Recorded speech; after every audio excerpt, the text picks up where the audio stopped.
I'm not expecting big presents. The old combination of socks, jocks, and chocolates is just fine by me. I'll be seeing my dad, my brothers and sisters, my gran and my mom. They'll be drinking white wine in the sun. I'll be seeing my dad, my brothers and sisters, my gran and my mom. They'll be drinking white wine in the sun. You, my baby girl, my jet-lagged infant daughter, will be handed round the room like a puppy at a primary school. You won't understand, but you will learn someday that wherever you are and whatever you face, these are the people who make you feel safe in this world. My sweet blue-eyed girl. Live, my baby girl, when you're 21, not 31. Christmas comes around, you find yourself 9,000 miles from home. You know whatever comes, your brothers and sisters and me and your mom will be waiting for you in the sun whenever you come. Your brothers and sisters, your aunts and your uncles, your grandparents, cousins, and me and your mom waiting for you in the sun, drinking white wine in the sun, drinking white wine in the sun. I really like Christmas. It's sentimental, I know.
Well, hello, everyone. Hey, everybody. Hi, Sarah. Hey, Mama, how are you? I am wonderful. Oh my gosh, that's the cutest little intro ever. Thank you so I need much. you to make all my intros for all my shows now. You don't want to know how much time I put into that. Knowing you, a lot of time. Oh my gosh, that was the cutest thing ever. Well, thank you. I hoped to evoke a sort of late 90s, early 2000 holiday special. I think you did. Awesome. Well, hey, everyone. Welcome to Holiday Cheer, a charity stream-a-thon. I'm Sarah Ray, and with Mama Ashley Rose, we'll be your hostesses with the mostesses tonight. I'm going to get through these introductions real quickly, like here, because our segments are tight and jam-packed full of some awesome guests. Like, so, yeah, I have to say this, and I know you want to rush through, but you are like down to the point. I love this. Like, I need you as a stage director and a manager, definitely. I wish people could see. I need like a studio cam. I set up a broadcast clock that I'm watching meticulously. So I used to work in talk radio, right? Video is not my thing. Like the lights are brand new. I'm a podcast person now. But I come from the radio world. So like hitting the clock is something that, was trained into me when I worked in radio. Yeah. So that was a big deal that I had all that stuff set up. So anyway, hey, before we get too far though, we should always start any good holiday party sort of thing with a blessing, right? Yeah. Even the atheists. So this is our dear Ed, who is a member of the atheist community of Polk County, who brings to us this year the blessing.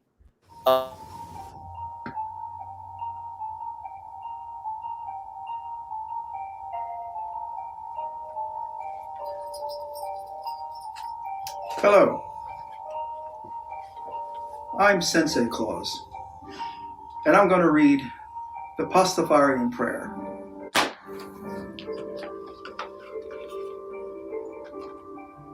Our pasta, who art in colander, linguini be thy name.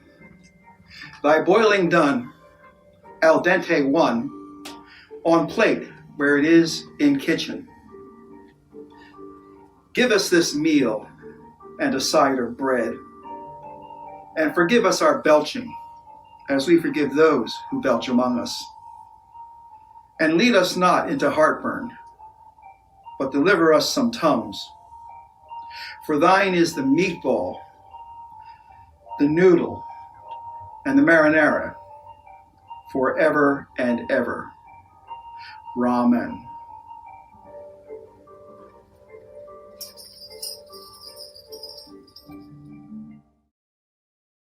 Isn't that so ramen all the way? Oh gosh, I over here dying laughing. Evie's looking at me. She's decided to climb in my lap, and she's looking at me. If y'all, we'll say hello. Say hello. You Evie. did steal her seat, so I did steal her seat, right? Oh, I'm sorry. I disturbed her.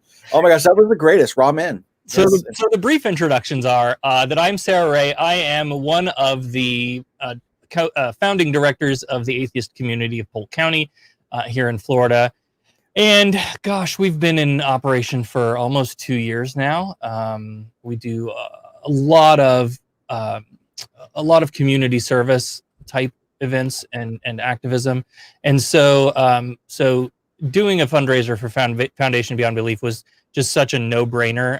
They support our organization so much. And so if you don't know what Foundation Beyond Belief is and it is all about, stick around. We're going to have some guests on from Foundation Beyond Belief and from the board, and we'll talk all about that in the second hour.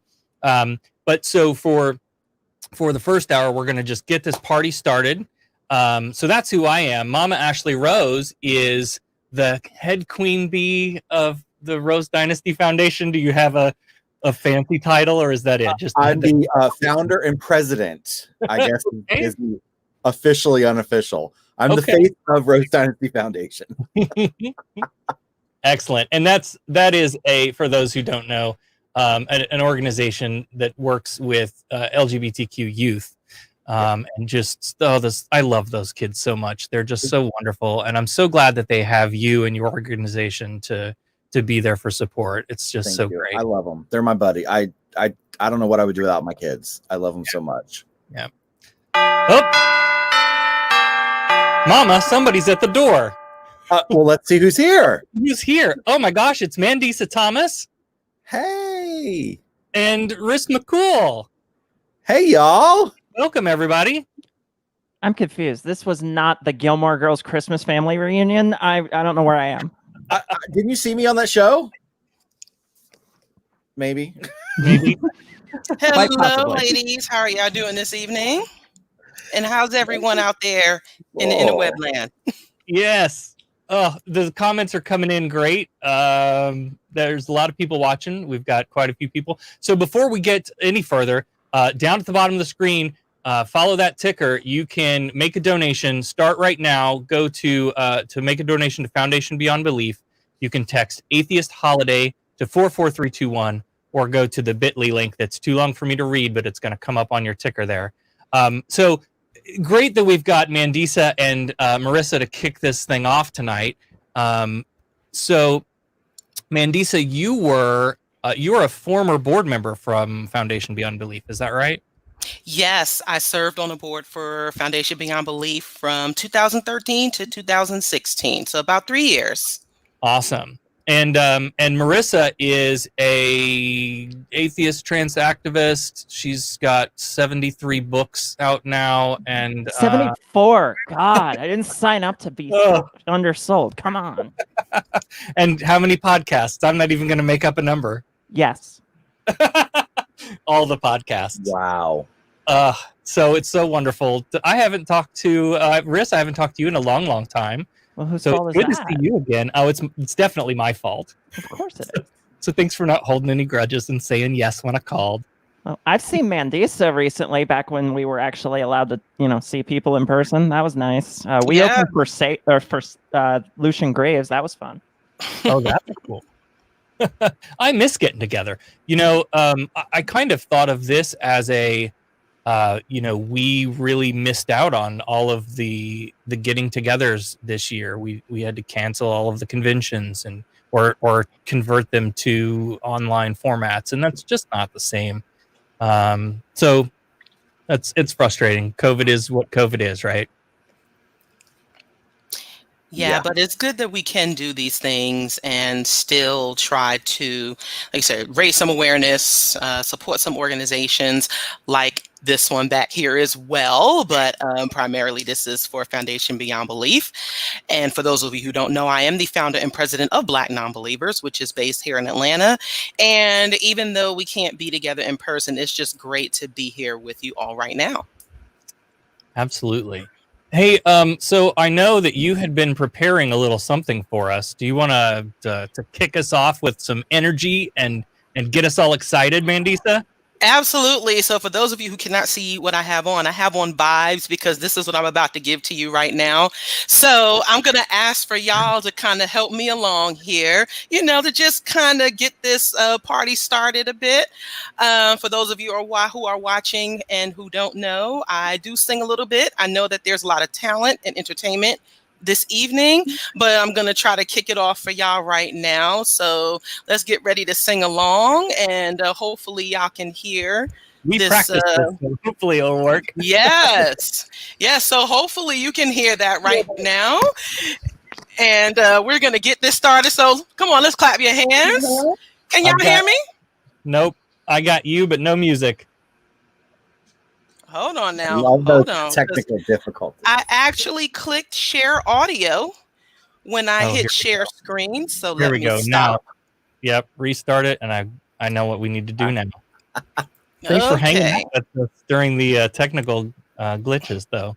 Yeah, we appreciate that. Yeah, No problem. We are going to just start this again. there you go. And Now I can have all sweet- right. Let's try this again.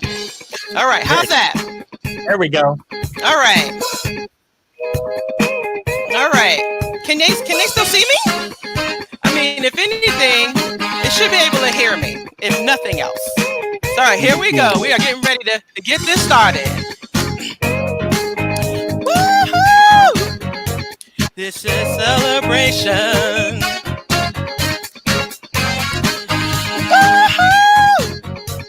It's a celebration. Celebrate good times. Come on.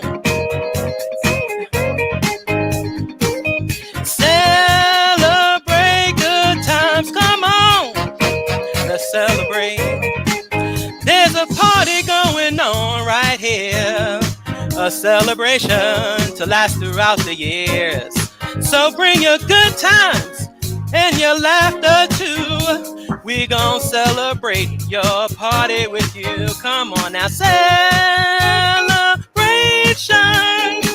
Let's all celebrate and have a good time. Celebration.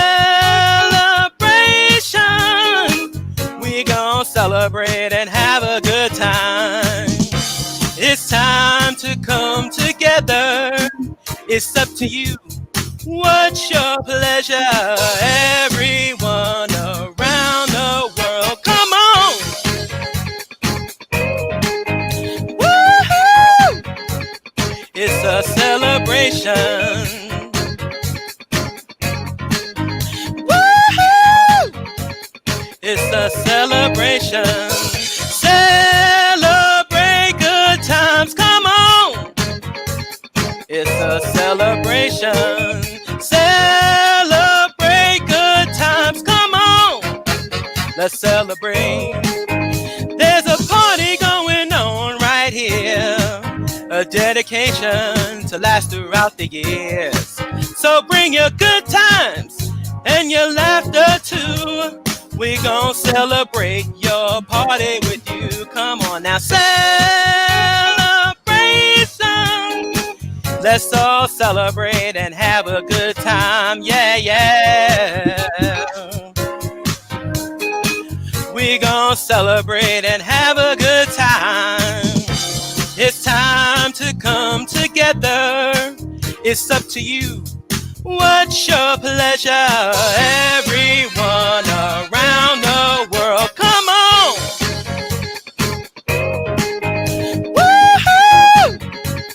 It's a celebration. I hope y'all jamming right now. Woohoo! It's a celebration. Celebrate good times. Come on. Let's celebrate. Come on now. Celebrate good times. Come on. Let's celebrate. We're gonna have a good time tonight. Let's celebrate. It's all right. We're gonna have a good time tonight. Let's celebrate. It's all right. Yeah, yeah. We're gonna have a good time tonight. Let's celebrate. It's all right. We're gonna have a good time tonight. Let's celebrate. It's all right.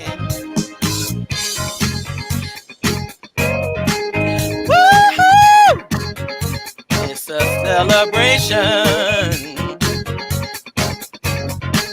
Woohoo! Celebrate good times, come on. Celebrate good times, come on. Let's celebrate. Celebrate good times, come on. It's a celebration. It's gonna be all right. Come on now. Come on. All right, everyone. I hope y'all enjoyed that. Thank you very much. Whether you are celebrating Christmas, Kwanzaa, Hanukkah, whatever your holiday is, or if you are just looking to be in just a better mood than what we've had this year, I really hope that we close this out And we're going into 2021 with a celebration, especially at Black Non-Believers, as we celebrate our 10th anniversary. So, and Foundation Beyond Belief is supporting that event, and so I appreciate them, and I appreciate you all for having me for this event. So thank you once again. Wonderful, and thank you so much. Thanks to your soulful singing, we are just raised up $250. Keep nice, it up. Nice. Thank you to everyone who's donated so far. When I heard Mandisa was going to be singing, I thought she would pull out a little McFadden and Whitehead, but that works too. Yeah, I've done that before, but this is, we're celebrating, and this is that's one of my favorites as well. Well, as you'll see tonight, there's a lot of talent in our local community here. So I think it'd be lots of fun if we did like some long distance collab stuff in the future. It'd be a lot of fun. So Riss, over to you. It's been a long time. What are you up to these days? What are you doing? How are you doing? I'm training for the football season because despite what Tulsi Gabbard says, I'm still playing football and there's nothing she can do about it. Oh, I saw that and shared it and screamed and threw things. Yes. Yeah. It's almost like the person who was in a commercial that compared gay people to marrying dogs is actually terrible. Oh my God. Who saw that coming? Yeah, about that. Other than that, I just submitted my master's thesis to the binder. So I am all but done with that. And I finished I do an audio play every year, and I finished the script for that. And I got to work it in with my last semester at grad school for at least the master's program. I'm still working on getting into a PhD program, but weirdly enough, nobody's taking students until fall 2022. So who knows if anything is going to happen on that front. Oh, wow. I hadn't even thought of that.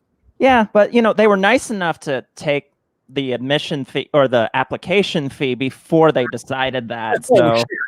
Right. The non-refundable fee? Uh-huh. Well, you are, there's just no end. You don't stop. You just keep going and going. And I don't know how you write in books and plays in the middle of theses. And it's crazy. Because one leads to the other. Like the most recent book I wrote was kind of an epilogue to the first one that I wrote. And it was weird, like being in a really political time in a city that was kind of the forefront of this year's civil rights movement. There was a lot to say. I live probably 2 miles from where George Floyd was murdered. So it was an eventful year, even taking the national context out of the equation. I think that's one of the things that really sort of when this opportunity came up to do this live stream-a-thon thing, I thought, boy, this year has sucked. And for a lot of us, it's been suck for a long time. But progressively has gotten worse, leading us to sort of this moment. And as we look toward a future and what we want that to look like, I think we all sort of come together around that the ideals of humanism, and that we should all take care of each other because we all have inherent value, and because we are human, we are more alike than we are different, and all of those things. And so if I'm trying to look to a brighter future, Foundation Beyond Belief is where all of that stuff is happening in real time, in action, people out in their communities doing good things just to make the world a little bit better. And I couldn't think of a better organization to support, especially in the darkest timeline of all possible. So again, Atheist Holiday to 44321, or you can go to the bit.ly link down there at the bottom of the scroll and make your donation now. Not that anybody is keeping score. I haven't really seen anybody throw down yet, except for maybe Devon challenging Hemant, who will be in later. But if you want to have a friendly little competition, we'll see who can have a big hour and raise a ton of money for Foundation Beyond Belief. And thank you for doing it. Thank you guys for being here and spreading a little Christmas joy, a little holiday joy. We're going to talk about that, I'm sure, as the night goes on too. The idea of, well, if we're atheists, what do we celebrate, and all of that stuff. But and you're welcome to tackle that now if you've got any Yeah, burning. one of my brothers asked me that question a couple of weeks ago.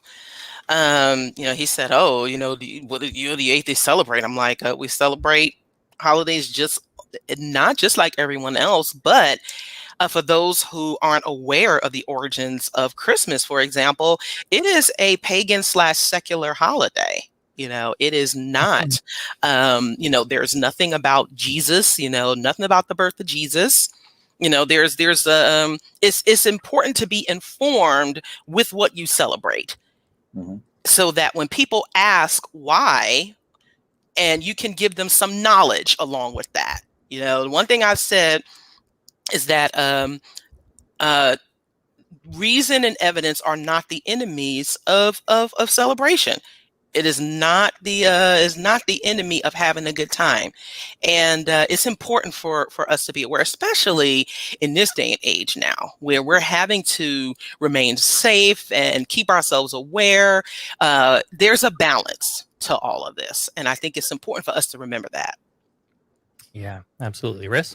I'm celebrating getting to hang out with Mandisa again because, I never have to be convinced to be at the same place as Mandisa. She's one of the few people that I will sprint across a room in boots to hug. So, yes. And I hate that we can't do that now, but or we have to be careful about how we do it. But yeah, it's always, like I said, I love Riss. I just love, and some of, we got Phil and some of the other folks at Foundation Beyond Belief.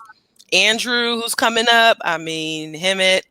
Y'all are my peoples. Y'all really are, and I do appreciate that. So I celebrate that. What I love so much is that the way this community comes together. We say it all the time, but look, I'm a nobody. Our organization is a couple years old. I'm not of name in the atheist circles, and I don't need to be. But when you put out the call to all of these people and say, "Hey, I'm raising money for Foundation Beyond Belief," they say, "Oh, Foundation Beyond Belief? Yeah, of course. What do I need to do? I'm there." And that says so much about Foundation Beyond Belief and the work that they're doing. And I just love that so much. To be fair, though, you did have the Secular Soup Girls on the list, so I don't have as much imposter syndrome as I normally would. Amy and Amy, I love them. The Amy's, yes, love them. They're coming on with Brent and Nikki towards the end of the night. Yeah. Good luck not getting in a word. That's fine. By that time, I'll be ready to just kick back and let somebody else host the show for a while. I host a podcast with Amy, so it's all in good fun. Yes. Which one? Yeah. We host a Fargo review podcast. Oh, wow. We're both in Minnesota here, and we just did it. We did an episode earlier this year where we were just geeking out about Fargo together, and we're like, why don't we just review every episode of Fargo? So it was just kind of a passion project. It was a lot. Oh, that's awesome. We're about halfway through. Because what I needed this year was more podcasts. That's really more of anything. Seriously, you have a constant flow of creative things happening, and I don't know how you do it. This is going to require. This is all of my spoons right here. I'm going to have to plug back in and recharge quite a bit. It was kind of like, I went from being a kid that was thrown out of high school to graduating the University of Pennsylvania. And once I was there, I kind of figured out that I was autistic and trans at the same time. And once I put all that together, plus 30 years in the theater, it was just like, oh, I've been saving all this crap up my whole life. I'm going to do it all right now. So it just kind of worked out that way. But it's great, too, because we get to see it. We're here to enjoy all of the things that you create, and we love that so much. Well, thank you. All right, well, let's give you the last word here, and then we're gonna get on to some feature performances, and we've got some other guests coming along. Mandisa. Thank you all once again for tuning in and supporting or helping us to support Foundation Beyond Belief. I hope that you are all staying safe and warm if you are in a colder area, like Minneapolis. So yes, again, continue to enjoy this season if you can. Let's get ready for 2021. Let's bring it in with a bang. Let's just try to close out this year on a happier note if we can. Thank you. Awesome. Thank you. Riss, parting words? I just want to say that I lost somebody very important to me a little while ago who lives down there in Florida. So just wanted to say that I miss Melina Reyna Barrett very much, and donate to FBB, donate to Black Non-Believers.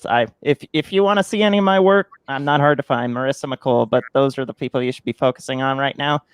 And she was Wonder Woman, and she's very missed. She absolutely is. Yeah, she came and spoke to our group at one of our monthly meetings, and yeah, that was a huge loss. Yeah, I was fortunate enough. I found out she was in hospice, and I drove the whole way down from Minneapolis to see her, and I made it in time. So good. It was not a fun time to drive 20 hours mostly through the South, but it was worth it just to be able to see her one more time. Yep. Awesome. Well, thank you all so much. We're going to move on, and we'll talk to some other folks and have some really great entertainment coming up here. But Mandisa, thank you so much for coming on. Appreciate you very much. Marissa, love you. We'll be in touch, I'm sure. I look forward to it. All right. You all have a great night. Thank you. All right. Bye-bye. All right. That's great. This is so much fun. I'm still stuck. 74 books. I'm trying to write a children's book and pounding my head against the wall. And this person is I'm gonna have to look their stuff up. And Mandisa, I used to live in Atlanta. Okay. Yeah, actually, that's where I met my husband. He's from there. So ATL is a near and dear part of my heart. I'm gonna have to connect with them. Look at that. Yeah, there you go. All right, here we go. We're calling it 7:30, and our first half hour total is $323. Thank you so much, everyone who has donated. Please keep donations coming. Again, you can text Atheist Holiday to 44321 or visit the bit.ly link there at the bottom of your screen. Share the episode out here. We're going to be live till midnight. We have a lot of great folks who are coming on throughout the night. So please share out the episode to your friends, and let's get some more support here for Foundation Beyond Belief. Absolutely. What say you? We jump to an amazing musical duo. This is a group called Rough Tumble, and I had never heard of them until my friend Devon, who is coming up on the show later, agreed to be on the show and said, "Hey, my sister's in a band," and you never know where that's going to end up. You never know how that works out. You sure your sister's in a band? Okay, usually not good. They're so good. Oh my God, you're gonna love it. I listened to one of their albums, and I was just blown away. It was like, it was a mixture of like country folk, but also sort of Simon and Garfunkel-y. I was just such a great blend, and I know you're gonna love them. They're doing a full 20-minute set for us. Oh, nice. So uninterrupted, no breaks. I'm not going to jump in, but while you're listening to them, I want you to make sure that you click on the link there at the bottom of the screen. Go make a donation to Foundation Beyond Belief. All the funds that come in tonight go directly to Foundation Beyond Belief, and we're going to find out in the next hour some of the new programs and things that they're the grants that they're working up that these funds will help go towards. So awesome. We're going to kick it now to the Rough and Tumble. Enjoy. They are so good. And then we'll be back at the top of the hour with an update. Donate. Get some money, y'all.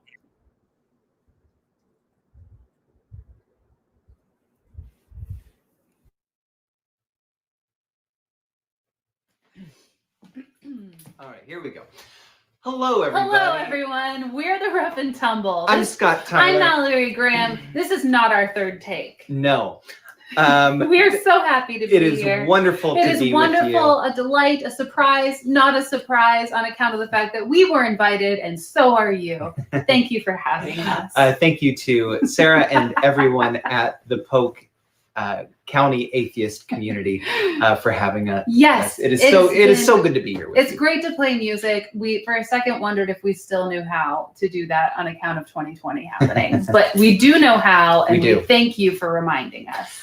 This song is called Three Pines. It's written about good dogs. And good people. 1, 2, 3, 4.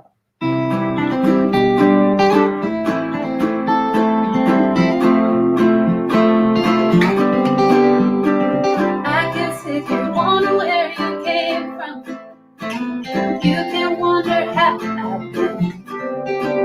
Oh, from root to rises, clear as Oklahoma sky.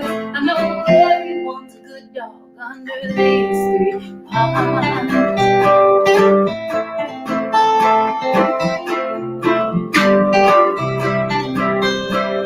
I know what happens when we move on. I can hardly make up reasons why. I don't need to seek out signs or the help of by and by to know everyone's a good dog under these 3 pines.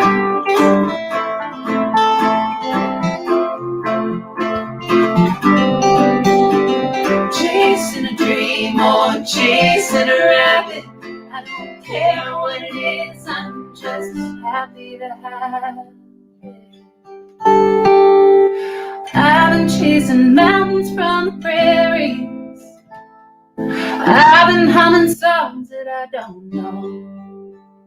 When I catch the quiet of the noisy happy,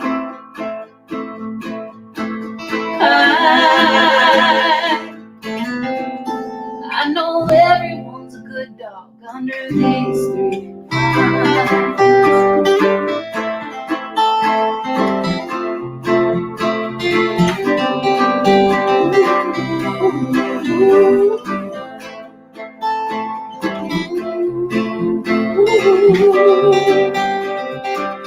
Everybody's a good dog. Everybody's a good dog.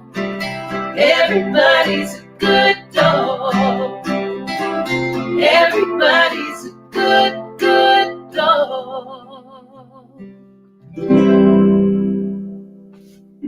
We did it! All right. We played a song! We did. Let's keep going. Well, thank you for joining us here on this this holiday special. We understand that we have been called here because we are a holiday band. You see, back in 2012, we actually ran a campaign, if you will, called the Rough Tumble's Holiday Awareness Campaign. Thank you. Is that good? That was great. I put on my whole holster for that. Yeah, you did. You really did. Now, the Rough Tumble's Holiday Awareness Campaign was a project in which we took 24 underappreciated holidays and wrote 24 underappreciated songs for them. That's right, folks. We've been underappreciated since 2012. That's right. Take that, 2020. Take that, 2020. Got nothing on 2012. That just isn't true. No. So we're gonna start off with a song called. Well, we already started off, but we're gonna keep this party going. That's right. And really dig into the holidays because, you know, I feel like some holidays get more attention than others, and we're here to spread awareness about equality for all the Ds. For all the Ds? Yeah, I feel like I realize now that was holidays for all the days. It was our actually motto, but then I was thinking equality for all the days, but it doesn't rhyme. So I just went with equality for all the Ds. How's it going? Yeah, it's going great. This song we wrote for Chicken Appreciation Day. International Chicken Appreciation Day. It's on May 4th. As in, may the 4th of your chicken be with you. This is the day that you take your chicken for a walk or knit it a sweater or do something nice for it, anything but eating it. Come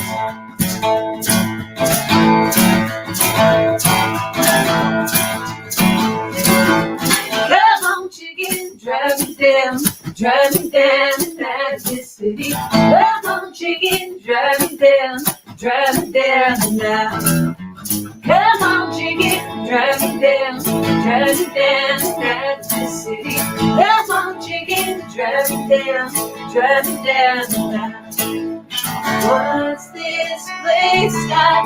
Birmingham is Armadillos in Alabama, driving down this city, heading down to Louisiana, driving down now. Come on, chicken, drive me down this city. Come on, chicken, drive me down now. Jackson makes us who made me for us. Northern family to a fire, driving down this city. Flip a coin from Caroline, driving down now. Traveling folks will pay our rent and pay you back for what I spent. Woo!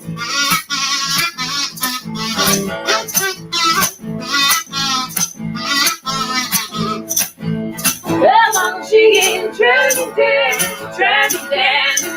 this city. Come on, chicken, drive me down now.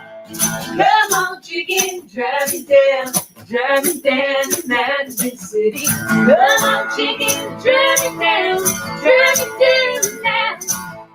Drive me down now. Ooh, drive me down now.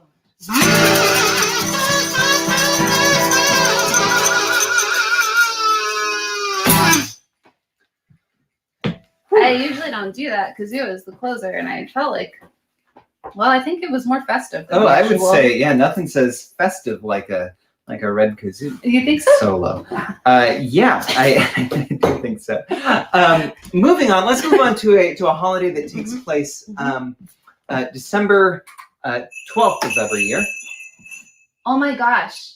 Today is December 12th. Today is December 12th. Unfortunately, he actually meant December 10th. Ah, dang it. And this is why we have the campaign, folks. I think you're the worst at remembering days. You're great at everything else. Thank you. December 10th every year is a holiday called A Day for the Remembrance of the Souls of Lost Whales, and it's a day in the Inuit culture. It's a day of giving thanks and of blessing for what you have. And while we are anti-whaling on account of being vegetarians and folk singers, we think being thankful for what you have is a really good thing. We are pro-thankfulness. We are pro-thankfulness.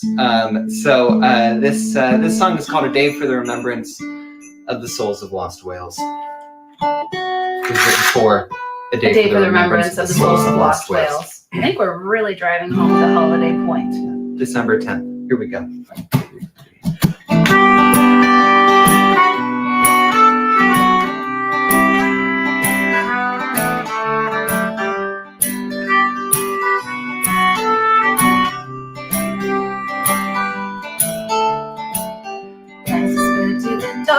The water was dark, all clouds red green, and yeah, when the calls were alarmed and the ships in the yard rocked soft and sleeping, the tide was out. You'll see me now. I hope there's someone sad as me awake on a Sunday morning.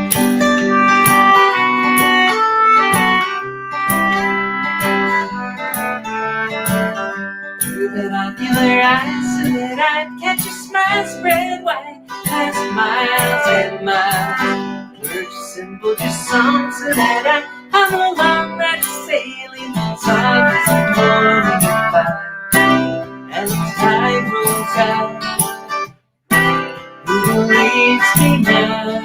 I hope there's someone sad as me on Sunday.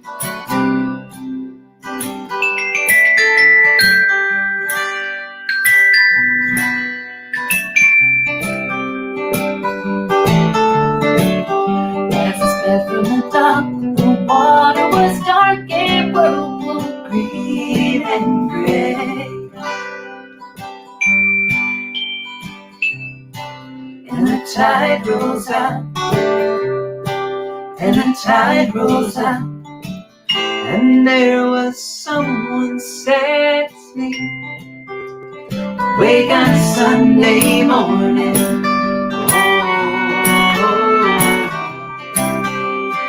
Wake on Sunday morning.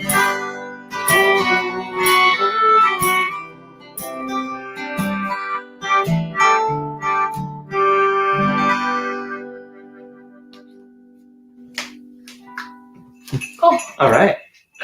Well, we have time for a couple more. Yeah. Let's move on. From what? From the holidays? From the holidays. We can well at least to a different kind of feeling. Different kind of feeling.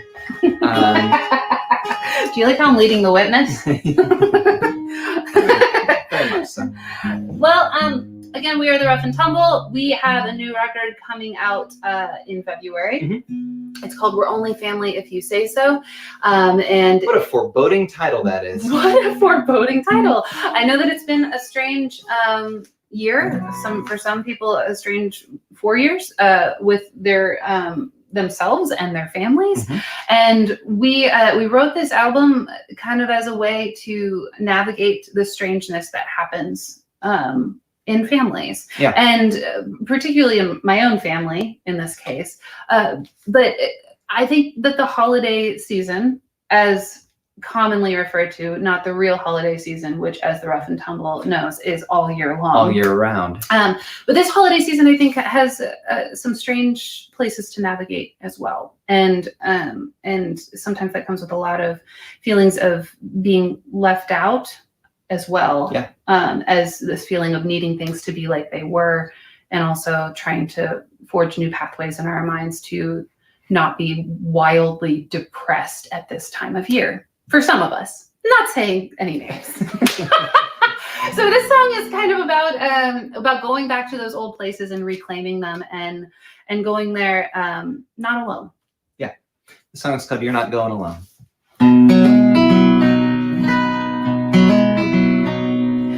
You don't need to call me by my name. You don't need to call me by my name. You can call out to the maple trees, they'll hear you just the same. You don't need to call me by my name. You don't need to eat what you've been served. You don't need to eat what you've been served. You can run out to the cornfield, bramble berries for dessert. You don't need to eat what you've been served. You can stand there sticking at your front door. Shake the dust just for you go. You may not belong here anymore. You're not going alone. You're not going alone. You don't need to set your clock by me. You don't need to set your clock by me. You can set it to the words below the last move your feet. You don't need to set your clock by me. You can stand there sticking at your old front door. Shake the dust you swore you'd hold. You may not belong here anymore. You're not going alone.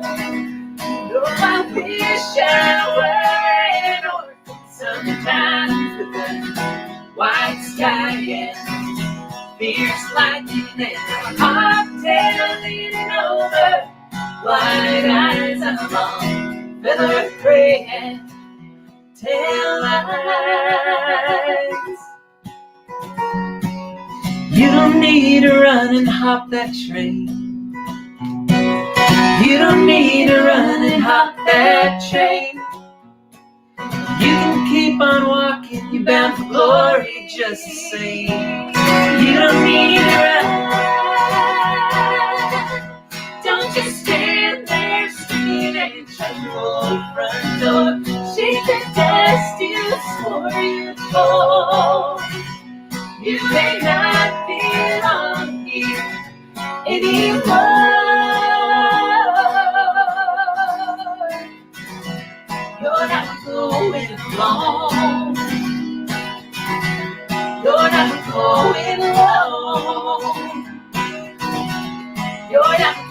it all.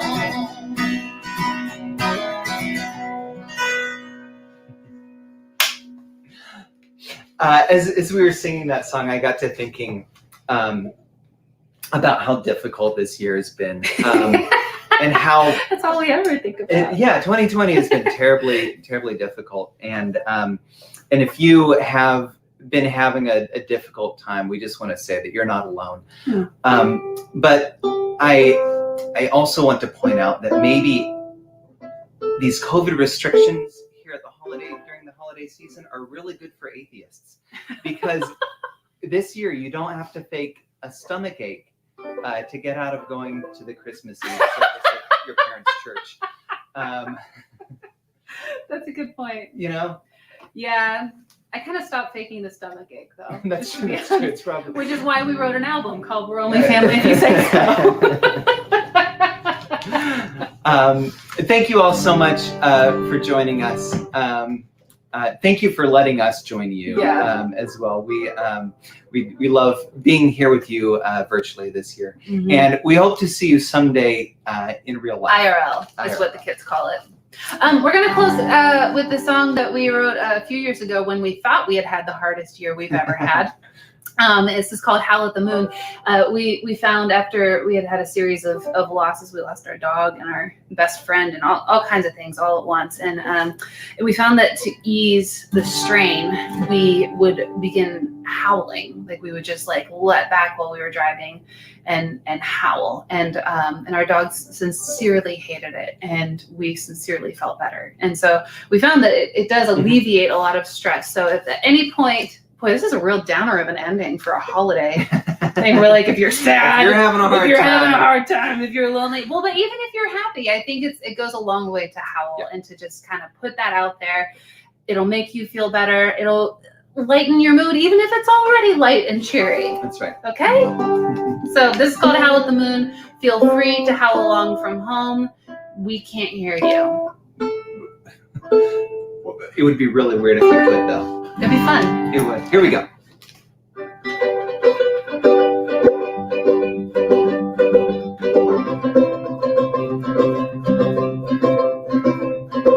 Let's howl at the moon. Howl at the moon.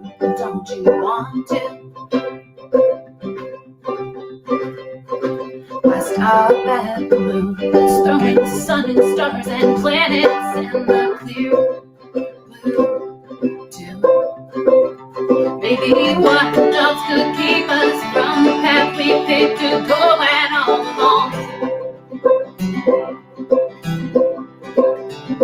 So what if we can't beat them? Who said we needed roads to go back home? 1, 2, 3, 4.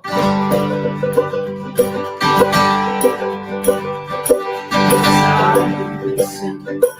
Start moving soon. Don't you want to? Start moving soon. Check the street and bring in to find our food.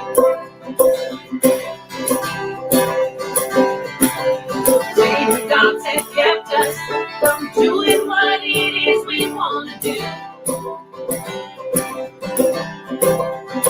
There's not a law that can keep us hooked up and be wild and free and healthy and good.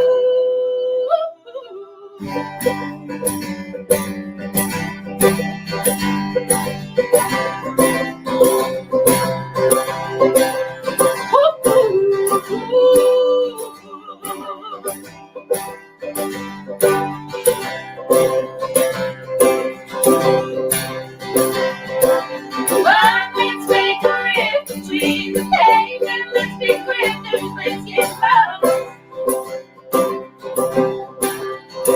This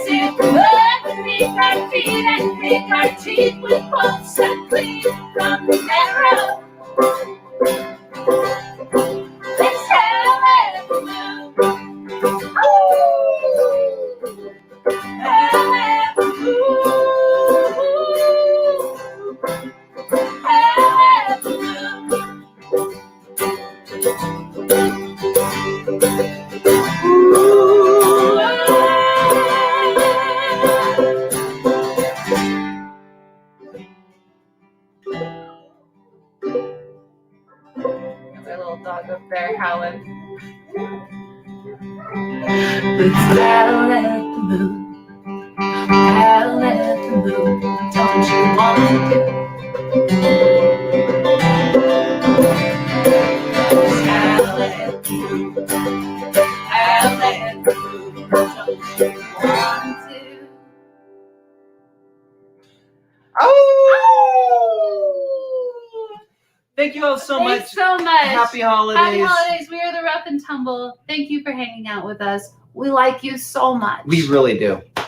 Happy holidays. Dang it, I wish I would have thought of that sooner. Oh, man. That would have been a great... happy holidays, everyone. God, I love them so much. They're just so wonderful.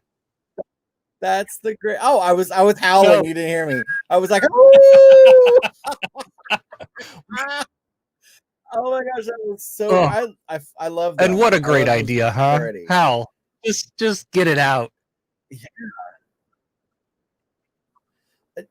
Yeah, that's why I commented in there. I was like, it just makes me want to howl. Like, seriously. Evie came running in here. She's like, "What are you doing? What are you howling at?"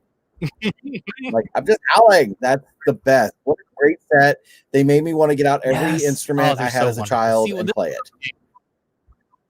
The only thing they were missing was the washboard. And if they need a washboard player, call me. I'm a pro. I played it a lot in my days when I was younger. Oh my gosh. Well, thank you so much, Mallory and Scott, the Rough and Tumble. They're just fantastic. And we're so glad that you were able to put together that wonderful set for us. So good. All right, Mama, I've got an update for you and some people to thank. Our bottom of the first hour update is... Oh, I should do the drum roll. $549, everybody. $549. And I want to make sure that we thank the folks that have donated so far. Thank you to David, Will, Keith, Julie, the Rose Dynasty Foundation. Thank you, Mama.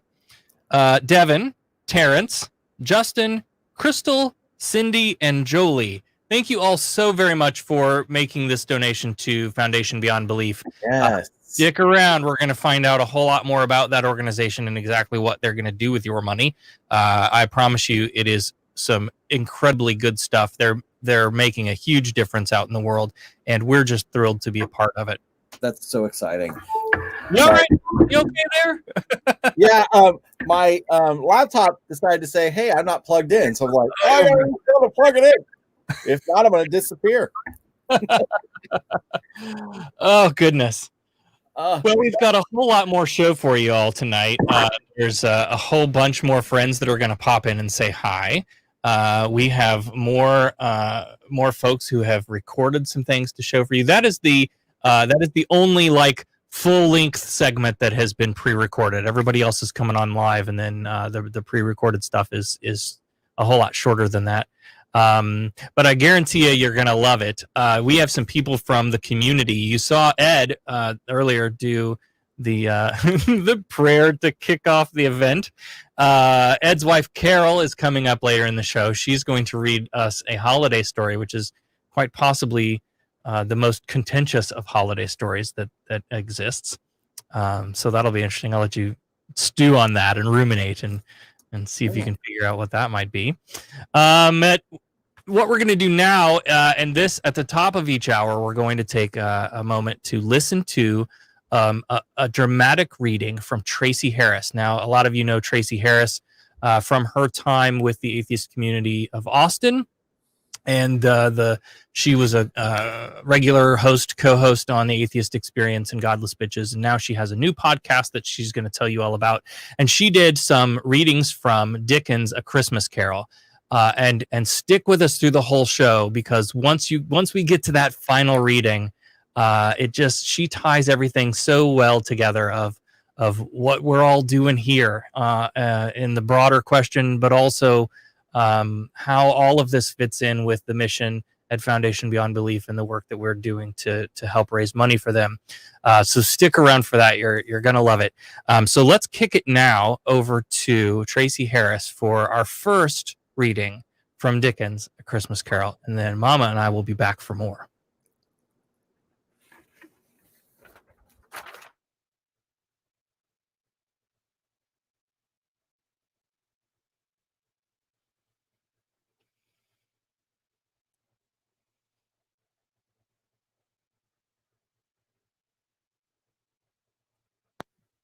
Hi, I'm Tracie Harris, former co-host of The Atheist Experience, Godless Bitches, and current host of the At Home in My Head podcast.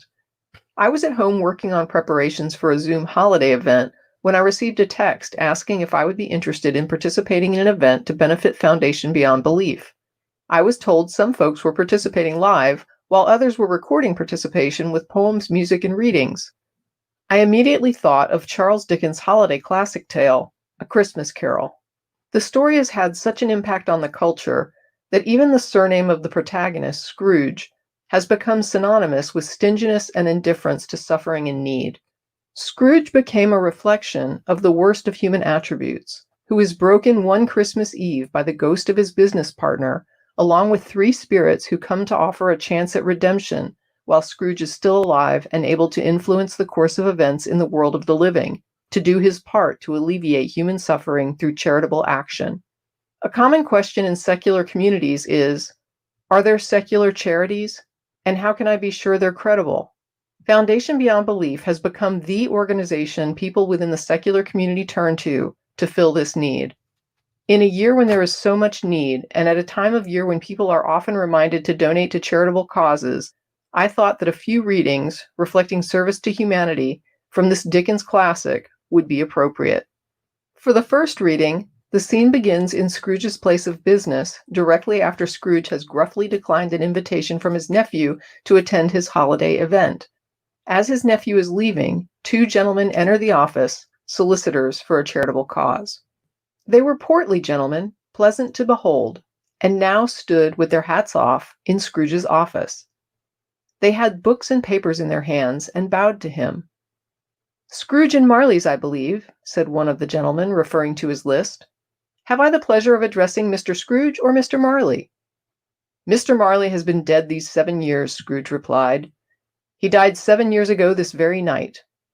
"We have no doubt his liberality is well represented by his surviving partner," said the gentleman, presenting his credentials. It certainly was, for they had been two kindred spirits. At the ominous word liberality, Scrooge frowned and shook his head and handed the credentials back. "At this festive season of the year, Mr. Scrooge," said the gentleman, taking up a pen, "it is more than usually desirable that we should make some slight provision for the poor and destitute, who suffer greatly at the present time. Many thousands are in want of common necessities. Hundreds of thousands are in want of common comforts, sir." "Are there no prisons?" asked Scrooge. "Plenty of prisons," said the gentleman, laying down his pen again. "And the union workhouses?" demanded Scrooge. "Are they still in operation?" "They are still," returned the gentleman. "I wish I could say they were not." "The treadmill and the poor law are in full vigor then?" said Scrooge. "Both very busy, sir." "Oh, I was afraid from what you said at first that something had occurred to stop them in their useful course," said Scrooge. "I'm very glad to hear it." "Under the impression that they scarcely furnish Christian cheer of mind or body to the multitude," returned the gentleman. "A few of us are endeavoring to raise a fund to buy the poor some meat and drink and means of warmth. We choose this time because it's a time of all others when want is keenly felt and abundance rejoices. What shall I put you down for?" "Nothing," Scrooge replied. "You wish to be anonymous?" "I wish to be left alone," said Scrooge. "Since you ask me what I wish, gentlemen, that is my answer. I don't make merry myself at Christmas, and I can't afford to make idle people merry. I help to support the establishments I have mentioned. They cost enough. And those who are badly off must go there. Many can't go there, and many would rather die." "If they would rather die," said Scrooge, "they had better do it, and decrease the surplus population. Besides, excuse me, I don't know that." "But you might know it," observed the gentleman. "It's not my business," Scrooge returned. "It's enough for a man to understand his own business and not to interfere with other people's. Mine occupies me constantly. Good afternoon, gentlemen." Seeing clearly that it would be useless to pursue their point, the gentleman withdrew. Scrooge resumed his labors with an improved opinion of himself, and in a more facetious temper than was usual with him.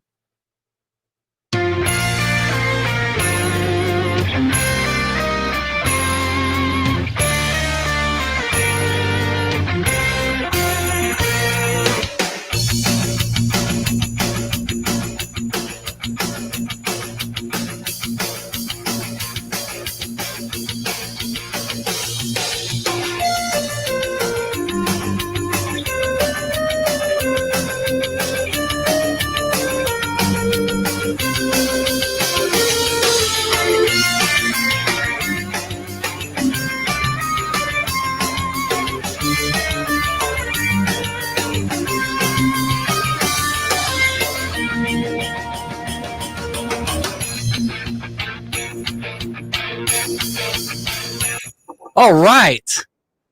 Ah, Into hour 2. Thank you so much, Tracie. It is. So many people were thrilled to hear that Tracie was going to be a part of this show. We miss your voice, Tracie, in the community, and it's so great to hear from you again. And these readings, I'm telling you, stick with us, follow the whole story through, and at the end, it gave me goosebumps. Okay, so be here for that. Already, I was like, "Ooh, oh, I hear some familiarity in the first little bit there." I was like, "Oh, that's so familiar." Yes. Oh, gosh. Such a great story, and I think it's timely in so many reasons too. It is indeed. Yes. I could wax about it, but but let's not. I'd rather have some friends come by to visit. Wouldn't that be great? That would be great if we had some visitors. Mama, somebody's at the door. Speaking of, who is it? It's Tif Ho from Foundation Beyond Belief. Hi, Tif. Hi, Sarah. Hi, Mama. How are you? Good to see you. Yes, thank you for popping in to chat with us. Yeah, and for letting us do this big crazy thing. No, I'm so glad that you put this on. Wow, I'm actually still kind of shivering from that reading. It was wonderful. Oh, so good. So good. And then we had Mandisa and Marissa and also the Rough Tumble. That was amazing. Yeah. Yep. And so many great people coming up. Again, I'll repeat this probably more throughout the night, but it says so much to what y'all are doing that when you just put out the ask, the yeses come flying back in. It's for Foundation Beyond Belief. Sure, we're in. And gosh, that's a good feeling. Yeah, I mean, I don't think Foundation Beyond Belief could have done any of this without you. So, well, now listen, I'm just the hostess with the tech, and I love doing this kind of stuff. This is so much fun. I've been looking for an excuse, is what I'm saying. And it's a great reason. So yeah. So you are the executive director of Foundation Beyond Belief, and you're relatively new to this role. Is that right?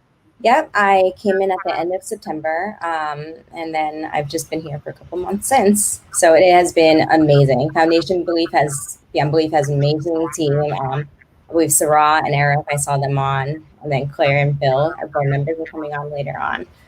So yeah. So talk about sort of what brought you to Foundation Beyond Belief in the first place, right? What got you here, and maybe a little bit about your background and how that lends itself to what you're doing with Foundation Beyond Belief.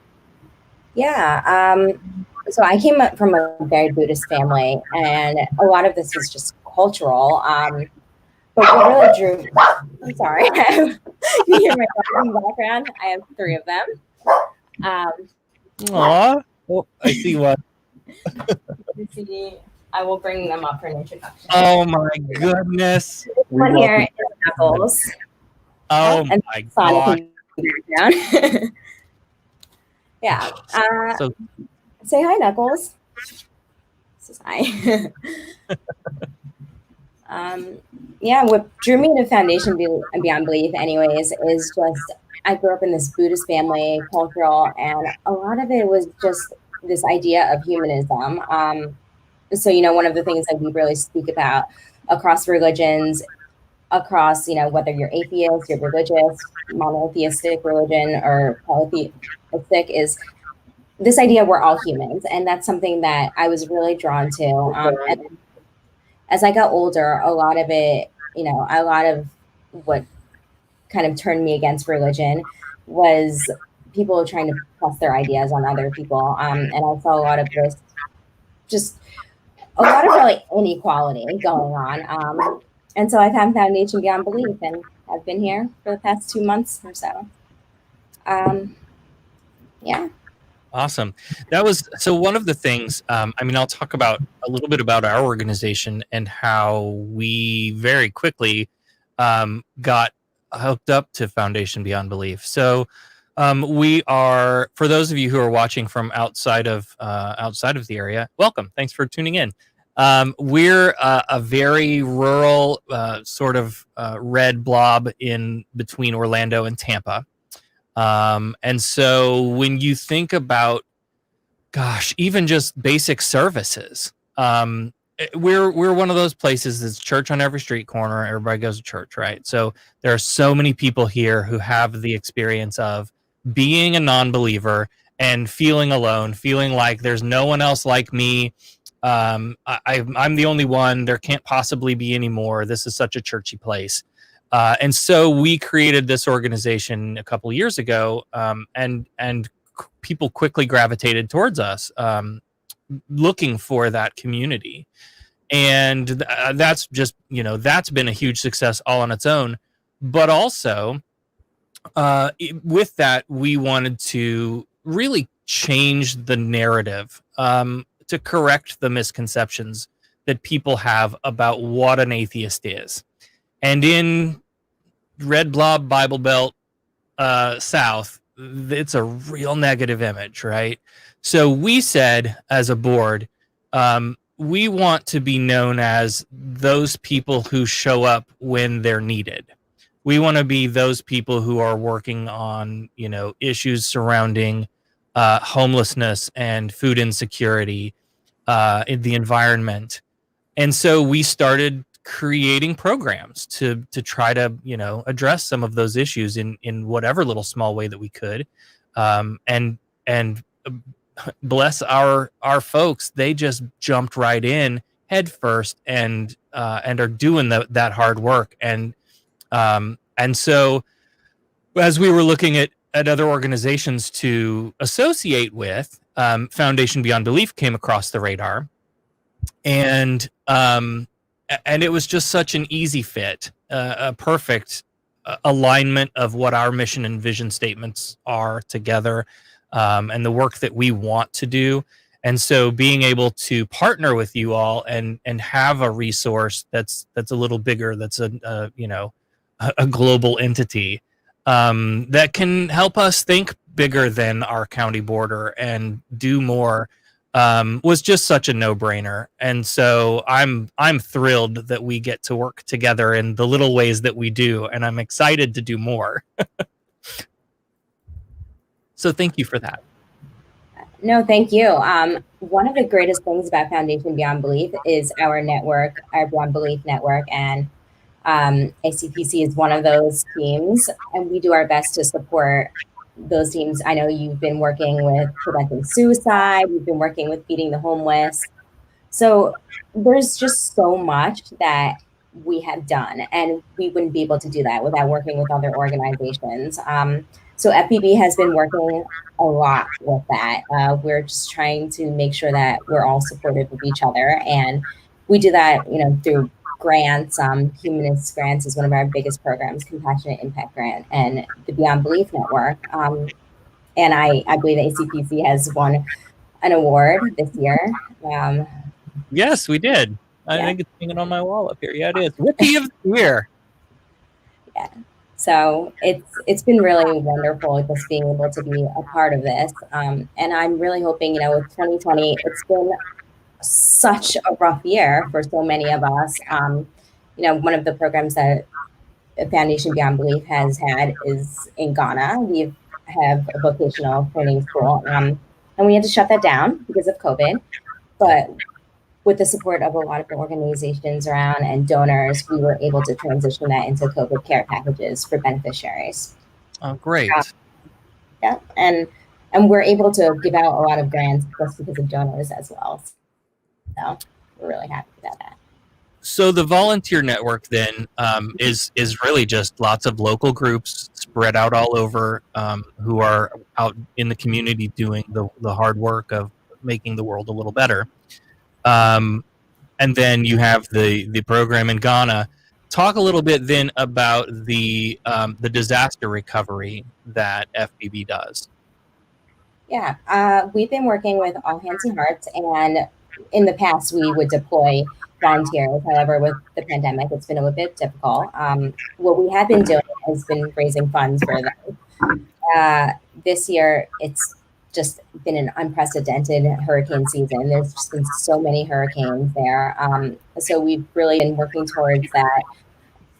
A lot of the communities that have been affected are marginalized communities. They're generally people of color. There are poor communities in rural areas as well.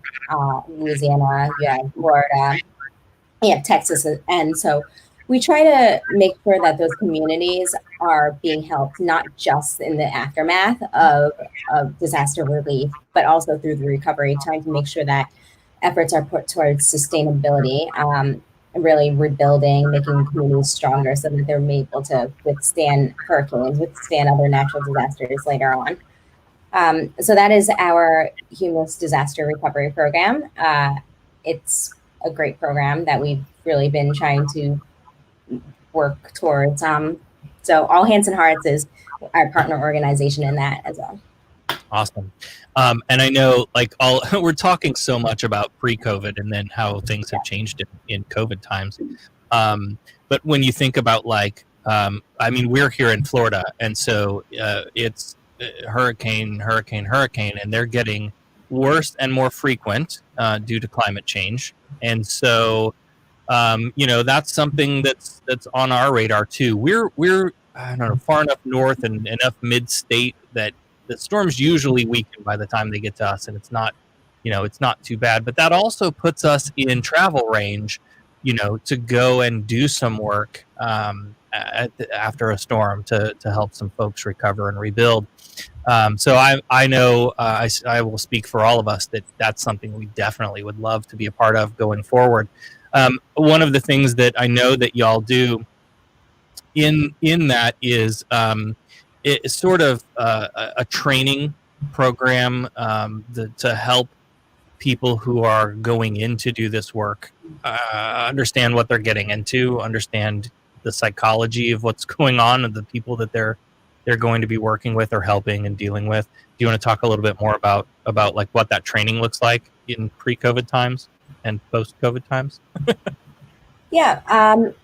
So when you're doing disaster recovery, you definitely have to be very careful. People have suffered trauma, communities have suffered trauma, and especially since you're working with communities that are more marginalized, you have to be sensitive towards that as well.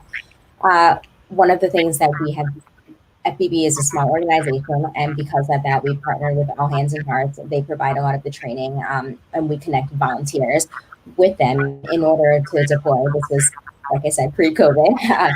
So much has changed after COVID. And right now, All Hands and Hearts are still accepting volunteers. However, it is a longer program just to make sure that everyone is safe. So before it was a few weeks. I believe now it's 6 weeks or 12 weeks. I don't have that number right off the top of my head, but it makes sure that people are really able to kind of be safe. And we're definitely, we have a lot of disasters. It's been increasing just due to climate change. So definitely it's one of the things that is really important. We don't want to focus on just relief, like I said. It also, the training focuses also on recovery, making sure that everything is long-term, it's sustainable. Those are important things to have, otherwise it's just abandoned. Yeah, for sure. And I think, that speaks to the broader problem, really. And this is, I think, maybe sort of how we think differently maybe about these problems.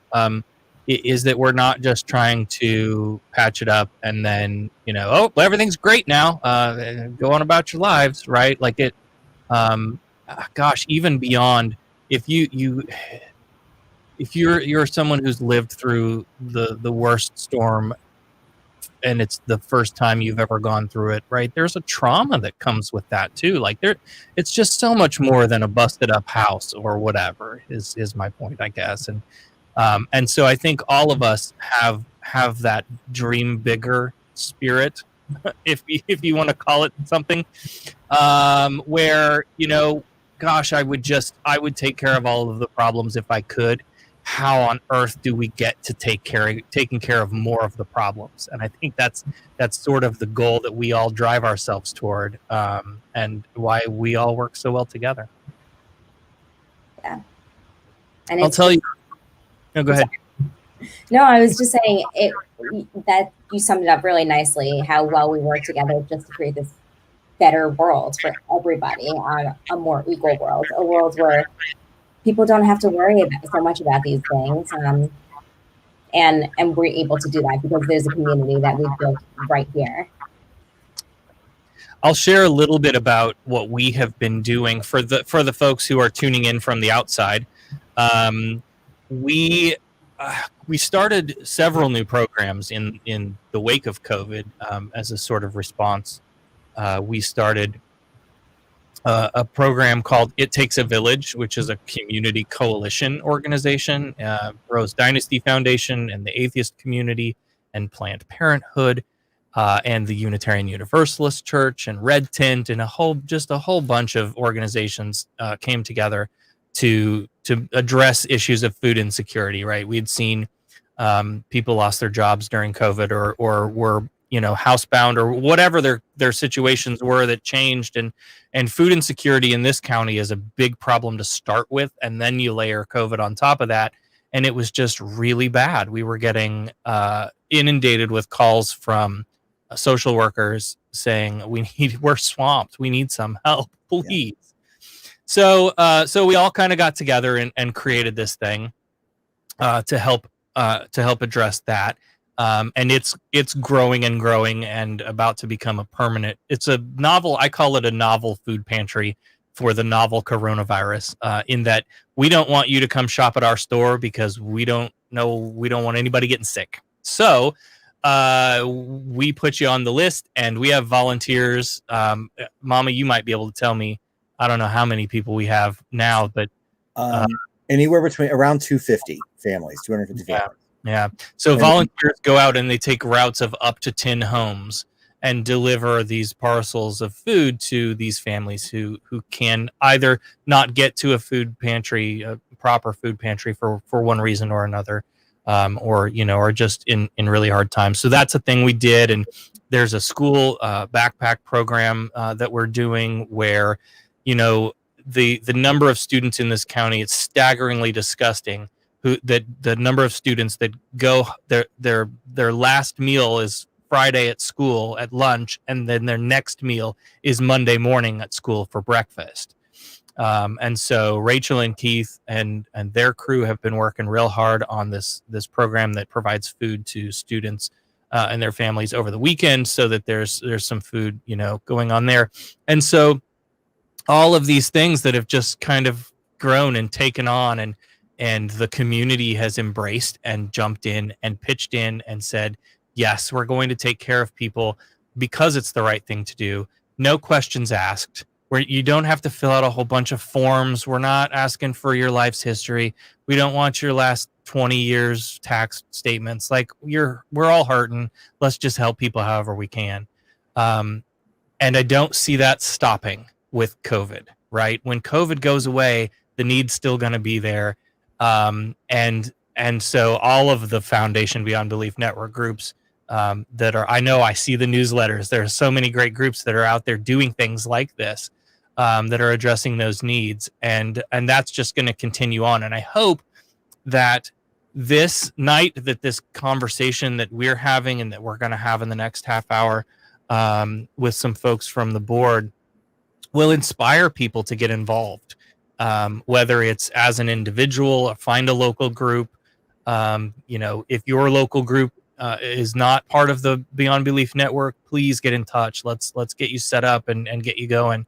It's just such a great resource to have, and it allows us to do a lot more out in the community than we had on our own.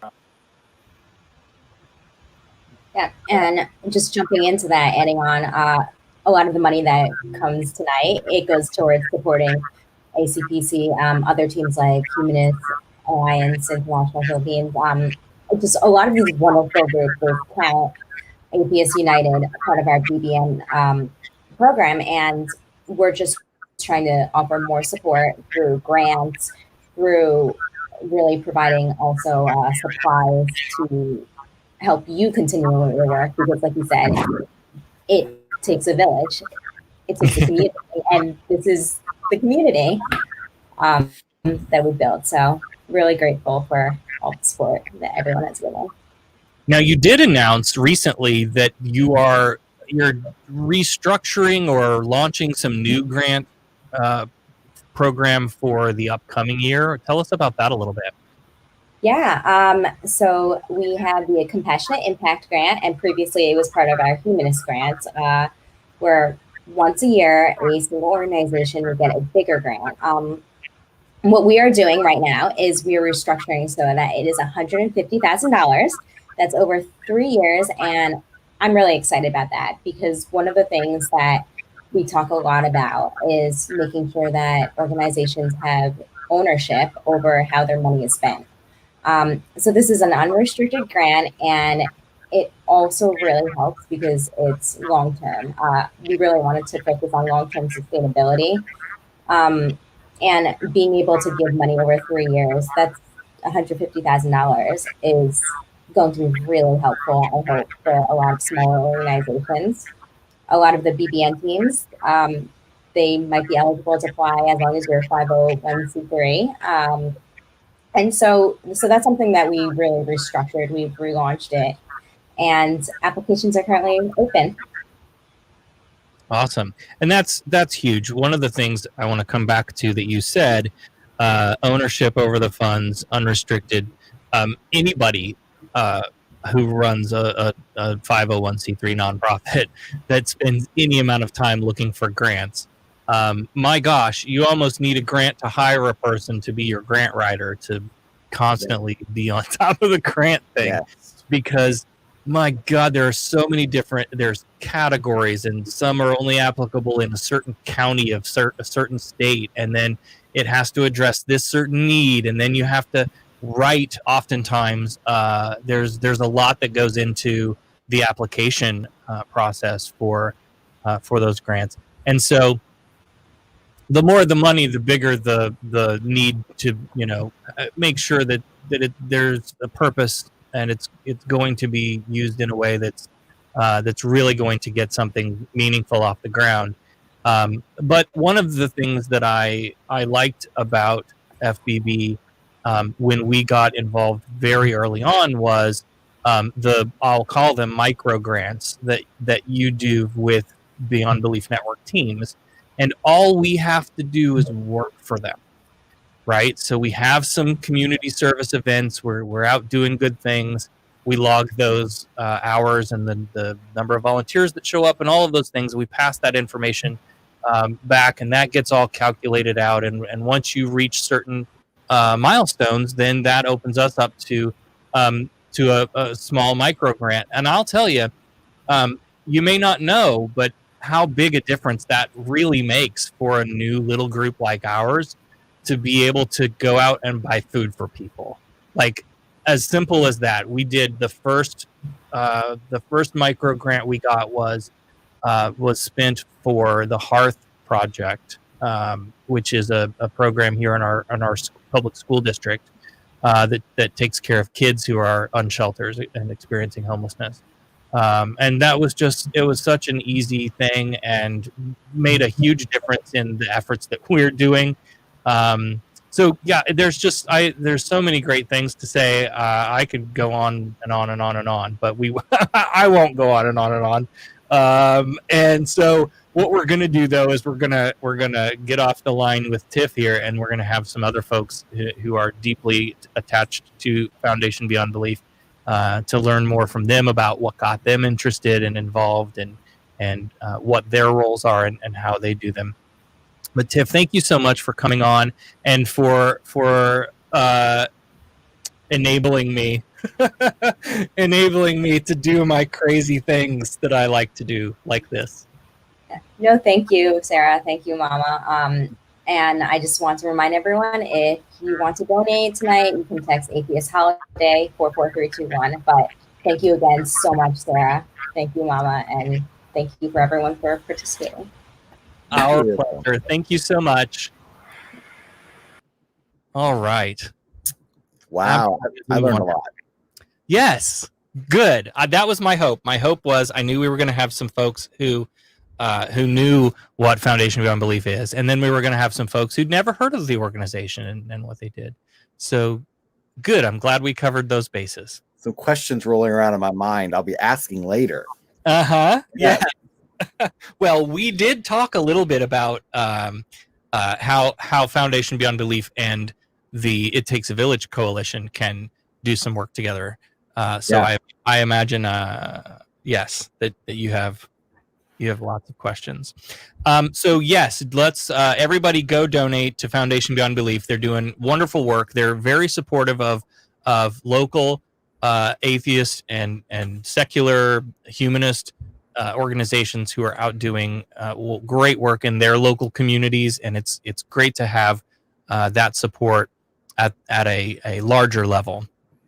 So please, you can text Atheist Holiday to 44321, or go to the bit.ly link there on the bottom ticker. I will post it again in a moment in all of the chats. Now we're going to we've got another submission from a notable friend in the community. Andrew Seidel is going to present for us an update from the Frontlines on the war on Christmas. So get your donations ready. Atheist Holiday to 44321. Make those donations now. And let's get an update. We're going into 8:30, and now the news.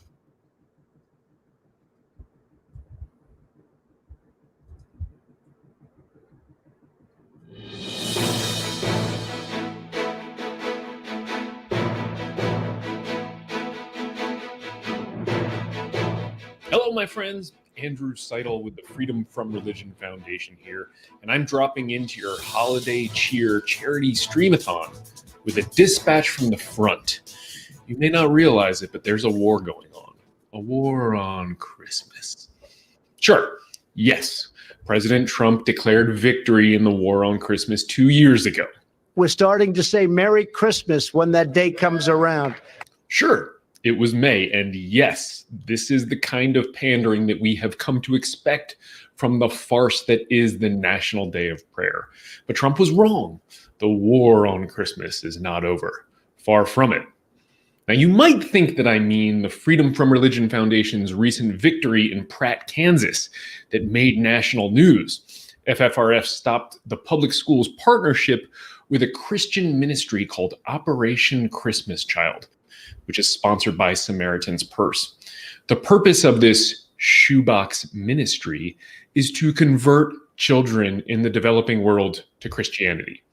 This isn't a charity, but predation, a powerful tool for evangelism and discipleship, transforming the lives of children and their families around the world through the good news of Jesus Christ. This isn't meant to help kids, but to convert them. Oh, and the vice principal at that school, he was also using his position of power to impose his conservative Christianity on other people's children. He was leading students in prayer. He was using the morning announcements to read the Bible and to preach, including, according to our complainant, saying that, quote, "We need to remember to give all the glory to God, whether others agree with it or not. And I don't care if I offend anybody by saying that." In other words, he knew what he was doing was wrong, but he didn't care. Freedom from Religion Foundation's attorney Chris Line wrote a letter to stop this abuse, and the superintendent stepped in to fix things. Now, the Christian nationalist media has been fear-mongering around this victory for a few weeks now. By far, my favorite headline proclaimed, "Atheist group goes full Grinch, steals Christmas from hundreds of poor kids around the world." Now, brace yourselves, because what I am about to say is shocking. The atheist group goes full Grinch story, it left out all of the preaching and proselytizing and Bible reading from its coverage. Shocking, I know. But how else will they manufacture the war on Christmas? What do you expect them to do? Rely on facts? The problem is that facts never support their narrative. This year in particular, because this year, like all the best scary stories, the war on Christmas is coming from inside the house, Trump's own White House. Melania Trump fired the first shots in the war on Christmas earlier this year when an aide leaked audio of her slinging profanities alongside complaints about her onerous Christmas duties. Melania seemed more than miffed about her role as the First Lady of Christmas and of Christian nationalism. Complaining to that top aide, I'm working like a my ass off. I know. With Christmas stuff that, who gives a about Christmas stuff and decoration, but I need to do it, right? Yeah, but correct.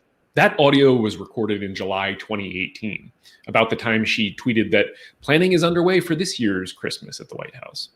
And it's not uncommon for Melania to begin planning Christmas 5 months early. She tweeted about it in July 2019, too. Seems to me like the war on Christmas gets earlier every year. Now, while we mock the war on Christmas because it doesn't really exist in the sense that Fox News reports, we do wage a war on Christian privilege year-round here at the Freedom from Religion Foundation. But Melania's comments, they're really not all that funny because of what she said next. Okay, and then I do it, and I say that I'm working on Christmas, planning for the Christmas, and they said, oh, what about the children, that they were separated? Give me a break. It's hard to overstate the callousness of this comment. As I write, there have been more than 5,400 children, 5,400 children forcibly and needlessly separated from their parents at the border. 545 of which may never see their parents again because the Trump administration lost track of them. I don't know how any parent could be so brutal and inhuman. In the kinder, gentler strains of modern Christianity, the Christmas story begins as a tale of refugees. A wandering family seeking shelter and a mother about to give birth who's turned away. Melania Trump may have been planning for the Christmas, but apparently that didn't include taking in that more expansive and welcoming message. And that's unsurprising. Much of American Christianity rejects these liberal interpretations. Certainly Trump's diehard supporters, most of them Christian nationalists, seem more inclined to build walls and cage refugees than to welcome the tired, the poor, the huddled masses yearning to breathe free. What kind of Fox News viewer to think there's a war on Christmas? To deny that there is a war on Christmas is to lie. For Trump and Fox News, Christmas doesn't mean welcoming outsiders. It means war.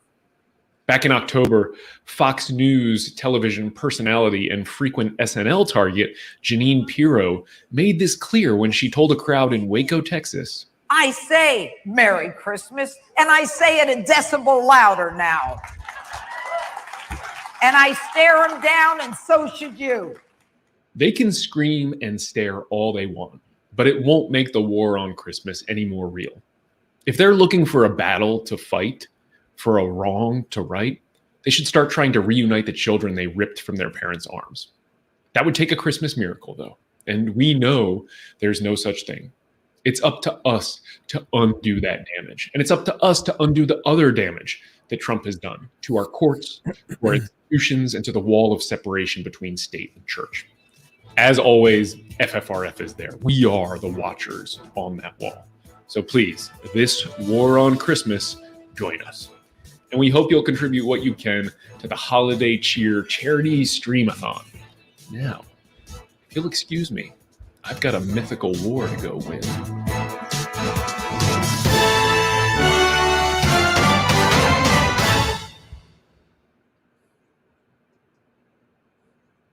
Oh my goodness. All right. That's all I got to say. All right. I like this guy. Andrew's the best. We love Andrew. He has the best hair in all of atheism. I've not seen a lot of atheism hair, but he's definitely got good hair. He has really nice eyes too. Very handsome and very well spoken, I should say. Yeah. Mm-hmm. Well, for a constitutional attorney, I would hope. Oh, this is true. Yeah, I mean, he's well spoken. Hope he would. Absolutely. There's so much I could say to this. That was so good. Yep. I agree, 100%. 100%. Yep. So War on Christmas is here, everybody. Get yourselves ready. We're going to hear from Frank and Dan from the Thank God I'm Atheist podcast here in a bit. they're going to give you some wonderful tips on how you can fight your battle this year in the fake made up Fox News War on Christmas.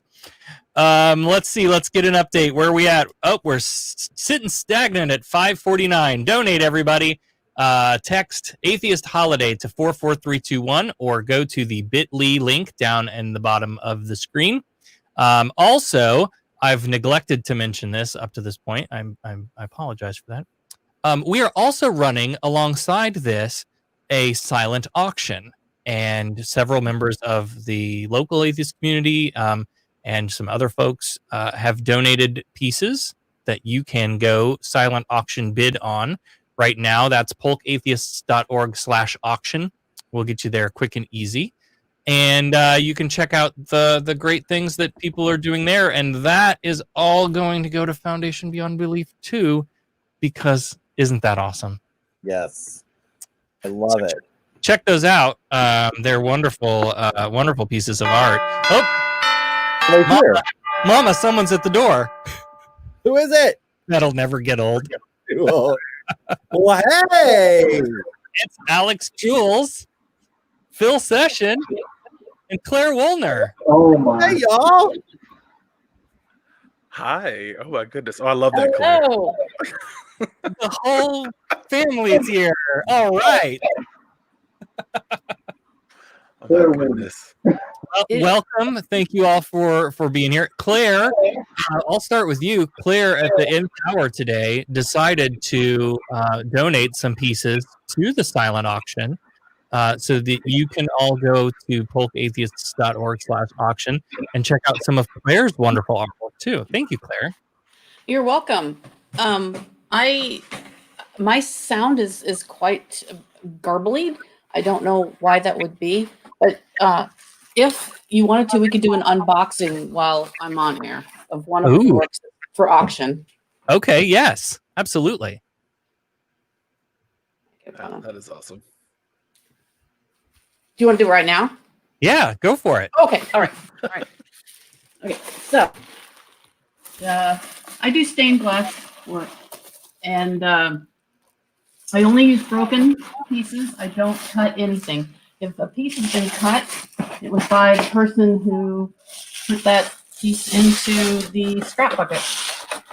So I take all these pieces of art, stained glass, and make pretty things out of them. Wow. And chihuahuas. This is really boxed up well.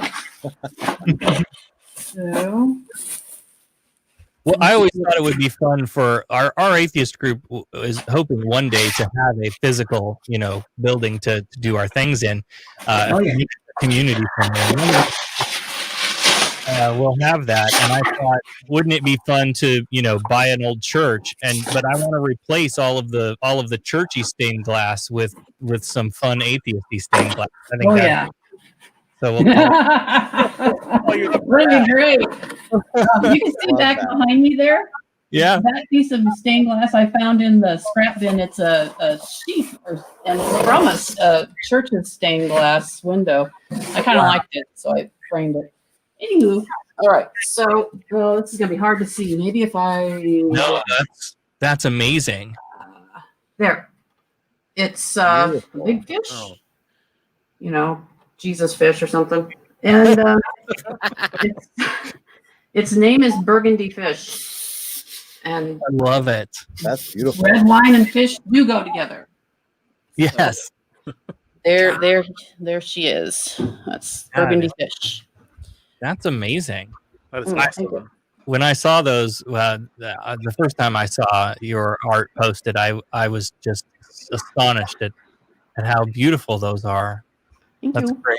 Yeah. I appreciate it. So, let's go around the room then, I guess, and just do some brief introductions. You three are all on the board of Foundation Beyond Belief. And so Phil and I have chatted before. Phil's been on the Free Thought in Florida show that I do. So it's good to see you again. And it's great to be able to chat with Alix. Alix, we were talking about my neck of the woods. How the Central Florida area is? You know your way around here, huh? I do. I lived there for about 2 years, and I ran as quickly as I could out of there. But of course, I went from Tampa, the Leach area, to Texas. So I mean, I really didn't want to change, except not having pretty beaches. But of course, now they're full with people that just don't care. You're a little garbly. I don't know if you're far away from a mic. What now? That's a little better now. Okay. Yeah, that's a little better. Okay. But no, I've been in Texas for a few years now, but I did enjoy my time in Tampa. Yep, good times. Okay, so whoever would like to start, I want to hear a little bit about how each of you found your way to Foundation Beyond Belief. What drew you there, to their mission, to the work that's being done, and just sort of how you got involved. Who wants to go first? Hands in the air. Say, Claire, did you want to go for it? Oh, Claire's muted. There we go. I have lots of noise in the background, so I had to mute. Let's see.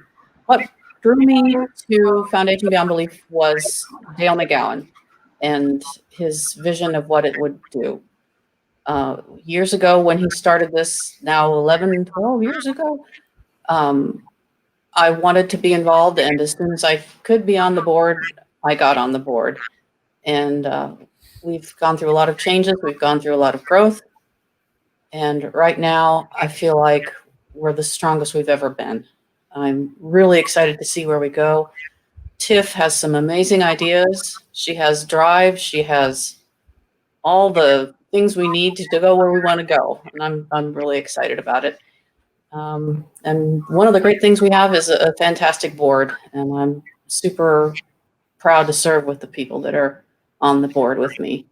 In addition to the two amazing people you see on the screen with me eventually here is Phil and Alix.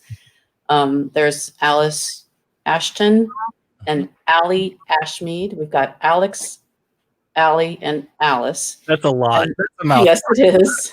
Yes, it is. And Jan Heimlich, who she's serving the rest of this term, and then she'll be off the board. But just amazing people who are doing really good things. And with that, I'll turn it over to Alix or Phil.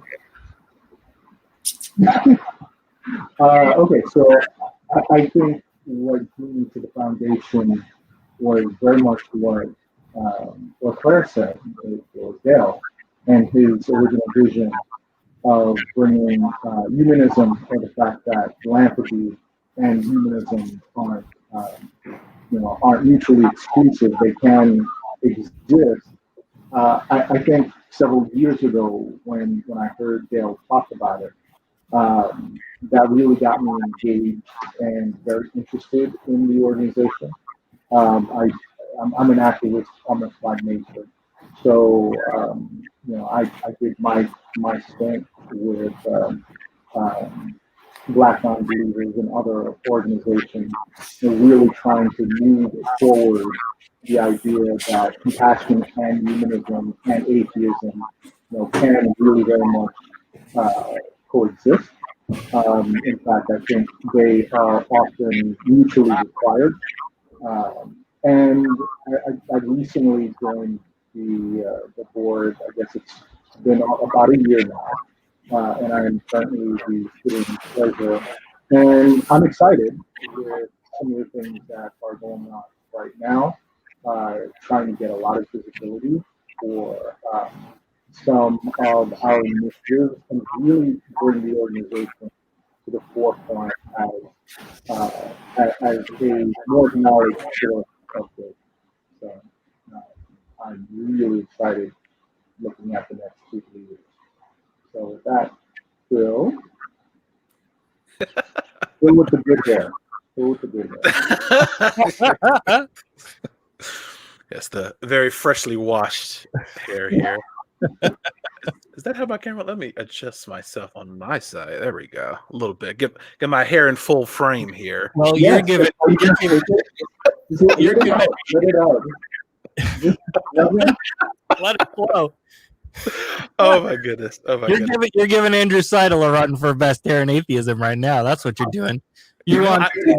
I kept it close to the skull. I was like, okay, let me watch it, and I'll just keep it close because I considered going out, but then like with my camera in the frame, like it was a whole technical setup today because I usually have a wide angle. You need a wide angle for it. You good. And you La Madonna, right? I mean, you straight up, it would fit for the holiday season, right? Just like that, right? It's just there's a lot that you can do with it, and just the possibilities are endless. I'll say it that way. Vote for Phil's hair right now by making a donation to Foundation Beyond Belief by texting Atheist Holiday to 44321. Yeah, but so for my journey, like I had heard about Foundation Beyond Belief, for years, as you see them at conventions, and they'll have a booth there, and kind of what's going on. So I always associated the group with humanitarian efforts, but it was a couple years ago when I actually got involved this was the Humanist Disaster Recovery Program, and I was deployed out with another friend out to Denham Springs, Louisiana. And I remember going out there because at first it was just like, I am not a handy person. Like I am not that one to fix a door or I've gotten better over time, but back then it was just like, what am I supposed to do here? And we met up with All Hands and Hearts, and we got deployed to this gentleman's home. And during this time, the home had to be completely demolished. It was being built from the ground up with the help of volunteers, those from FBB, other volunteers from All Hands, All Hearts and Hands. And, I laid floor tile for the first time ever in my life, which was an experience. But I learned a little bit about, okay, this is how you need to put the grout stuff in there, and this is how you do the spacing and everything else. And so it was definitely a learning experience, but that was one of my first real tangible experiences with FBB. And in addition to that was also running two Beyond Belief Network local teams here in Texas. And so going out into our local communities to make an impact there for those experiencing homelessness, for food insecurity, for building wheelchair ramps in San Antonio as we go out. Like it was just an amazing thing. We haven't done it in a while now. I mean, COVID pushed things off, and there's been a lot of considerations that's going there. But I really can't wait to get back into the ramping type of thing, because it was amazing once you got done with this ramp and the homeowner would be able to walk out of the door, right in front of you onto this ramp that you've just spent, 3 or 4 hours making for them to be able to enter and exit their house, on their own, if not, with the assistance of a wheelchair, a motorized wheelchair. And seeing people's faces and how that impacts them, it's just an amazing thing. And so when I was approached by Clare to join the board of FBB, I was very excited because, for me in community service and humanism, that's what it's all about. And I think it needs to be encouraged and pushed so much more, even in the secular community and just in general, because there's so much need out there. COVID has really brought to the forefront a lot of those pitfalls that we have in our society and what types of nets are not there that we would expect to be there, safety nets to catch people as time goes on. It's all these stopgap measures to help folks. And so, one of my main excitement points was to help local teams that really want to do something in their communities become more empowered to be, able to jump out there and to do a little bit more in their community, because a lot of people want to and just don't know how to get started. Need some help to get some money or, to try to start something. I mean, even this t-shirt that I wore, like the whole reason I don't have my green screen up is because I have my Foundation Beyond Belief shirt on, which is green. But even these shirts, having that sense of identity of my group, I have Austin Atheists Helping the Homeless on the back. And I have volunteers all the time saying, hey, when are y'all going to get more shirts? I want one of those shirts too. It's a larger thing, it's one of those things that you don't think about until a lot of people that you volunteer with ask about it. And it's like, hey, we didn't have to pay for this. We could just do events and get access to these shirts by virtue of being a part of the BBN program with Foundation Beyond Belief, which has been amazing. Like, we've done multiple orders of shirts. Every time we have this huge outpouring of, can you get this size? Can you get this size? What about my son? Et cetera, et cetera. It's a huge thing. And so I know I'm just going on and on. I can do that. So I'm going to roll it back slightly. But so that was kind of my journey into the board of, being a part of FBB and excited to see where we go in the future. Like, it's so many things on the horizon. Tif is amazing, as Claire mentioned earlier, and it's very exciting as time moves on. So thank you so much for all your donations that everyone has donated thus far for all of these programs that go on. It makes a heck of a difference. Wonderful. Final word, Claire or Alix? Oh, we're almost out of time. Oh yeah, it is. We're running up on the clock. Thank you for doing this, Sarah and Mama Rose.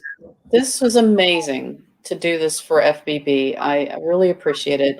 You can see a lot of people love FBB deeply, and to have people put together something like this because they want to just is everything to me. I really appreciate this. And the things we are, the things we are planning for the future are big and important, and I really would like to encourage people to donate as much as you feel comfortable doing to FBB so that we can do more good stuff. Yep. We know times are tight. Any little bit that you can is greatly appreciated. And if you can't, share this video. Go to the Foundation Beyond Belief website, learn more, get signed up to help. Alix, final thoughts? Give keep giving. One of the things that I remember, he used to be a board member, Dr.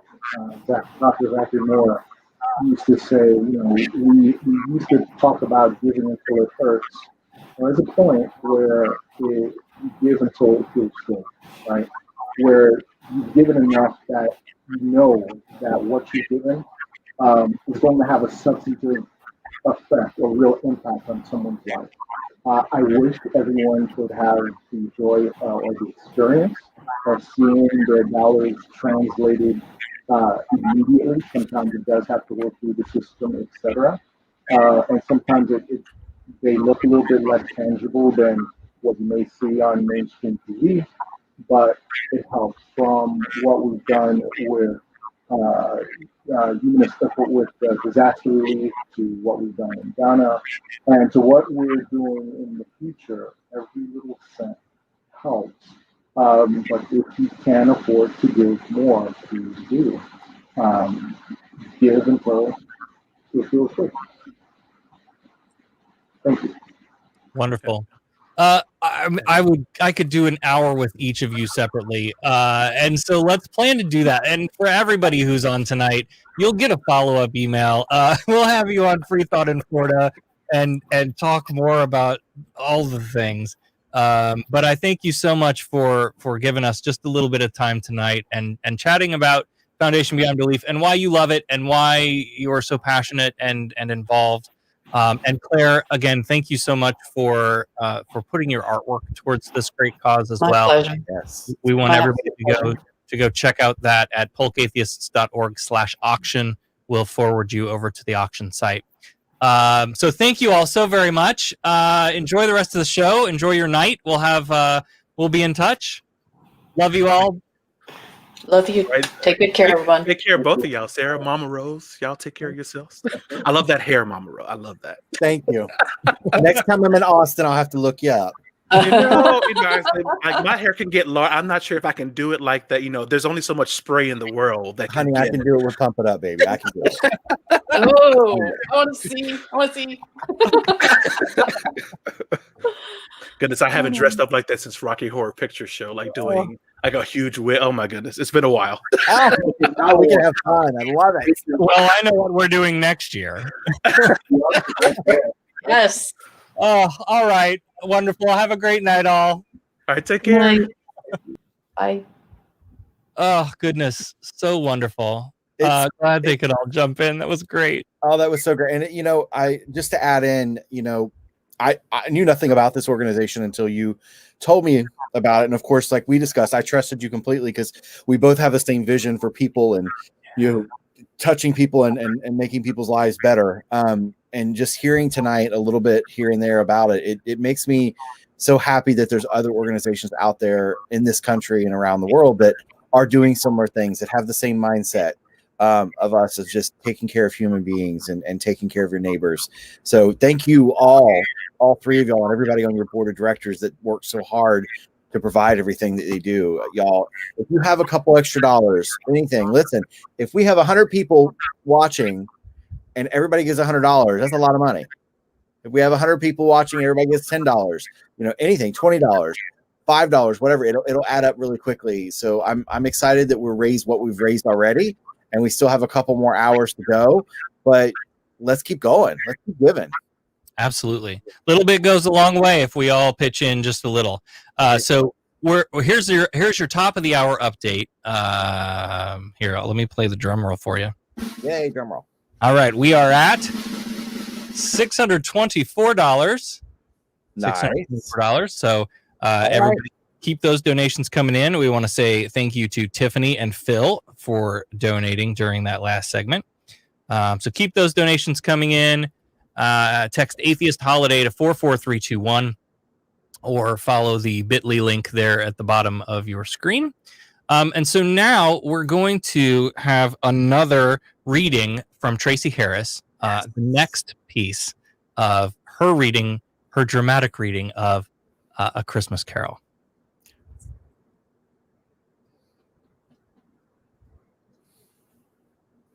Continuing with readings from Charles Dickens' A Christmas Carol. For the second reading, the scene begins as the ghost of Scrooge's dead business partner, Jacob Marley, has come to haunt him. Scrooge refuses to believe that Marley is real, and Marley reacts to Scrooge's disbelief. At this, the spirit raised a frightful cry and shook its chain with such a dismal and appalling noise that Scrooge held on tight to his chair to save himself from falling in a swoon. But how much greater was his horror when the phantom, taking off the bandage around its head as if it were too warm to wear indoors, its lower jaw dropped down upon its breast. Scrooge fell upon his knees and clasped his hands before his face. "Mercy," he said. "Dreadful apparition, why do you trouble me?" "Man of the worldly mind," replied the ghost, "do you believe in me or not?" "I do," said Scrooge. "I must, but why do spirits walk the earth, and why do they come to me?" "It is required of every man," the ghost returned, "that the spirit within him should walk abroad among his fellow men and travel far and wide, and if that spirit goes not forth in life, it is condemned to do so after death. It is doomed to wander through the world, oh woe is me, and witness what it cannot share, but might have shared on earth and turned to happiness." Again the spectre raised a cry and shook its chain and wrung its shadowy hands. "You are fettered," said Scrooge, trembling. "Tell me why." "I wear the chain I forged in life," replied the ghost. "I made it link by link and yard by yard. I girded it of my own free will, and of my own free will I wore it. Is its pattern strange to you?" Scrooge trembled more and more. "Or would you know," pursued the ghost, "the weight and length of the strong coil you bear yourself? It was full as heavy and as long as this 7 Christmas Eves ago. You have labored on it since. It is a ponderous chain." Scrooge glanced about him on the floor in the expectation of finding himself surrounded by some 50 or 60 fathoms of iron cable, but he could see nothing. "Jacob," he said imploringly, "old Jacob Marley, tell me more. Speak comfort to me, Jacob." "I have none to give," the ghost replied. "It comes from other regions, Ebenezer Scrooge, and is conveyed by other ministers to other kinds of men. Nor can I tell you what I would. A very little more is all permitted to me. I cannot rest, I cannot stay, I cannot linger anywhere. My spirit never walked beyond our counting house. Mark me, in life my spirit never roved beyond the narrow limits of our money-changing hole, and weary journeys lie before me. It was a habit with Scrooge whenever he became thoughtful to put his hands in his breeches pockets. Pondering on what the ghost had said, he did so now, but without lifting up his eyes or getting off his knees. You must have been very slow about it, Jacob, Scrooge observed in a businesslike manner, though with humility and deference. Slow, the ghost repeated. 7 years dead, mused Scrooge. And traveling all the time. The whole time, said the ghost. No rest, no peace, incessant torture of remorse. You travel fast, said Scrooge. On the wings of the wind, replied the ghost. You might have got over a greater quantity of ground in 7 years, said Scrooge. The ghost, on hearing this, set up another cry, and clanked its chains so hideously in the dead silence of the night that the ward would have been justified in indicting it for nuisance. Oh, captive, bound, and double iron, cried the phantom. Not to know that ages of incessant labor by immortal creatures, for this earth must pass into eternity before the good of which it is susceptible is all developed. Not to know that any Christian spirit working kindly in its little sphere, whatever it may be, will find its mortal life too short for its vast means of usefulness. Not to know that no space of regret can make amends for one life's opportunities misused. Yet such was I, oh, such was I. But you were always a good man of business, Jacob, faltered Scrooge, who now began to apply this to himself. Business, cried the ghost, wringing its hands again. Mankind was my business. The common welfare was my business. Charity, mercy, forbearance, and benevolence were all my business. The dealings of my trade were but a drop of water in the comprehensive ocean of my business. It held up its chain at arm's length, as if that were the cause of its unavailing grief, and flung it heavily upon the ground again. At this time of the rolling year, the spectre said, I suffer most. Why did I walk through crowds of fellow beings with my eyes turned down and never raise them to that blessed star which led the wise men to a poor abode? Were there no poor homes to which its light would have conducted me?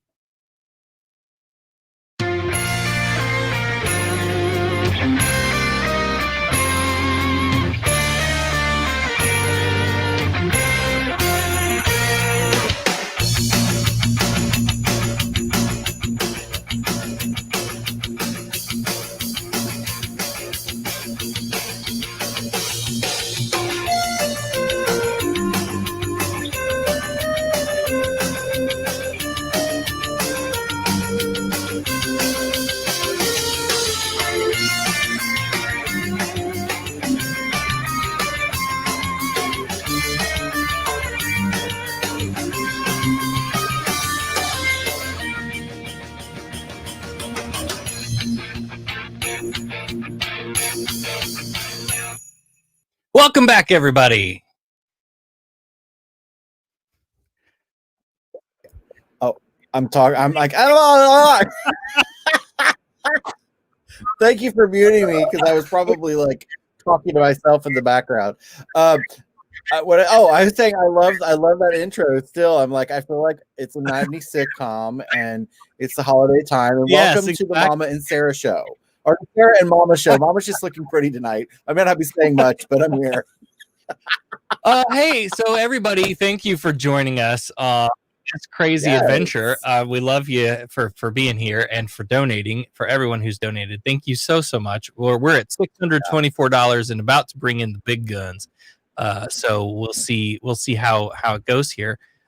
But for those of you who might just be joining us, I should probably do this more often. For those of you who might just be joining us, I'm Sarah Ray. I am one of the directors of the atheist community of Polk County in Florida.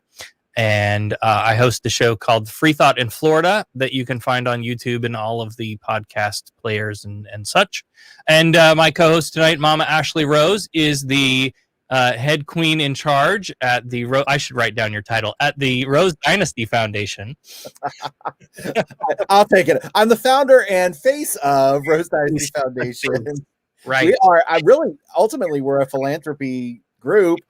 We mentor and work with LGBTQ plus youth and raise money for other local charities, and that's the short version. But we're just making a difference. And I'm your family-friendly drag queen.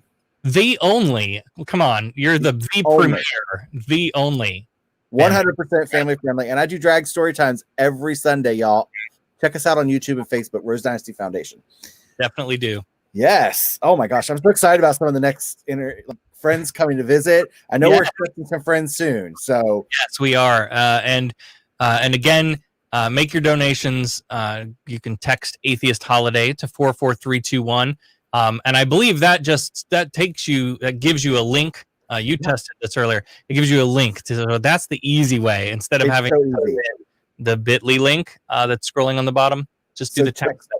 Yeah, text it and click on that link here. I'm the old lady. Like, can y'all see what I'm touching and pointing at? No, text it and it gives you the link. And if you have PayPal or Apple Pay or anything, you can pay from it right there. So easy, y'all. So you got iPhones or Androids or something. Oh, Mama, somebody's at the door. We have a new friend. We have a new friend. Who could possibly be here tonight? It's Noah Lugeons. Noah, are you here? Yeah, can you guys hear me? Yeah. I can hear you. How are you? Great. How are you? I am doing awesome. I'm really happy to be part of this. I'm a big fan of Foundation Beyond Belief. Great to see the work that you guys are doing. And yeah, and I'm excited to help out, to do my part. Awesome. We're happy to have you. So I'm going to pick right up from the last time we talked. So Noah was recently on the show that I do, Free Thought in Florida. And we had a technical glitch right at the end, and I didn't get to ask the final question. Noah, author of Outbreak, A Crisis of Faith, How Religion Ruined Our Global Pandemic. So my last couple of questions were going to be, like, I specifically didn't read all the way to the end of the book, because but I need to know, is it a happy ending?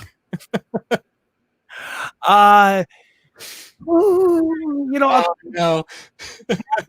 Would have been, right, because we had to make the decision as we're writing the book, like, do we keep updating this as new news comes in, or do we we have to cut it off somewhere eventually, right?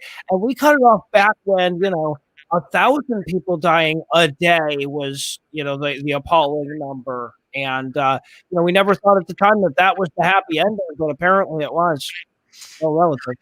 Yeah, well, we're all hopeful for better days ahead. Yeah.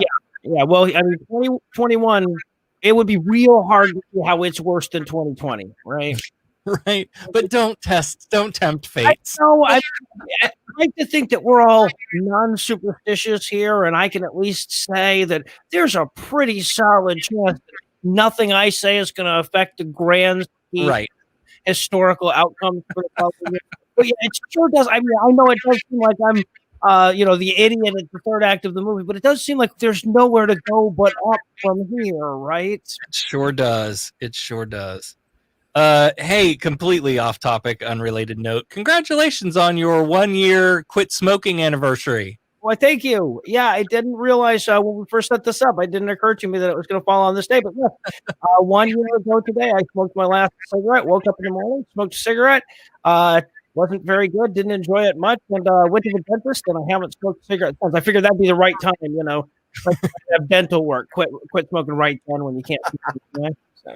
Yes. Well, I thought we would commiserate over that a little bit. I have quit a few times. And so, gosh, if you're out there and you're trying to quit, just keep on it. I tried all the things. I tried, my dad from the generation that he's from told me that, if you just crumple them up, throw them in the garbage and don't ever have another one, then you're good to go.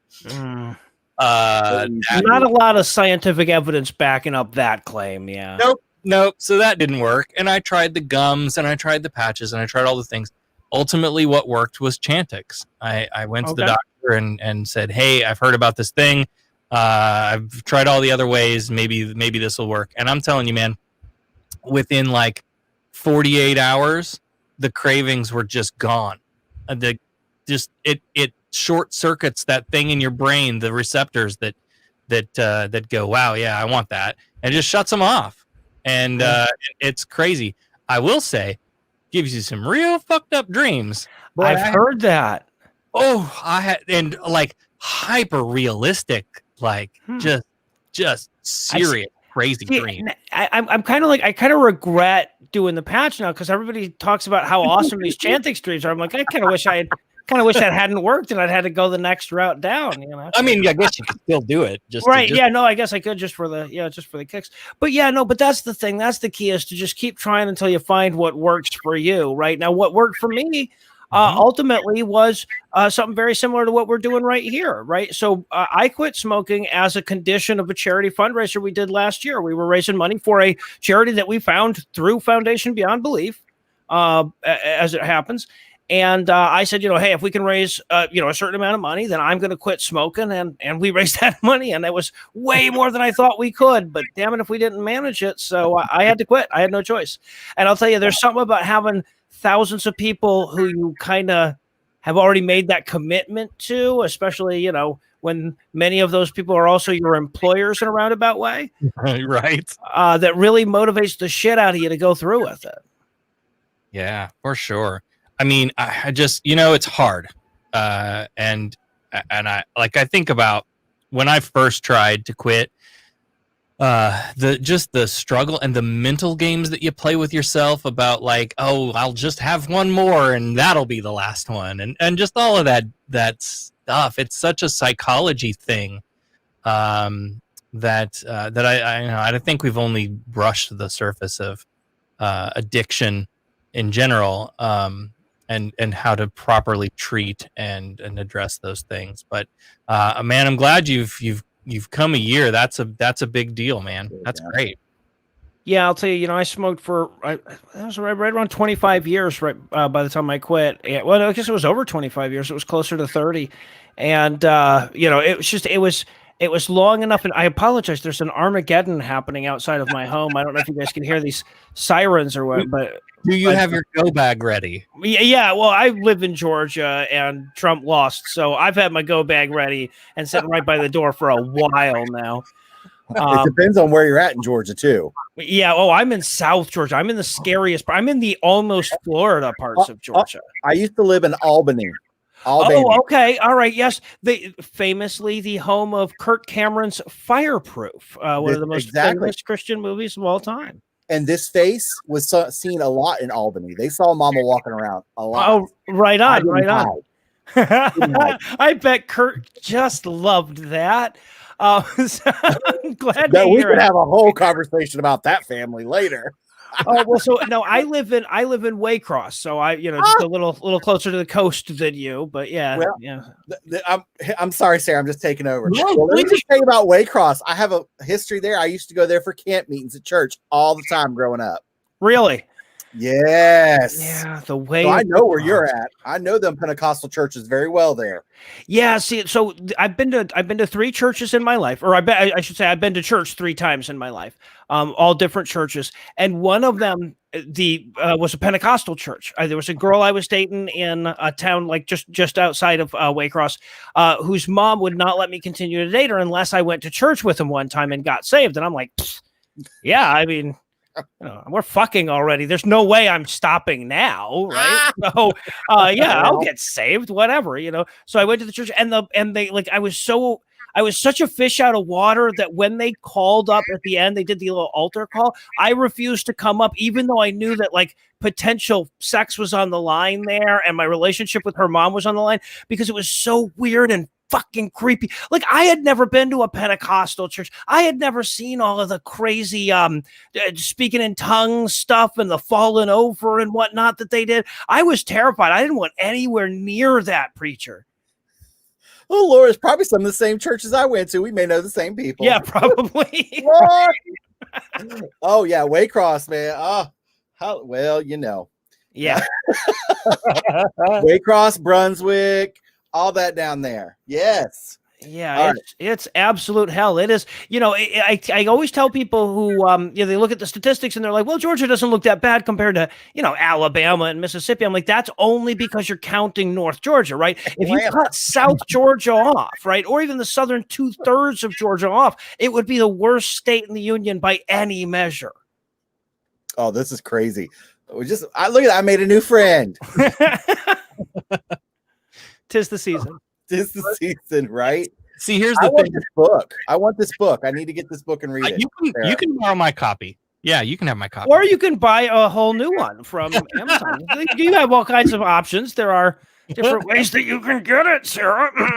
So if anybody wants to buy me a copy, they know how to buy me a copy. Yeah, no, by all means, borrow There you Sarah's go. copy and donate that money to Foundation Beyond Belief. That's what we're here for today. We're not here to sell books. So by all means, like I said, I'm super excited. I'm such a fan of what Foundation Beyond Belief does. In my experience, every atheist that I've ever met that winds up with an audience of more than 9 people immediately starts trying to find a way to turn that audience into a charity fundraiser to do some good for society. We have no promise of heaven. It's just for the sake of good. And it's so hard for us sometimes to find a charity that we can feel good giving to, and to know that our money's not going to be redirected to some religious bullshit. And like I said, I've been so happy for so many years that Foundation Beyond Belief is out there filling that role.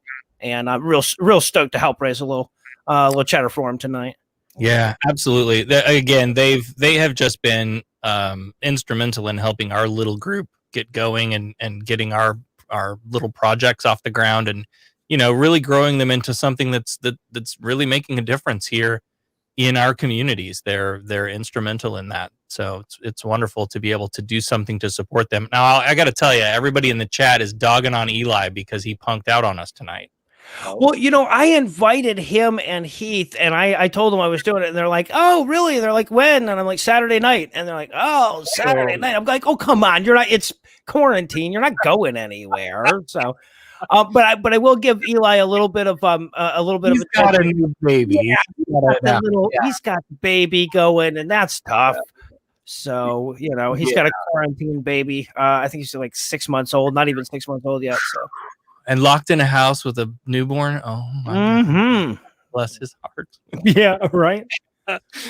Oh goodness. So just tell me what else is going on. You guys, we have some people asking about your podcasts in the chat too. You want to talk about those a little bit, but just what's going on in Noah land. Oh, you know what? No, I've got a better question. Let's do this. So you said you've only been to church like 3 times. Let's talk a little bit about being non-religious around the holidays. Talk about like how your family celebrated, if they did, what that looked like. How was that in like, hyper religious Southern Bible Belt? Yeah. So I grew up down south, but I didn't grow up in a particularly religious family. My family was sort of randomly religious, generically Christian, but not church going. So my parents were Christian in that if the questions got too complicated, they would retreat to God now and again. And they'd say, oh, well, Jesus said X, Y, and Z. They both grew up going to church. But one of the things that I really owe my mother thanks for is the fact that she didn't send me to church, and in fact, didn't let me go to church. Some people like freak out about that, but like the way I figure it, hey, look, I would not let my kid go to an alternative school where they learned lies too. Right. So I'm fine with that. Now, my mom is religious, but she wanted to, churches don't present what they believe as a possibility. They present it as a truth. And she didn't want her kids being influenced when they were young about that kind of stuff. And when you do that, you basically are raising atheists, whether that's what you mean to do or not. Right. When you raise a kid intentionally without religion, they get past the point of indoctrination, and there's really no going back from there. So I didn't really go. I went to church once as a kid. I had to for the grandparents, and then the church called my mother and asked that she not bring me back. Apparently, I didn't know about that until very recently. She saw an interview with me that I did on some on another podcast and told me that story. I didn't know that's why we never went back. What? I just thought it's because I hated it. Well, it was my brother and I, and we had it didn't really matter where we went. It didn't matter if it was a church or a mall or a pizza place. They always called and asked that we not be allowed to come back. So sounds like me and the Boy Scouts. They just didn't want me there. Right. Yeah. So, yeah, but so I wasn't raised in a particularly religious household. My holiday traditions were all the secular stuff, all the good stuff about Christmas. My parents were way more concerned with fooling me into believing in Santa Claus than any Jesus stuff. And how did that work out for you? Look, there's a discussion happening about all of that, as far as believing in the big man, and and how that works out for people later in life. How did that work out for you? Well, I don't honestly really remember, a moment when like a moment of revelation or anything like that. I can tell you my parents actively tried to deceive me on it. And I think it was a good lesson in, hey, you can only trust your own eyes and ears here, kid. Even your parents are trying to lie to you every time you turn around.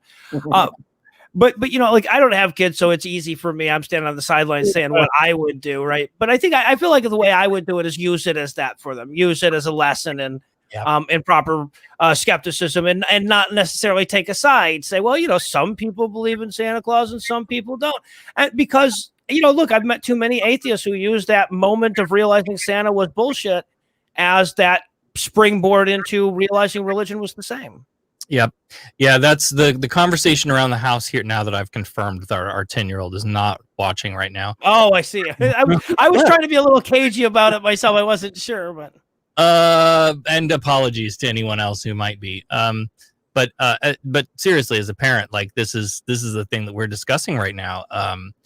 We're getting to that age where all the other kids are starting to figure it out or never did do the Santa thing, and so we set it up and intended it to be just exactly that lesson of skepticism and doing the scientific exploration and figuring it out on your own. And then once we're comfortably there, then we can sort of guide that into, now you get to be in on it. Now you're part of the magic for others. And so anyway, we're running out of time here, but yeah, right. That's the thing that we're trying to figure out here at our house. Yeah, no, it's tricky. And look, honestly, I do not envy atheist parents at all for that, because anything that you tell your kid, rationally speaking, could come back to bite them in their social development and their relationship with their peers, right? I remember being a kid and not believing in hell, right? Because even as a kid, that seemed isn't it a little convenient that all the things my parents don't want me to do also have a fiery eternal punishment attached to them? Come on now. Okay. So even at like 7, 8 years old, I was starting to think that was a lot of nonsense. And I remember getting into fights with other kids in school about it. I didn't understand the extent to which they were being told it was true, and that anyone who said otherwise was, an agent of the devil. So in other words, I was working for the devil way before he started paying me. I'm going to give you an update here, and then I'll give you the last word. We are now over $1,000. We're at $1,095. Thank you to Drew, April, Alice, and Elizabeth, who have recently donated. Very much. Hooray, April. So thank you so much. Noah, last word. Any final thoughts for us? Yeah. If you're out there and you're still thinking about quitting smoking, you haven't done it yet, I want you to know you are a year away from occasional cravings that'll pop up, and they're so weak and they're so such non-events that you think to yourself, that's weird. I reached into my pocket for a cigarette. You really are. I know it doesn't seem like that, especially if you've quit before and you haven't made it. I got through that first week or those first 2 days, but believe it or not, you really are that close. Yep. I know that's a little off subject, but that and donate money to Foundation Beyond Belief. Yes. Oh, well, wonderful. Noah, thank you so much for jumping on and chatting with us. Very much appreciate you. Yeah. Thanks for letting me be a part of it. All right. Anytime. All right. Wonderful. Thank you so much, Noah. Okay. So let's see. Let me just scroll through the comments here. I know there were so many comments, Floyd. I was just reading them. I'm like, I can see. I'm jumping back and forth between Facebook and YouTube since I can't see them on here. Everybody loves Noah's mom. That's great. Okay, so here's where we're at. Again, make sure that you cruise on over to donate. Text Atheist Holiday to 44321 and make a donation. Again, any little bit goes a long way. and that goes out to support the local organizations who are doing work on boots on the ground, making a difference in your communities. So please, if you can support Foundation Beyond Belief, please do so. And now I have the great privilege of sharing with you a performance from some members of our local community, the atheist community of Polk County. Now, I will warn you in advance, these are both music teachers, so it's good. And here we go, the Wren family, and then we'll be back with more holiday cheer right after this.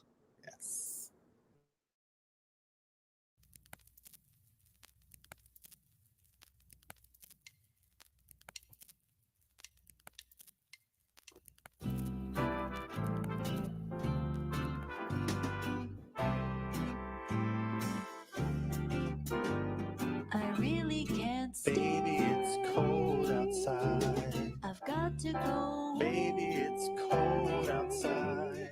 This evening has Hoping that you so drop in. very nice. I'll hold your hands. They're just like My eyes.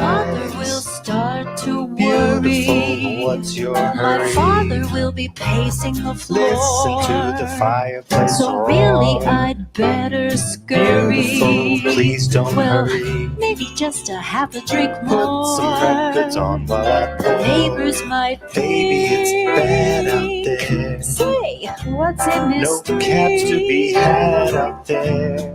I wish I knew Your how eyes are like starlight to now. break this spell. I'll take your hat. Your hair looks I well. ought to say no, no, no, Mind if I move sir. in closer? At least I'm gonna say that I tried. What's the sense of hurting my pride? I really can't stay. Baby, don't hold out. Oh, but it's cold outside.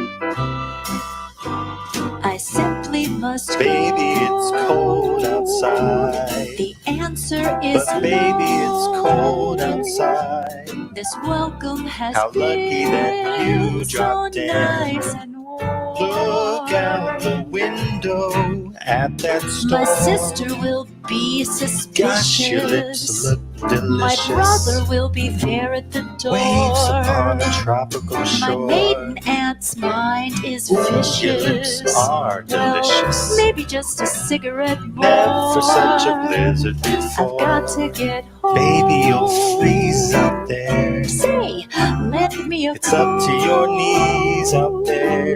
You've really been I thrill when you touch good, my but hand. don't you see? How can you do this thing to There's me? bound to be talk tomorrow. Think of my lifelong sorrow. At least there will be plenty implied. If you got pneumonia and I really died, can't get stay. over that hold out. Ah, but it's cold outside. Baby, it's cold outside. Aren't they wonderful? No, sir. Oh, the little ones. Oh, Oh, they're so cute. I was like, they're Kate and adorable. Cannon, aren't they so cute? Oh my gosh, have I met them? Oh, no, She you might looks so have. familiar. I might have. Oh my god, they were great. I love. I love that the song is so Yes. controversial. And all I'm thinking is, baby, I wish it was cold in my house. I've got fur on and a wig, and I'm Oh sweating. my gosh. Yes. Oh, that's great. That was so. I cute. made the kids shut all the windows and we turned the air back on because I knew I was going to be in here with the hot. Yeah, 'cause your room your studio does get hot. Yes. Especially if there's any other bodies in there. It's like, yes. Yeah, I remember being in drag in that room. I was like, oh, it's hot, but that's all right. And then I was looking while ago. I'm looking around for my fan. I don't even know where my fan is. I'm like, oh, Mama, we have another guest. Oh, yay. Who is our new friend?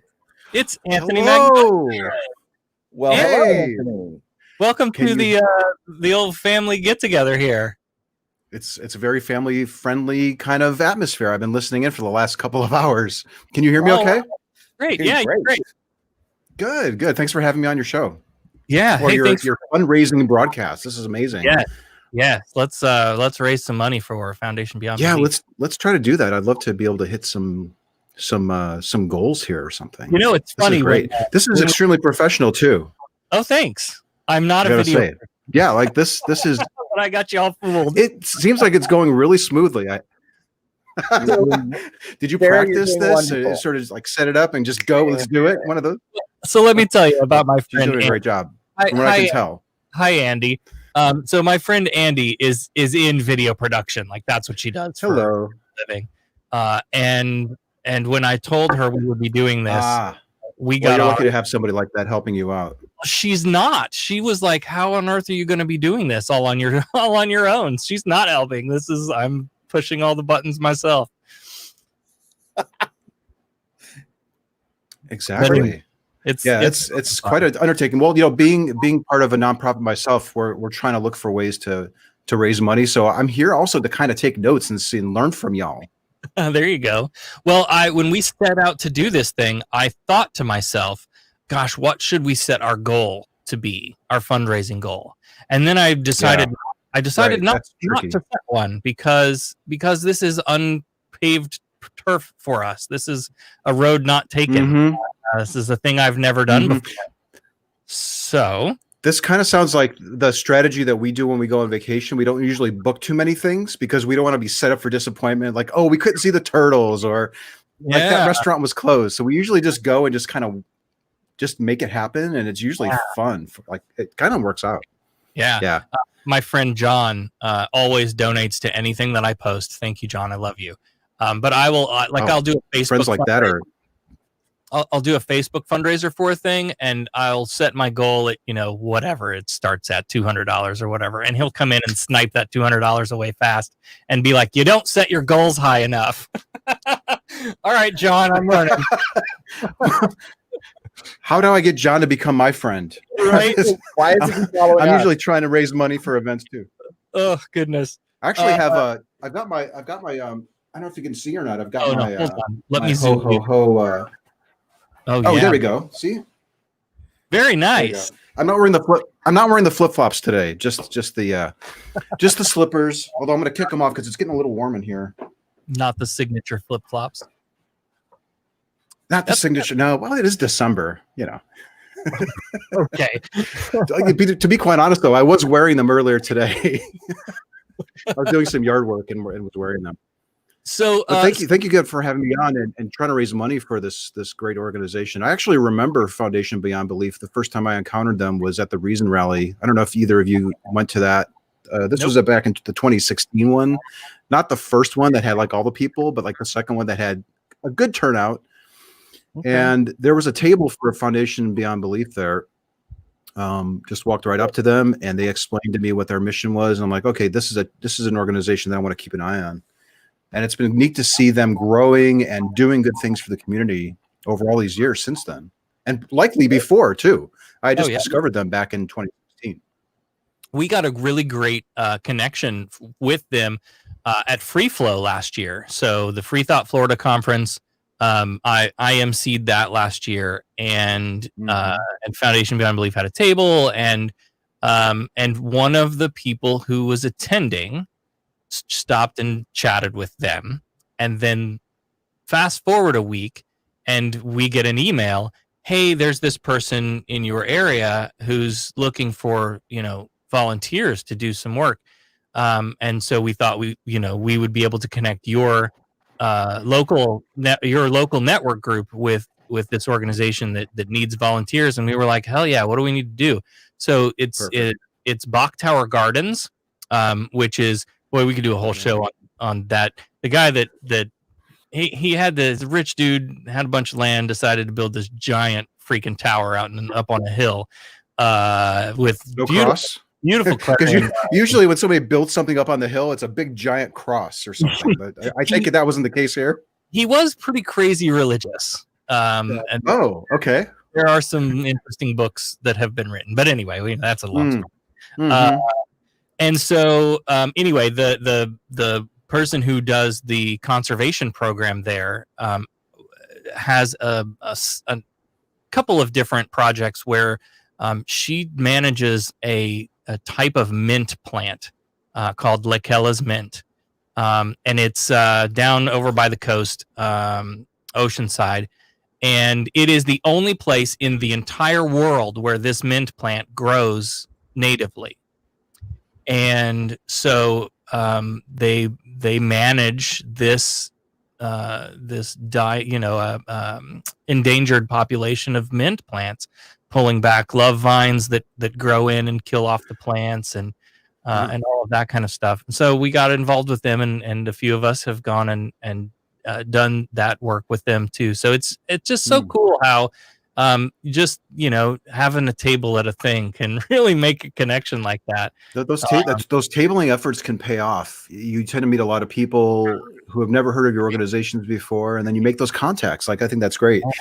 Are you planning to do any more conferences in your area? I remember us talking about that one, and I don't know if I couldn't make it or something, but that may have been one of the last conferences that happened before this big shutdown.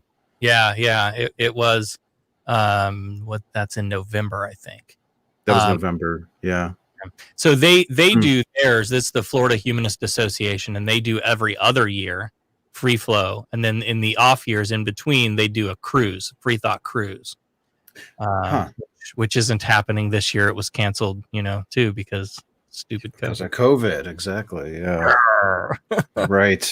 Well, but that's put a kibosh on a lot of the efforts that you do going out and doing epistemology. Like, you haven't really been able to go out and well, okay. So this is the beauty of the set, the group that we have here tonight. So Mama is completely unaware of what street epistemology is or who you are. Fantastic. Okay, well, this is great.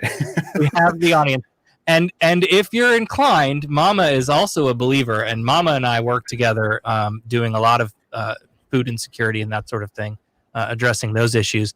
And I love that we get to hand in hand kind of do that work, showing that look, the believer is not the enemy, guys. The atheist is not the enemy. Like, we can work together to do better things and make the world a little bit better. And we're not proselytizing, and we're not trying to deconvert or convert. We're just friends, and we love each other, and we're, doing good things. So anyway, take it away, Anthony. Well, so it's nice to meet you, Mama. I don't think I've met you before, and I'm glad that you are comfortable working with a bunch of atheists, to do good, because a lot of atheists do want to do good. We just think that we don't need to have any gods to be able to do good.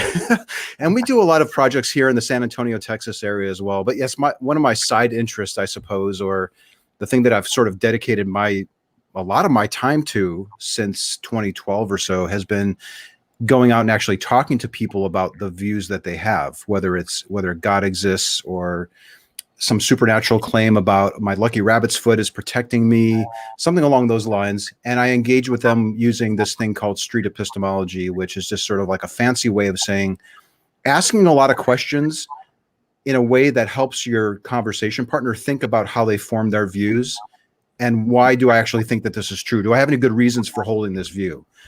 And it's not pushy. You kind of go at the speed that the person that you're speaking with is comfortable going with. And it's usually backing off when you notice the person is processing some questions and maybe they're starting to think about it. Maybe you see the light bulb go off a little bit. It's usually when we tend to sort of back off and give them a little bit of space to process it. And hopefully they come back later for more talks. And it's been really blowing up. I don't know if you've been following it much, Sarah, but it's been gaining some momentum, especially I think in the atheist community, but we're trying to get it beyond that. I would love to see believers like yourself, Mama, or anyone else who's watching, learn this approach, because it seems like it's a really good way of talking about things that piss us off without us becoming really emotionally invested in it. It's sort of like distances yourself from the sensitivity of the claim, and it really focuses on the reasons and the methods for why you think it's true. And it seems like it's far more productive than arguing and debating, which I think has its place. Yeah. But that was something that never really appealed to me, was arguing and debating. So like this technique really appealed to me personally. I love I'm, and Sarah knows this, I'm a conversationalist. I love to have a conversation about it. And whether I agree with you or not, I want to hear what you have to say. I want to hear what other people's thoughts are, because that's how I've formed my belief that has literally transitioned from staunch Republican, conservative, closeted gay to this outwardly family friendly drag queen in the world that spreads a message of love and acceptance to everyone, no matter who you are. And I talk about true acceptance is finding your commonalities and respecting the differences. And what I'm hearing you say, I definitely want to check this out, because it makes people think. If someone is not willing to have a conversation to make them think, then we know automatically their mind is closed, and automatically they're not willing to grow and expand. And that was the one thing that I learned that I struggled with because of indoctrination and cult mindset and just crap that I grew up with. I was told to think a certain way. When I started thinking for myself, I realized a lot of what I thought wasn't thinking for myself. It was thinking because of what someone told someone that told someone that told someone. Yeah. And I believed it. So I love to hear that. I can't wait to check out your stuff, because I think it's important. Conversation is important. I love what you said too, is debating there's a time and a place for that.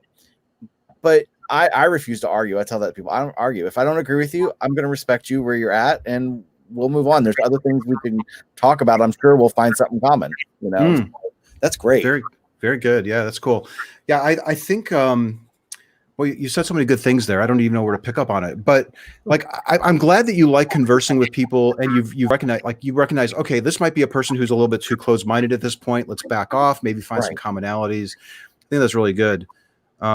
I really like the approach, because it seems like when I'm done using the approach with somebody, this street epistemology stuff, the person is usually really grateful for having done it. And I usually feel really good about doing it too. I can't think of the last time I used this approach and then felt terrible afterwards, or maybe I usually regret like not having asked the question or ended it. Like maybe I kept the conversation going too long. And it sounds like you're pretty good at like identifying, okay, this is probably a good time to end it and maybe move on to a different topic or something that we agree with. Hashtag what not to do is my life hashtag in the last year or two. So I'm like, okay, I remember that. And I with my organization, from coming from pastoring churches and starting churches all over the country to moving into LGBT churches, and then realizing it was the same cult that it was before, just okay people, and having that mindset and realizing that just there you can never, religious or not, and in hearing what you just said, you can never push somebody. You should never push somebody too far, because if you push them too far, they're going to shut down, and then everything you say and everything that they're saying is null and void, because their thought process is already skewed at that point, because they're angry, they're upset, they're triggered in the wrong way, and it shuts like it's a waste of energy at that point. Yeah. Well, I think it makes it worse, like, because they're going to probably be less reluctant to talk with you again. They may not ever want to talk about that subject again with anybody else. So if you can find out, like I said, like figuring out when to end the talk is one of the best, like one of the hardest things to learn how to do. But if you can get good at it, then you prevent that closed-mindedness that could set in. Because I really want to try to end it where I'm thinking about it and they're thinking about it, and then they're also processing it like hours, days, weeks, months, years later. And I think that's good. Like that's how you grow. That's how we grow from, the beliefs that we were saddled with largely, right? And now we're forming them. And it doesn't seem like very often we take a look at how those views got in there in the first place. And that's really what we try to do with SE, with street epistemology. That's so cool. I can't wait to check this out, because I think you'll like it. I think you'll really like it. It wasn't, some people hate it, but for the most part, I think for the most part, I think people see the value in it, even though they may struggle doing it, or they're like, I can never do that. I would have to correct them because they're wrong. But if you can just set that all that stuff aside and just go with it for the purpose of them seeing their views, it usually works out.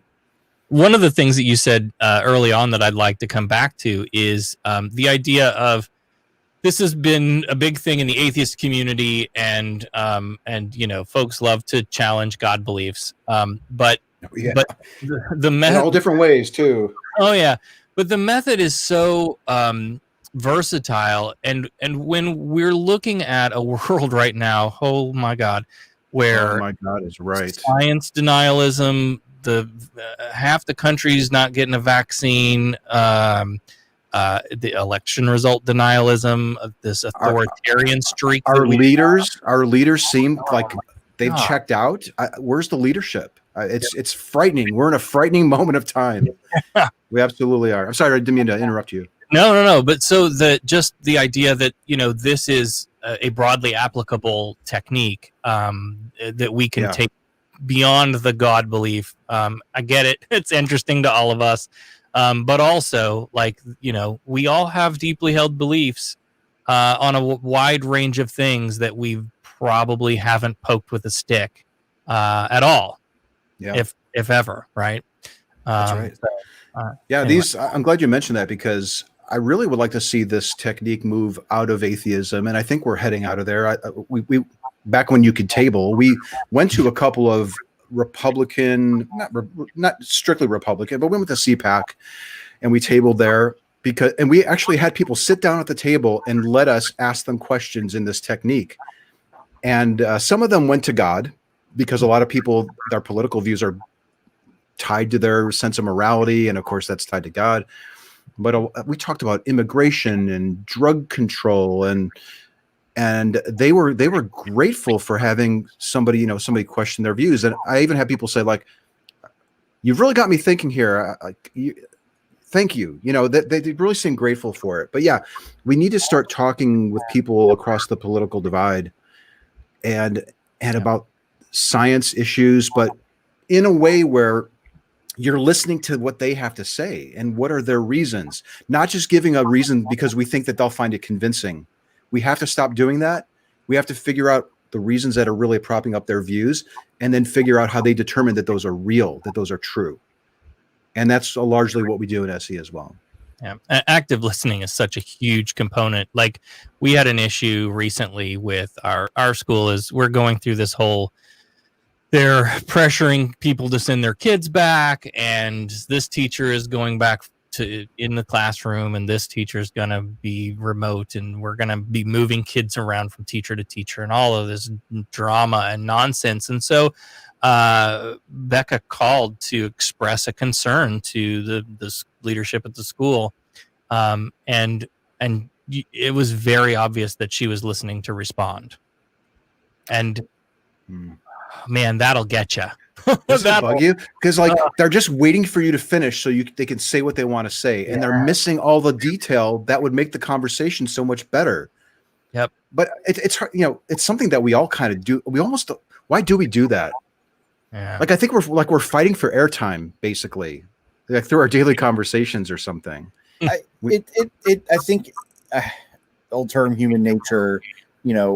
I'm right. I'm always right, no matter what anybody else says. It's there's always a little bit of selfishness in every human, even no matter how great selfless we may think they may be. There is that innate thing in there, whatever it may be. And like you said, fighting for airtime.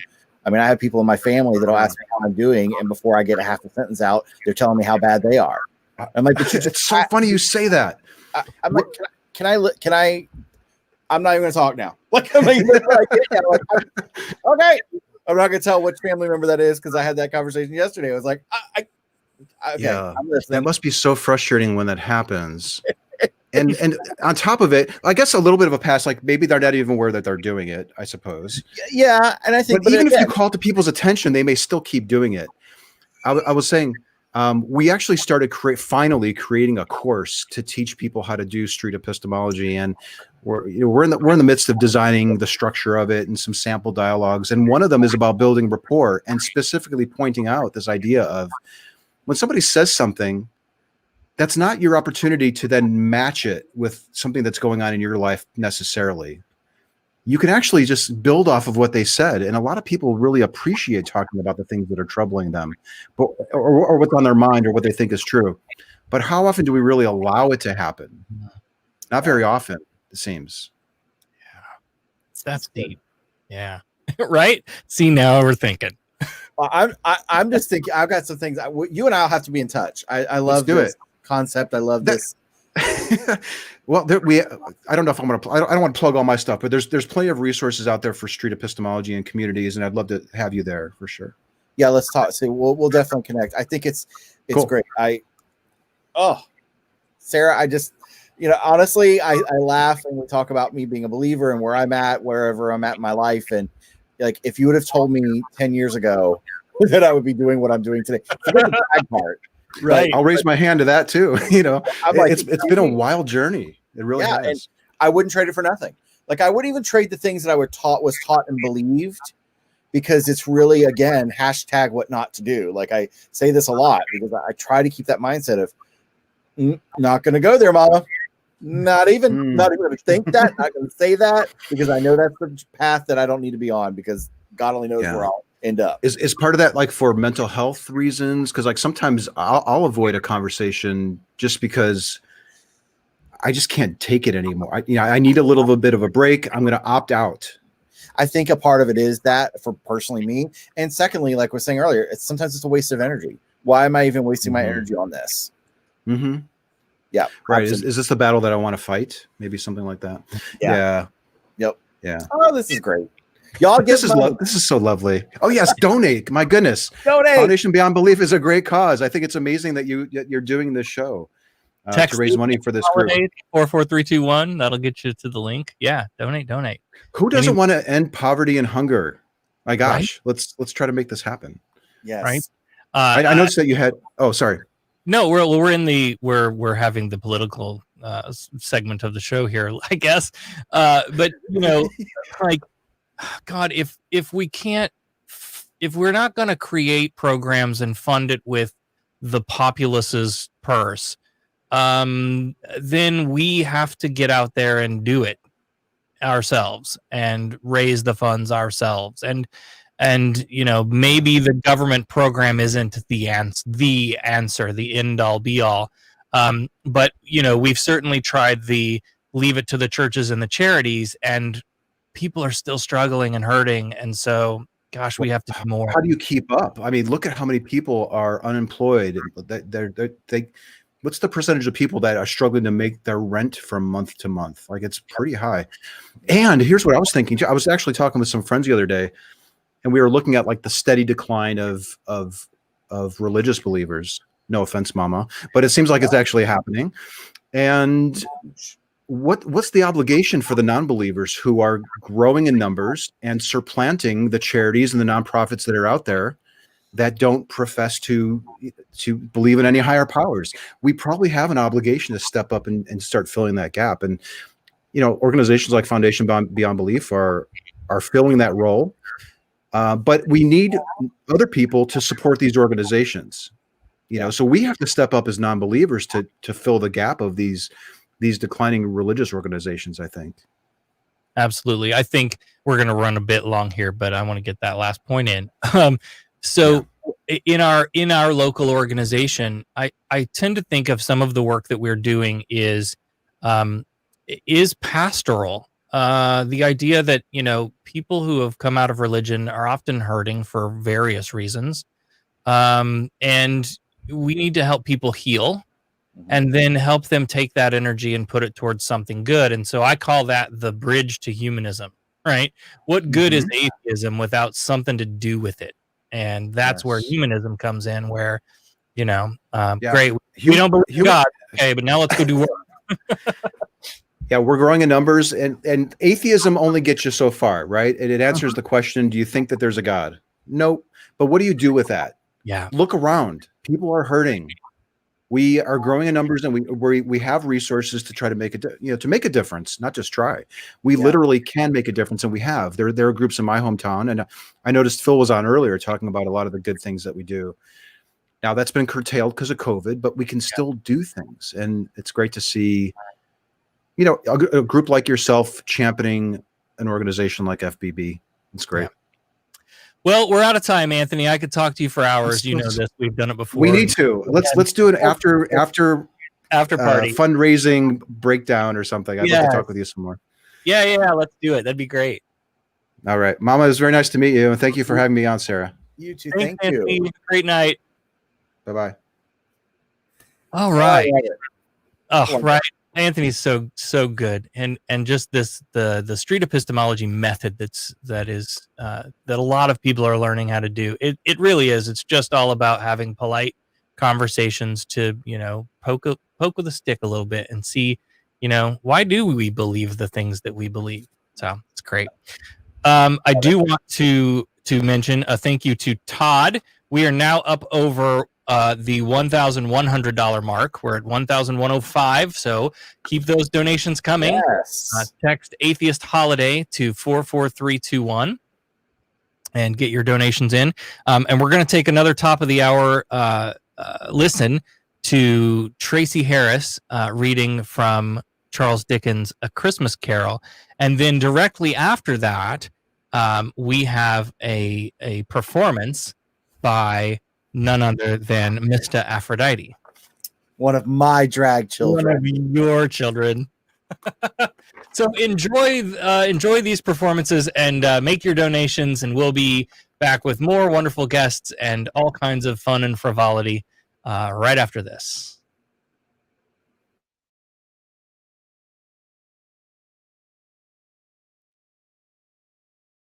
Continuing with readings from Charles Dickens' A Christmas Carol. For the third reading, the scene begins as the ghost of Christmas Present has completed his journey with Scrooge. As they are parting, Scrooge notices something odd about the appearance of the spirit and inquires. "Forgive me if I am not justified in what I ask," said Scrooge, looking intently at the spirit's robe. "But I see something strange and not belonging to yourself protruding from your skirts. Is it a foot or a claw?" "It might be a claw for the flesh there is upon it," was the spirit's sorrowful reply. "Look here." From the foldings of its robe it brought two children, wretched, abject, frightful, hideous, miserable. They knelt down at its feet and clung upon the outside of its garment. "Oh, man, look here! Look down here!" exclaimed the ghost. They were a boy and a girl, yellow, meager, ragged, scowling, wolfish, but prostrate, too, in their humility. Where graceful youth should have filled their features out and touched them with its freshest tints, a stale and shriveled hand like that of age had pinched and twisted them and pulled them into shreds. Where angels might have sat enthroned, devils lurked and glared out menacing. No change, no degradation, no perversion of humanity in any grade through all the mysteries of wonderful creation has monsters half so horrible and dread. Scrooge started back, appalled. Having them shown to him this way, he tried to say they were fine children, but the words choked themselves rather than be parties to a lie of such enormous magnitude. "Spirit, are they yours?" Scrooge could say no more. "They are man's," said the spirit, looking down upon them, "and they cling to me, appealing from their fathers. This boy is ignorance, this girl is want. Beware them both, and all of their degree. But most of all, beware this boy, for on his brow I see that written which is doom, unless the writing be erased." "Deny it," cried the spirit, stretching out his hand towards the city. "Slander those who tell it ye. Admit it for your factious purposes, and make it worse, and bide the end." "Have they no refuge or resource?" cried Scrooge. "Are there no prisons?" said the spirit, turning on him for the first time with his own words. "Are there no workhouses?" The bell struck 12. Scrooge looked about him for the ghost and saw it not. As the last stroke ceased to vibrate, he remembered the prediction of old Jacob Marley, and lifting up his eyes, beheld a solemn phantom draped in hooded, coming like a mist around the ground toward him.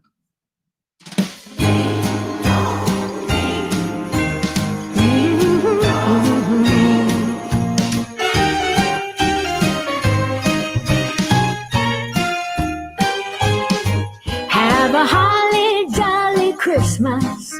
It's the best time of the year. Now I don't know if there'll be snow, but have a cup of cheer. Have a holly jolly Christmas, and when you walk down the street, say hello to friends you know and everyone you meet. Ho, ho, the mistletoe hung where you can see. Somebody waits for you, kiss him once for me. Have a holly jolly Christmas, and in case you didn't hear, oh, by golly, have a holly jolly Christmas this year. Oh, let's let these boys play some Christmas music. And that is sweeter than Christmas candy. Oh, I just love Christmas. All the celebrations, all the presents, fun with family and friends.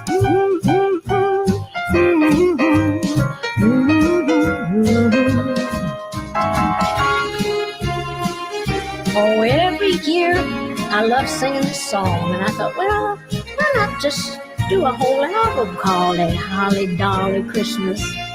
So I did.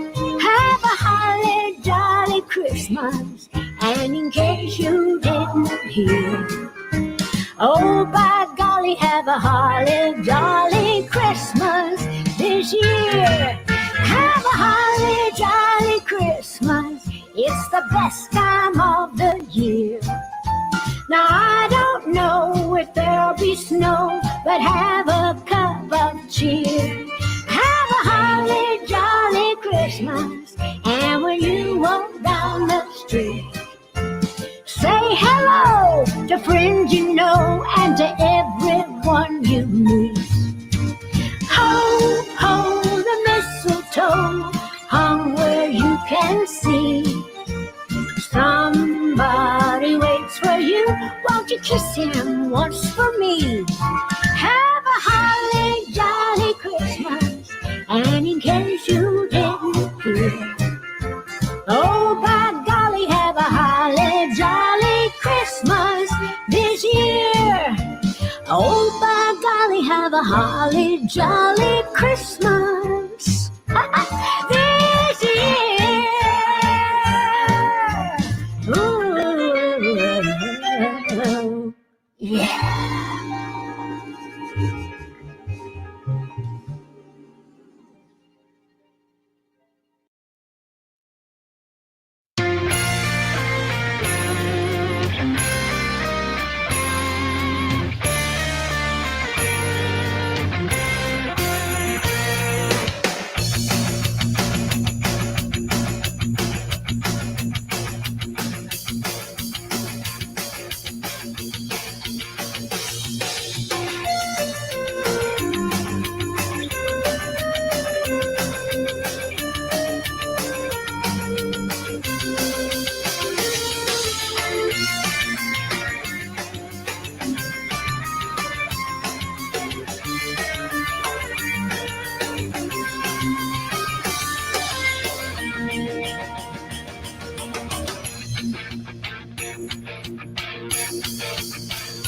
Welcome back, everybody. What hour are we on, Mama? I've lost track. Oh, damn it, you're muted again. You keep doing this. Oh. I didn't do it. It was me. We're in hour 4. We're starting hour 4. Holy moly. Everybody, thank you so much for tuning in, and for everyone who has donated, thank you so much. I am Sarah Ray. I'm one of the co-founders and directors of the Atheist Community of Polk County. We're a local 501c3 nonprofit organization. We do all kinds of community service stuff and activisty things and all kinds of church state watchdogging. And sometimes I go do secular invocations in little podunk towns that don't want me there. But by golly, we do it. Yes. And Mama Ashley Rose is my co-host tonight. She is the queen bee with the Rose Dynasty Foundation. They do all kinds of work with LGBTQ youth. thank you so much for doing this with me. This has been a blast. Thank you. I immediately I was like, we have to do this together, and you know, Yes. I said, heck yeah. And what else can we do together? What's next? I know, right? Let's just stretch those boundaries. I don't care. And I would like to add that we actually discussed possibly, you know, me coming in the studio with you. We kind of bantered back and forth about it. And I traveled and I did test negative for COVID and all that. And I was like, you know, we're going to make a good example. We don't live in the same household. So we're going to, that's the digital age now. This wonderful program allows us to do this. Yes, we're modeling good behavior by not taking any unnecessary risks and hanging out with each other as much as we would have loved to. Exactly. I do have to point out that apparently Mistah Aphrodite and their boy form, Adam, decided to say, are you sure Mama is the queen bee? So we all know that Mistah, you just saw that performance, is very talented, and they're coming for the crown. When they're old enough, they will compete. When they're old enough. Look out. 1 year. Adam's wonderful. And to all the kids that baby. Yeah, we have some great kids. Oh my gosh, I'm ready to see. I'm sure we got some other guests ready to come in, and we're waiting on them to arrive. And so but we want everybody to donate. Go to get your phone out, type in Atheist Holiday, text that to 44321, and make your donation. Or you can go to that bit.ly link down there at the bottom, scrolling across the bottom of your screen. Also want to mention, don't forget our silent auction. Where there are some great pieces that you can check out. There's there's artwork, there's like macrame stuff, all kinds of really there's a really nice macrame guitar hanger that I think is really nice. It might look good here in the studio. If I play the guitar. Well, you don't have to play to have one hanging on your wall. This is true. It's art. No, Evie, she's just trying to get some love, isn't she? The spaghetti monster mask, I'm like, or the mask, I'm like, Oh, Mama! We have our guest. Do you hear that? We have another guest. Someone's at the door. Who's here? It's Hemant Mehta. Hi. Hello. The friendly atheist. Thank you so much for being here. Yeah, sure. Thank you for doing this. My pleasure. We phone a couple of times, but we've never gotten to do the show thing before, so this is exciting. Absolutely. And you're doing it for a good cause. I love Foundation Beyond Belief. Right? Aren't they just great? Yeah. So for those who are not in the know, Hemant, the friendly atheist, is the secular community news watch blogger. I don't know. What do you call yourself? Blogger, everything, a little bit of everything. Blogger seems so informal, though. YouTuber, podcaster, whatever. Maybe a content creator. I like that. Yeah. So all the things that happen out there in the world, as they are related to all things religion and craziness, you're there, you're on top of it. Talk about like how you got into that, and maybe the trend that you've seen over the past however long you've been doing it, and then the spike on that graph in the last few years. I've been doing it for a while. I'll tell you what. Can you hold off for 2 seconds while I'll be right back. There is something knocking on my door. I'll be right back. Oh, my goodness. I'm sorry. No worries. I will say, in the meantime, thank you to Marilee for donating. Thank you so much. Marilee, yes. Again, text holiday, what the hell is it? Atheist Holiday to 44321. I didn't make these up. Thank you so much, by the way, to Foundation Beyond Belief for doing all of this back end stuff. The donation thing, they took care of all of that, so that we didn't have to mess with it and think about it. All we have to do is send you there to make your donation, and I don't have to. I've got enough technical stuff to worry about tonight without that. All right. And hello. Welcome back. You were asking where I got started with all this stuff. I actually started working with some secular organizations a long while ago, and whether it's the Secular Student Alliance, which worked with college groups, or the Secular Coalition for America, which was more lobbying, I got to meet a lot of other national organizers, and that I actually helped Dale McGowan start Foundation Beyond Belief a long while ago. And working with those national organizations, you kind of see this merging of the policy issues we all care about with organizations that are like directly doing this sort of work, not just about advocating for atheism, but advocating for these policy issues and everything that I see so many people advocating for now. So it's like just a nice confluence of all those things that I really care about. And so that's kind of what got me interested in all this. And I haven't left yet. Well, you said you just mentioned you were there at the beginning of Foundation Beyond Belief. Yeah. What has that? So from that, it's sort of initial spark, that initial vision, seeing that come forward to today. What's that like for you to kind of be able to look at that? When Dale told me what he wanted to do, the idea was, and I'm sure you have talked about this so far, there are a lot of surveys out there that say religious people are more charitable than non-religious people.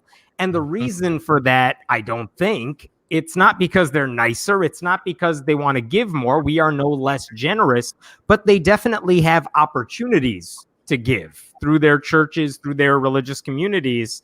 And that's what we kind of lack.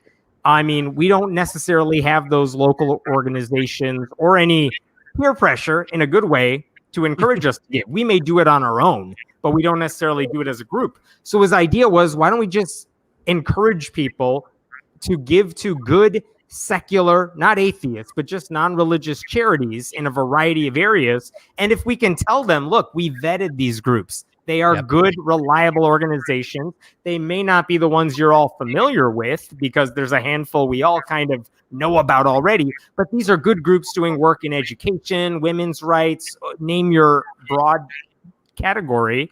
And we think we could get people to give. And I think now it's been millions of dollars later, and it's still going. And Foundation Beyond Belief has like on the ground volunteers after emergencies. They are there after natural disasters. So it's been amazing to see how much bigger it's grown. And, you know, I will freely admit groups like Franklin Graham's Samaritan's Purse, that have like $60-70 million bank accounts. We don't have that kind of money or infrastructure. But in terms of pulling people together to do the type of work that they can do, like, it's clear we are here. We are generous. We are giving money. We are giving our time. We're giving our bodies, whatever it has to be, to help other people. And I think it's just a direct answer to that slander that we're not good people. Right. And is there a component of it too that's like, we're doing charitable things, but we don't see it as charitable, or we don't think of it in that way because we're not in that structure, that system that reinforces like, oh, you're going to go do this thing, and this is part of the charity. Yeah, you're doing it because it's a right thing to do, because there's not an afterlife for all these people who are suffering. You have to help them now. We don't have any other choice, which, by the way, is also why I think a lot more atheist activists these days seem to focus on politics more than atheist activism, at least anecdotally from my end, because, again, it's how do you help people who are struggling? There may be no quicker, better way to do it than changing, the laws to make it more possible. But until that happens, and until you can push for that change, we can do it ourselves, whatever we can do. But again, it helps to have people who think the way you do, at least about God, because a lot of the charity organizations out there have that prerequisite of, you got to be part of our club. We got to be religious. And so, park your truck, Mama. What was that? I said, Mama, park the truck. Oh, I'm like, yes, you're right. So yeah, look, I will say, so we, as I've said earlier tonight, we recently launched this novel food pantry idea to respond to the novel coronavirus. We're delivering parcels of food to people, no contact, drop on your doorstep, knock on your door, so that you're not coming in contact with us. Nobody's trading coronaviruses, right? Yeah. And in that, we did a little research and recon on some of the other organizations that are out there and around. And boy, howdy, wouldn't you believe? So many of them are like, "Oh, you want some food from us? Time to come to church." Like, Right. we're going to do a Bible study first. You need to pray to Jesus before you get your meal. So many of those groups, whether they admit it or not, have strings attached to their generosity. Absolutely. And so I remember one of the things that happened with Foundation Beyond Belief is before we announced that we wanted to give to a certain charity, we would tell them we wanted to do that. Like, is it okay that our atheist group tries to raise money for your organization? Because we thought it would be a horrible thing if these groups said, "Oh, we don't want your money." And thankfully, almost all of them said, "Yeah, it's awesome. That's totally fine. More power to it." But there were every now and then, there was like one or two who were like, "We don't feel comfortable with this, so we're going to decline your free money here that you're giving us." And that's common. And Sarah's probably heard the story too. There's a large organization here in our town that is a religious base. They have a shelter. They do AA and A. They do all this stuff. They feed whatever.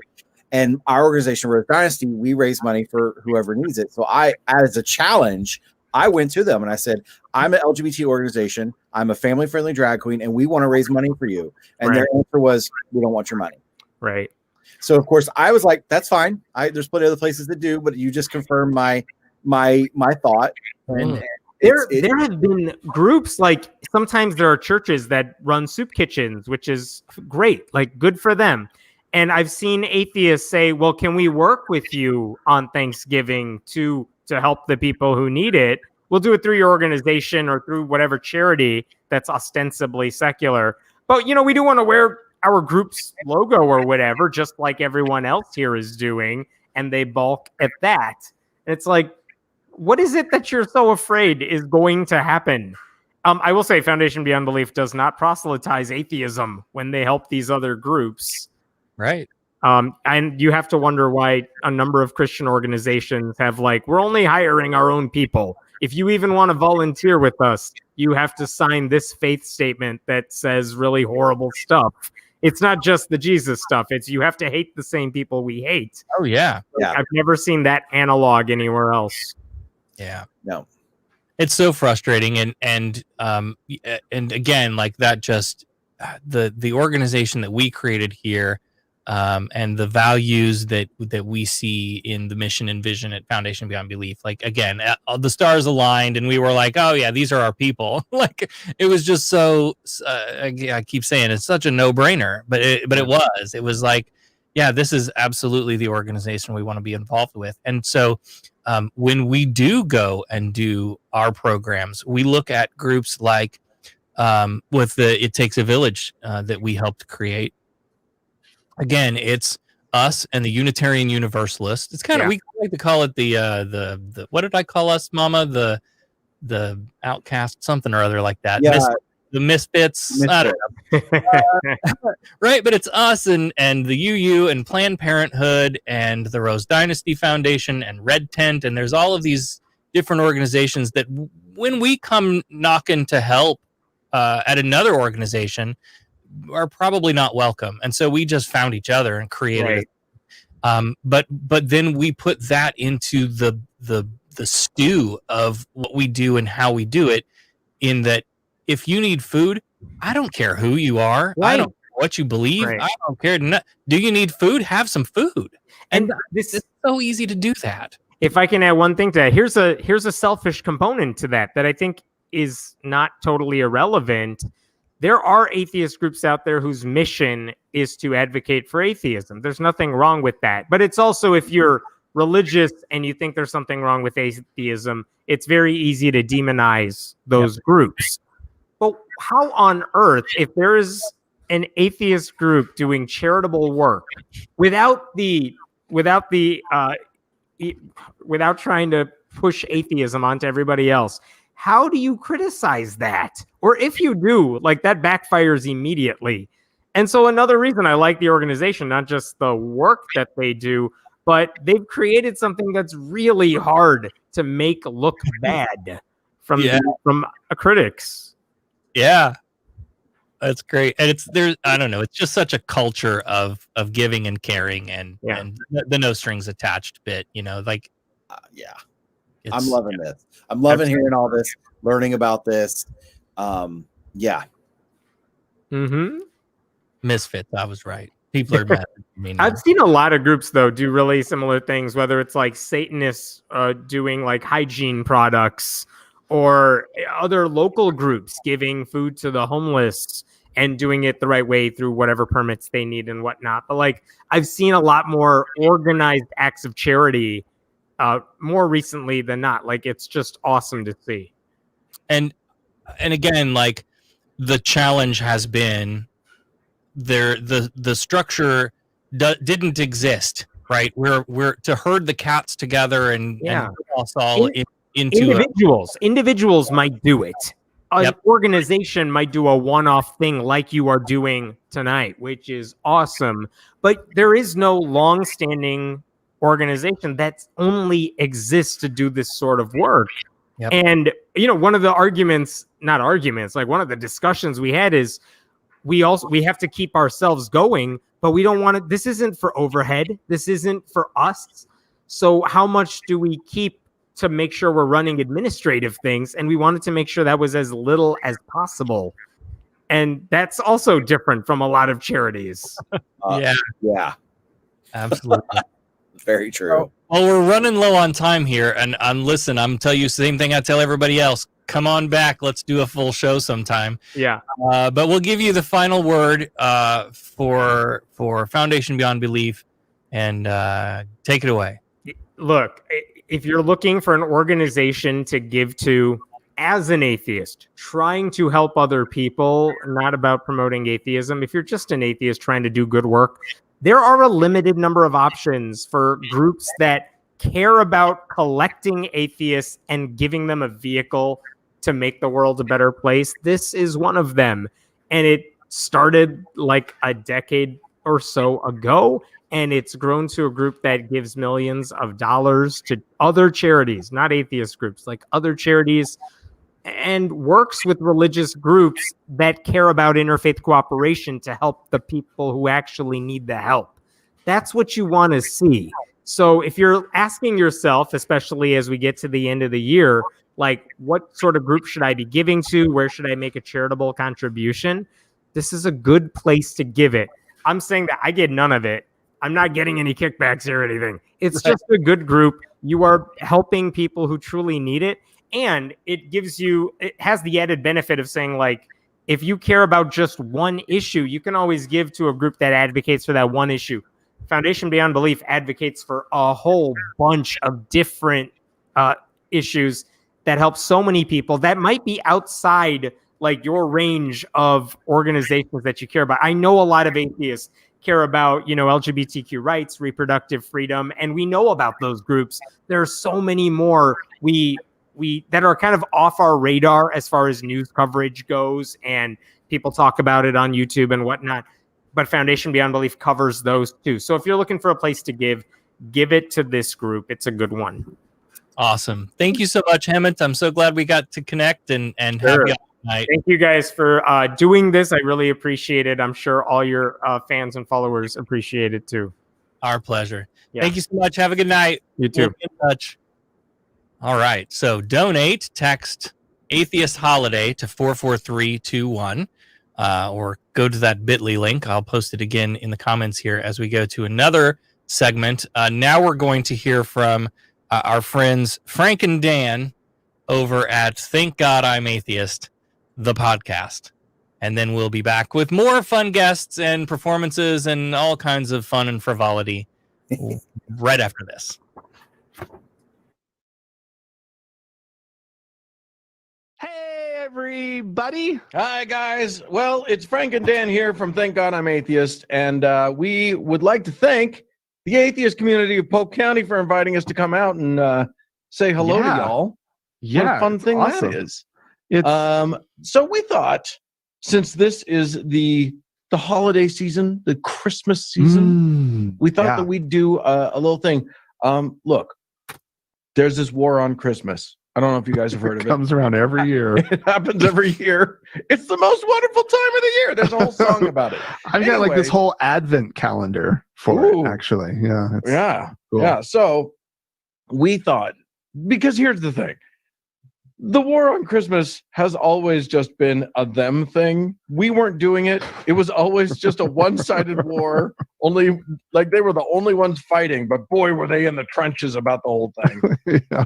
But we thought, maybe we should look at fighting the war. If we're in the middle of a war, yeah, we should probably figure out how to fight it. Well, what'd you come up with? Well, okay, here's the thing. Usually, the way that our side fights the war is that we use inclusive language like happy holidays, which is horribly offensive. I don't know if you guys know the worst, Dan. It's so mean of us, frankly. We're terrible people for even thinking of doing it. So yes, or we don't put a fully rendered picture of Jesus on products that never had him on there before and would make no sense to have Jesus on them or whatever. Or worse, we put Jesus on a product one year and then don't put him on the next year. Oh, you're pulling a Starbucks on that. Yeah. Then we're Wish really a Merry mean. Christmas one year. Yeah. And then no mention. And then because green and red is so offensive. Right, exactly. With with nothing else. A tree on it and whatever. Or a snowflake. Oh, how dare they? Damn you, Starbucks. Anyway, here's the thing. I think that the way that we fight this, we need to be more proactive about this thing. So here's some new possible ways to fight the war. And Frank, you tell me how we're doing here. Okay. First, my first thought, passive aggressive presence. So, okay, let's say that you're participating in your work's Secret Santa. I don't know how that's working this year with COVID, but maybe they're having one. What you do is you make sure that you're buying a non-Christmas item. That could be, a book by Carl Sagan or Stephen Hawking. Oh. That could be a dreidel and a menorah. That could be. So you're saying, this is a white elephant gift. Yeah, or something. I don't know. This is you've turned this from Secret Santa into all the Christians' white elephant gifts. Right. That's true. That's the kind of thing but you're giving it just as your regular gift. Right. Right. Or, do a needlepoint with a scripture that condemns Christmassy things like Jeremiah 10, which I shall now read for you, which says, "Thus saith the Lord." This is excerpted from Jeremiah chapter 10. "Learn not the way of the heathen, for one cutteth a tree out of the forest, the work of the hands of the workman with the axe. They deck it with silver and gold, they fasten it with nails and with hammers, that it move not." I like that. Wow. It's the Bible telling you don't cut a tree and decorate a tree. What about that? Oh my God. What about that? Okay, so that's the first thing. How about this? Competing lawn decorations. So here's I'm not saying you put up like a whole like satanic thing or whatever. Well, how about a manger scene with Joseph and Marty instead of Joseph and Mary? Yeah. You know what I'm saying? Like put a nice gay couple in there. If you want to, you can add like rainbow lights or something. How about that? Love it. Maybe this is not getting torn down, Dan. There's no way that this nativity. It's subtle, baby. It's subtle. It's not getting torn down by some aggressive person in your neighborhood. If you're feeling particularly saucy, you can put a star above the manger, but just invert it so that it's pointing down. I don't know. Just have some fun. All I'm saying is a pentagram is delightful. War on Christmas, Dan. We're warring. I'm saying this is a war. Pick up your arms. Yeah.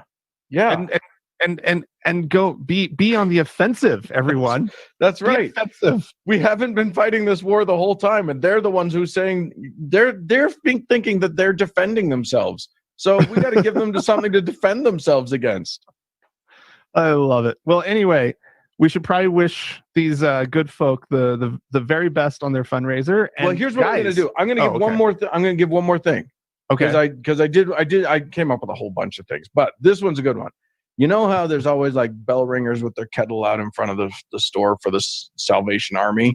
Sure. Yeah. Get yourself a bell and a little hanging pot and go and stand next to them and ring your bell for Foundation Beyond Belief. How about that? That's wonderful. Because you don't want people giving. Salvation Army is a church. Yeah, that's not even terrible. a charity; it's a church. So just set up a competing thing for a great group like Salvation or like Foundation Beyond Belief. Much better. Beautiful idea.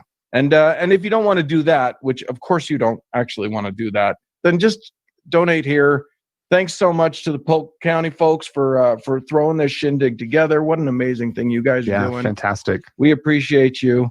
And keep on keeping on, everybody. Merry Christmas, guys. Merry Christmas.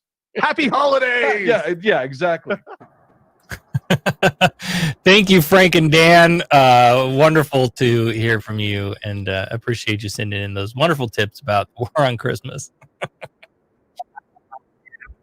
I need a bell and a so here's what I think That's you what I should need. do. Now I'm going to take all of the things that have happened tonight and twist them all together. What you should do is you should get your bucket and go stand next to the other bucket person and bell ring for Foundation Beyond Belief. But while you're there, you have to say Happy Holidays, and then howl. Oh, Mama, someone's at the door. Oh my gosh, we're having all these guests tonight. Oh, look, it's Mallory's sister. Hey, I'm my own person. Hi, Devon. It's Hi. Devon Graham. How are you? Hey, what's up? We're having a good time raising some money. What's up with you? Nothing. Do you see all this decoration behind me? It's so Yeah. Christmassy. That's the most decorating I've done in about 20 years. So Zoom it up there. Oh yeah, it look at doesn't even fit. Oh God, I did a terrible job. Yeah. But the thing is, if I sneeze or do anything, this house of cards is falling down. It's no, not stable. It's not. It looks like the leg lamp there is just barely hanging on. I'm on a bag right now. It's not long through this world. So Oh goodness. yes, I am Mary's oldest sister. So I'm the good sister, as we like to say. So here's where we're at. We have raised $1,130 for Foundation I Believe tonight. So keep those donations coming in, and thank you to everyone who has donated so far. Again, when we started this thing off, we had no idea what to expect, and so this is just absolutely wonderful, and we're having a great time. Devon, why don't you tell us a little bit about you and what you do and your attachments with the atheist community and all of that? Okay, I'm Devon Graham. I am the Assistant State Director for American Atheists here in Tallahassee. I've been doing this for about a year and a half, maybe 2 years. I don't know. Time doesn't matter anymore. I'm also working with a local group called the Humanists of Tallahassee. We're just getting started. We're babies compared to the Polk County organization. And we're pretty much babies still too. We're almost at 2 We're years. psychotic at this point. So yeah. But I've been atheisting real hard in the past year. So that's where that stands. Yeah, you've been fortunately you're there in the capital. Yes. Yeah, The capital of Florida. people don't realize maybe that some of these states are awful darn big, and so if you live at the south end of this one, it's a 5-hour, 6-hour drive You to. ain't coming to Tallahassee anytime soon. No, you're never and so how the hell do you have a voice in government, especially if you live in an area where like the person who was elected to represent you doesn't necessarily represent you. You mean just about everywhere in Florida after this past election? Interesting. So how on earth do you do that? Well, you have someone wonderful like Devon who lives there and can just pop into the Capitol and testify. And yeah, that's what I got my feet wet last year doing some testifying. There's always crappy bills in Florida. But this past year there was a mandatory moment of silence in public schools they were trying to put through, and it's already in Florida statutes that we can have a moment of silence if a child so desires, but they wanted to make it mandatory, and the lack of guidelines that they put on it was kind of I don't know. I doubt there are many teachers out there who were going to be like completely like neutral and objective about the whole thing. They're going to put their own spin on the moment of silence. So this is how I just got my feet wet. I just went up and testified a few times, and it did pass the House, but it didn't even get heard in the Senate. It got through to the chambers, like the final vote, but it didn't even make it to that final vote, so it didn't pass. But that's a small victory, yes. But we're gonna have some fun this next year, I think. Yeah. So the makeup of the legislature here in Florida is still out. We're outnumbered. And yeah. When are you going to run for office? Never. you know how much I swear? There's I know. something called the internet out there.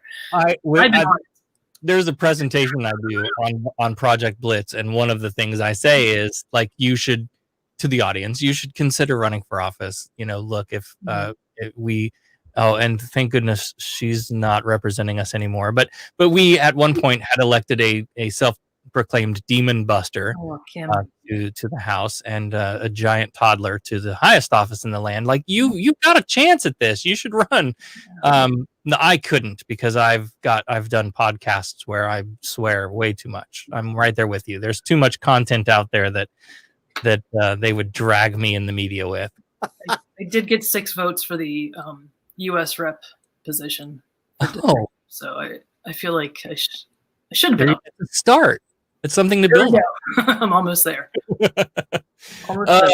Yeah. So yes, you were instrumental in watching and responding to crazy laws that pop up here in Florida, and we're thankful that you are there. Again, because when you're elsewhere in the state, it's hard to be engaged and be involved and have a voice, and not just. This is a bigger gripe that I have about our society in general, not just geographically distant, but like, we all have lives and kids and stuff, and ain't nobody got time for that. Ain't nobody got time for that. No, it's true. It's true. So what are we expecting this year? Do you have you heard any rumblings? So the committee weeks haven't started yet. They're not going to start until January this year. But we did, so while there might have been a bit of a blue wave at a federal level, we didn't see that at all at the state level. Like, we actually lost we lost a whole bunch of stalwart progressives that we just didn't think we'd ever lose. And so at the state level, it's gonna be a year for the defense, I guess. We can expect the parental rights bill to come back, which is where if a parent can go into the school and demand their child's school counseling records. Like, if the kid's having a tough time at home, maybe they're LGBT positive and their parents don't like that, or they're whatever, suicidal, I don't know, anything, and they go to the school counselor and talk about that, then the parents can come in and demand those records to see what the child has said to the counselor. So that it didn't make it through last year. And then also another thing that can go with that is that if a parent doesn't, believe in, the sex ed program or evolution, or even if they are Holocaust deniers, they can pull their child out of those classes. So that bill didn't go through last year, but we can expect it to go through this year. With the Bostock Supreme Court decision, which granted LGBTQ people rights they couldn't be discriminated against in the workplace. I think we're going to see a lot of backlash that at the state level to get some religious exemptions against that. So those are a couple of things. I think we're going to get hit pretty hard in the repro world. I think abortion's going to take a hit again, abortion rights. So it's going to be a good year. It's going to be a really great year for just getting angry and getting involved. Let's change gears completely. Oh, no. I want to parent talk. Okay. Oh. So look, we were talking earlier about, raising your kids and teaching them about Santa and, all of that the holiday stuff as a secular person. How do you do that with your family? How do you do the whole secular? I let them run wild. They do what they want. No. So I was actually religious when they were both born. I have 2 kids at age, 8 and 11. And I was a believer then, and it wasn't until about 4 years ago that I deconverted. So they remember a lot of the stuff like that. My son is just a mini version of me, and he is hardcore atheist. I'm trying to calm him down a little bit. Sounds like mine. You gotta tone it back a little bit, bro. Oh, God. Yep. Oh. But my daughter still has like some sort of like beliefs. Like we did the Santa thing. I think it's pretty harmless because at some point they grow out of it, and I guess we all kind of we grow out of God too. So hopefully that will go away as well. But yeah, we're just raising them to be normal, free thinking, at least thinking kids. Right. So, Right. Normal is overrated. You've seen my sister. Gosh, I don't want to get in the middle of a family dispute. It's fine. I've taken over the role of mother, so it's fine. Yeah, I don't know that you want to go down that road, but I know you got family stuff going on, and well, she talked about we're gonna. Yeah, how what number are you? Put in the words so eloquently, and so I just. She talked about like, we've written an album that's basically all about like the family is the family that you make your family. I don't know how she said it, but yeah, you choose your family, and that's how I think that's the best way to go about it. Absolutely. So, well, let's dovetail in there. Okay. The experiences that the three of us have. Mm-hmm. We talk a lot about, coming out as a non-believer is a lot like coming out as LGBT identity. And the way that, parents often treat you, or that your peer group or your social group, that they're not the same, but they're similar in the way that those situations work. And so then when you're dealing with family, my gosh, families, I don't know how you could possibly turn your back on a kid for being who they are. And maybe that's because I'm different in a lot of ways, but it's such a big problem. And I think when we go to bat for all of the policy things that we were talking about, we need to take the quote atheist community and the queer community and come together on these things, because we're affected in such similar ways, and they affect us. The two separate identities are both affected by this religious exemption stuff, for example, right? Like I think we really need to strengthen a lot of those ties at local levels. Now there are great national groups that are gotten together to sign on letters, 30 some odd organizations that are writing letters of agreement. But on the local level, like I think we need to be doing more coalition building and allyship between organizations. Absolutely. I feel like the LGBTQ plus community has like paved the way for us. They've been amazing in how they've just blazed trails and made. Oh no! Hi Todd. How they blaze trails and just shown us the way, I guess. And our communities make the most beautiful Venn diagram together.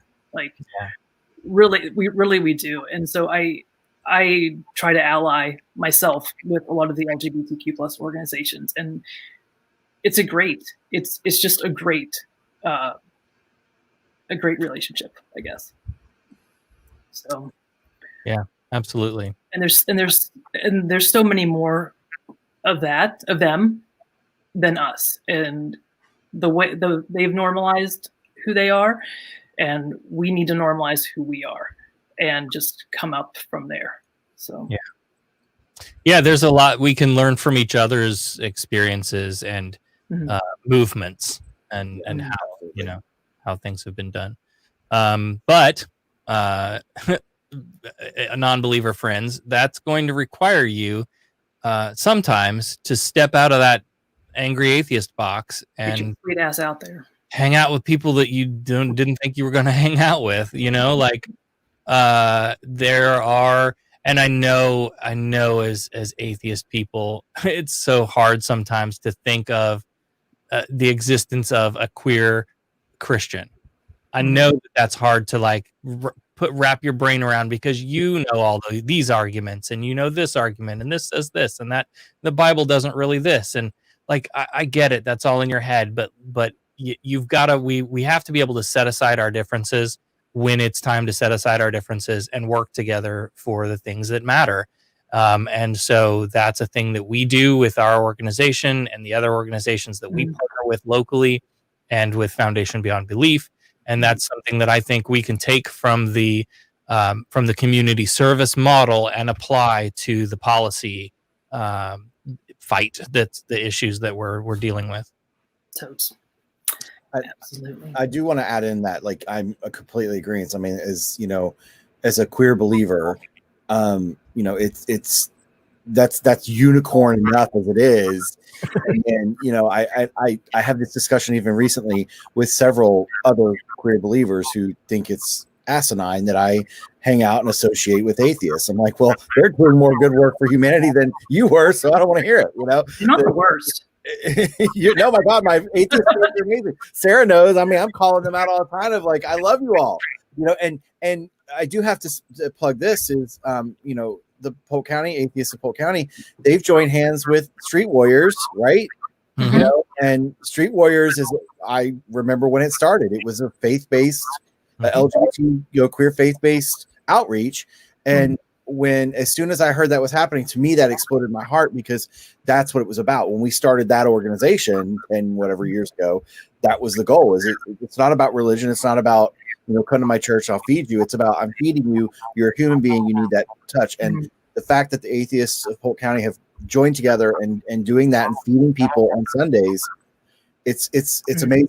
And I agree. We have to, and I said this earlier in a segment earlier, we have to stop focusing on the differences. We really need to embrace our commonalities and respect the differences. Yeah, everyone wants to silo up, and that's just not the way to survive. In this world. It's not. Yes. Absolutely. Your eyeshadow is amazing, Mama. I'm sorry. Thank you. I went red and green. I was like, that's good. Thank you. What suggestion was that? Was it yours? I don't remember. No, it wasn't mine, but I thought somebody in the live. I think it was Jennifer. Yeah, Jennifer Johnson. Oh, yes. Yep, I think you're right. Good choice. Good choice. So that's like donate. Foundation Beyond Belief is they really are the backbone that lets all of us do the community servicey things that we do. Just text 44321 or Atheist Holiday the 44321.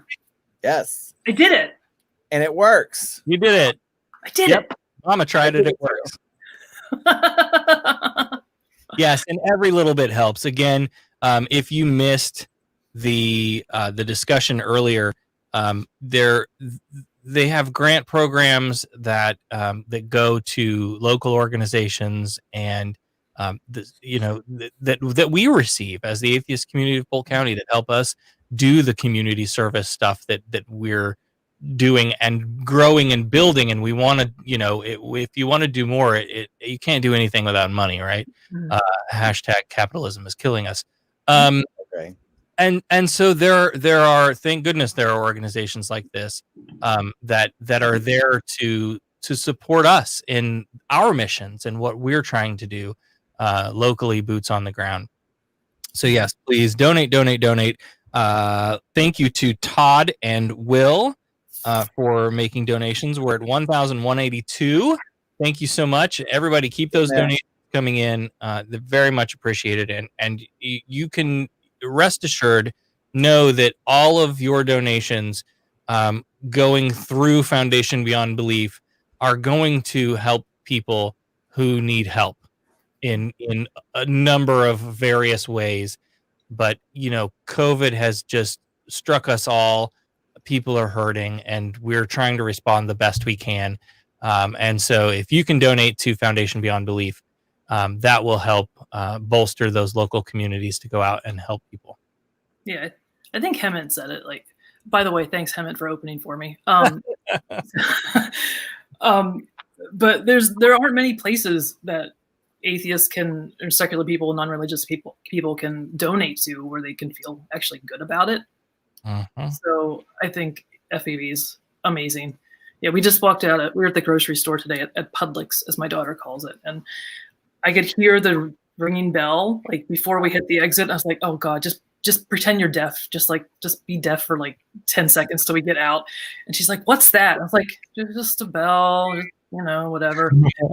And then she goes, no, what is that? It's a dancing tomato. And I turn around and they had this life-size guy in like a life-size red bucket dancing. And I was like, come on. No. Wow. So that's happening now. So awesome. Guys, I need to get a white bucket then. We're out of a white bucket. Yeah. Let me give you some great ideas. There's little things that you can do if you're thinking like, gosh, I want to help people right now. Get involved in a homeless outreach program. If you can help people who are experiencing homelessness, I'll tell you a quick story here. And this isn't to pat our own backs because, gosh, I wish we could do more. But we had a recipient from It Takes a Village reach out to us, and we'd been delivering food to her and their family. And the volunteer that delivers that route is one of our folks from the atheist community of Polk County. And our volunteer reached out to me and said, hey, can you check on these people? I haven't seen them when I drop off the food. And so I did. I did the work backwards to figure out, you know, how they came to us and contact information and all of that stuff. Mm-hmm. And I reached back out and I said, hey, just checking in on you and seeing how you're doing. Are you still, you know, where you were?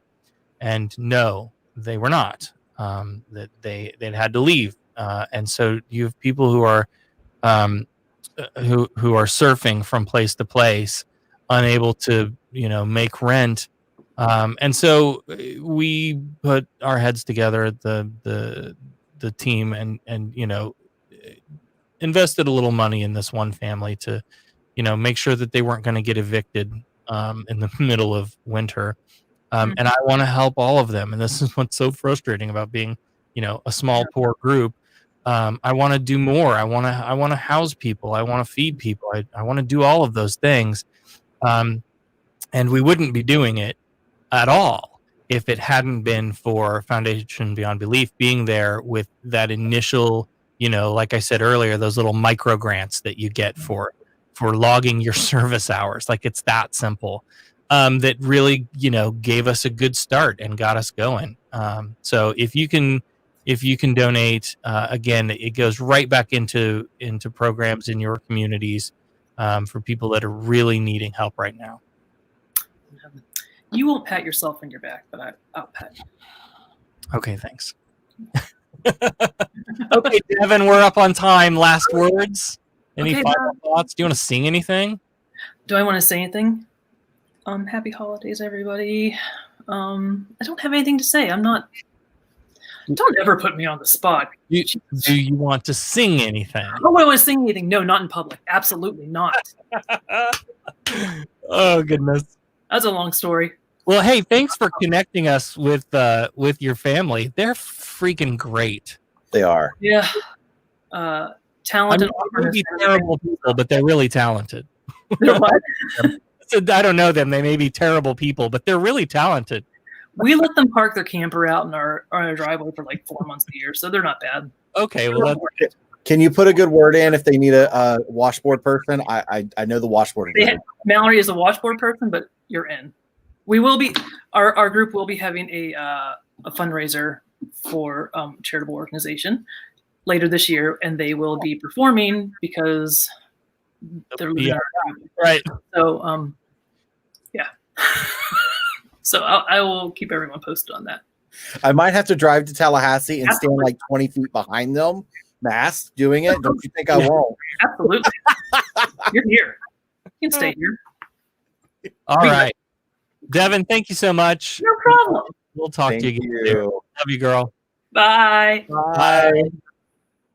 Bye. Again, can I just real quick before we go into our top of the hour bit, just again the way this community comes together when you make the call and say, hey, we're doing a thing, it's for this, and everybody just jumps right in and rallies around it. Gosh, I love it. Oh, I'm just having a blast listening and meeting these people and hearing these stories. It's been worth every ounce of I want a chicken wing right now. All right, so we're going to go to the top of the hour. This is the final reading from Tracie Harris of Dickens' A Christmas Carol. And then in the next hour, we have some fun guests and some final performances. Carol, who you heard Ed at the top of the show, Carol is going to help us end it out with a holiday story that is very contentious. And several of us got together remotely and recorded a song for you. And it is just, you're going to love it. It's fantastic. So let's have a listen again to Tracie Harris.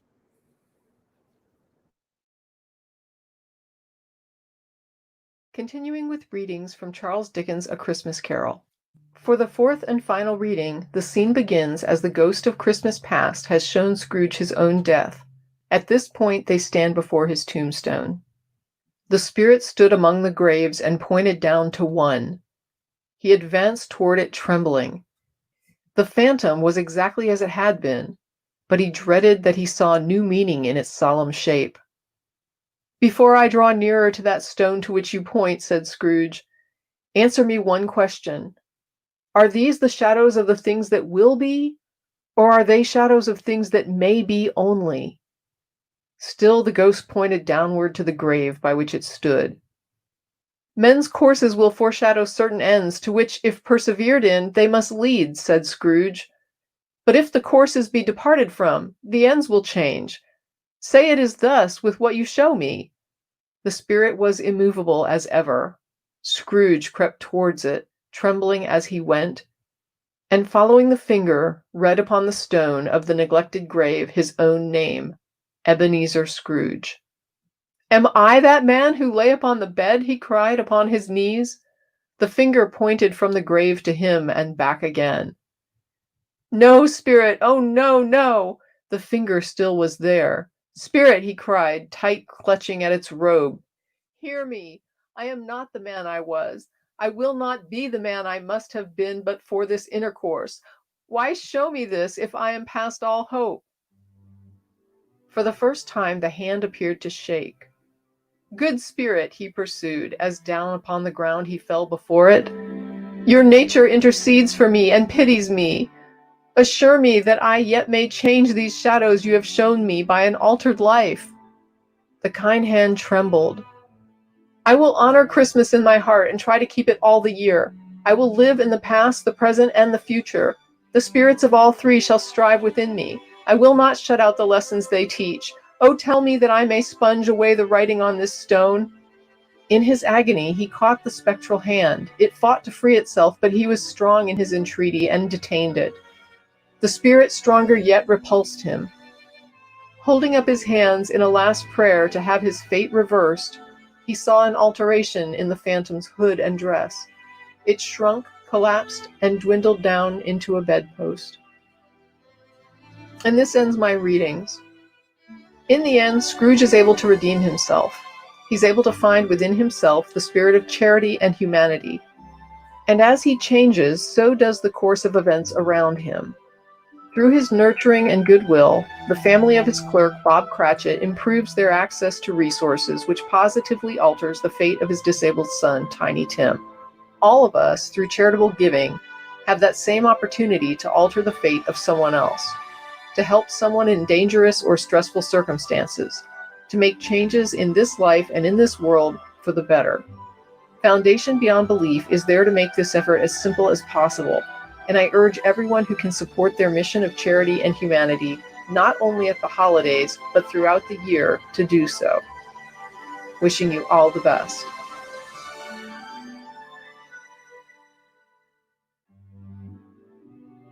Hello, everyone. I was honored to ask to contribute to this fundraiser, the Foundation Beyond Belief. And as a believer, I really appreciate the camaraderie and the love and the kinship I share with my atheist friends. And I think this Christmas, it goes without saying that we need to be this way with each other. We need to accept each other. And I'm really proud of the people in my life that love me where I'm at and that I can love them where they're at. And the world is an ugly, scary place. And the only thing that will change it is loving each other. And I believe that radical acceptance is a powerful thing we can do. I'm not in charge of your journey or life, and you're not in charge of mine. And this holiday season, whether it's Kwanzaa or Hanukkah or Christmas or just secular, it's a beautiful time after this horrible year to take a look and go, wow, we got to do better, even if it's only in my own circle. As I said, the world is scary and it's ugly and it's dark, but the worlds we create for ourselves, with our friends, family, people we love, they don't have to be ugly. We don't have to let these things get between us. So this holiday season, love those people that are around you while you have them. We don't have any other promise, but today, we're here today. None of us know about tomorrow. So thank you anyway for letting me share and being on this fundraiser. Good luck. I hope you can do many great things with these funds. Thank you.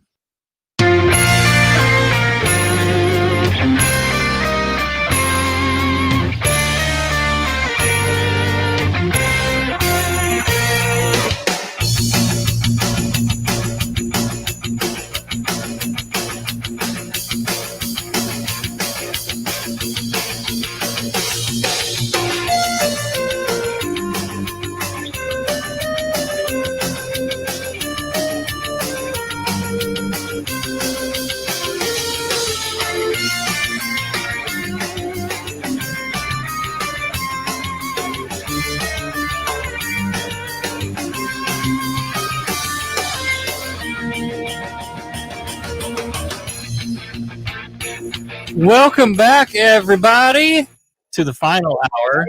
To the final hour, Mama. Wow, it's full by fast. I know. So listen, I've already been thinking like, okay, next time this 30-minute scheduling blocks thing isn't enough time for me to talk to people because I like to talk. And and we have the clips that we're playing in between, so it ends up only being like 20 minutes. And then I don't get all the time to talk to my friends. And we're going to have to go twice as long and give everybody an hour next time. That's what I'm saying. I mean, we can do it. We can totally do it. Let me know. I'll be here. So all I have to say, I do have to plug. So was it Kathy Joe, that little message? I'm like trying to not bawl, like so touching, so moving. Thank you, Kathy, for sharing that message. That was a very good message, and I agree with you 100%. Kathy Joe's the biggest sweetheart there is. She what is it Smalley calls her, the cussing Christian or something like that. She's great. Oh, we got to connect you up. You're gonna love her. I'm gonna become friends with everybody tonight. Like I already have. Like these are all new friends and family. I'm just living for it. Yes. All right, so let me tell you where we're at. Here we go. We're at 1,207. All right.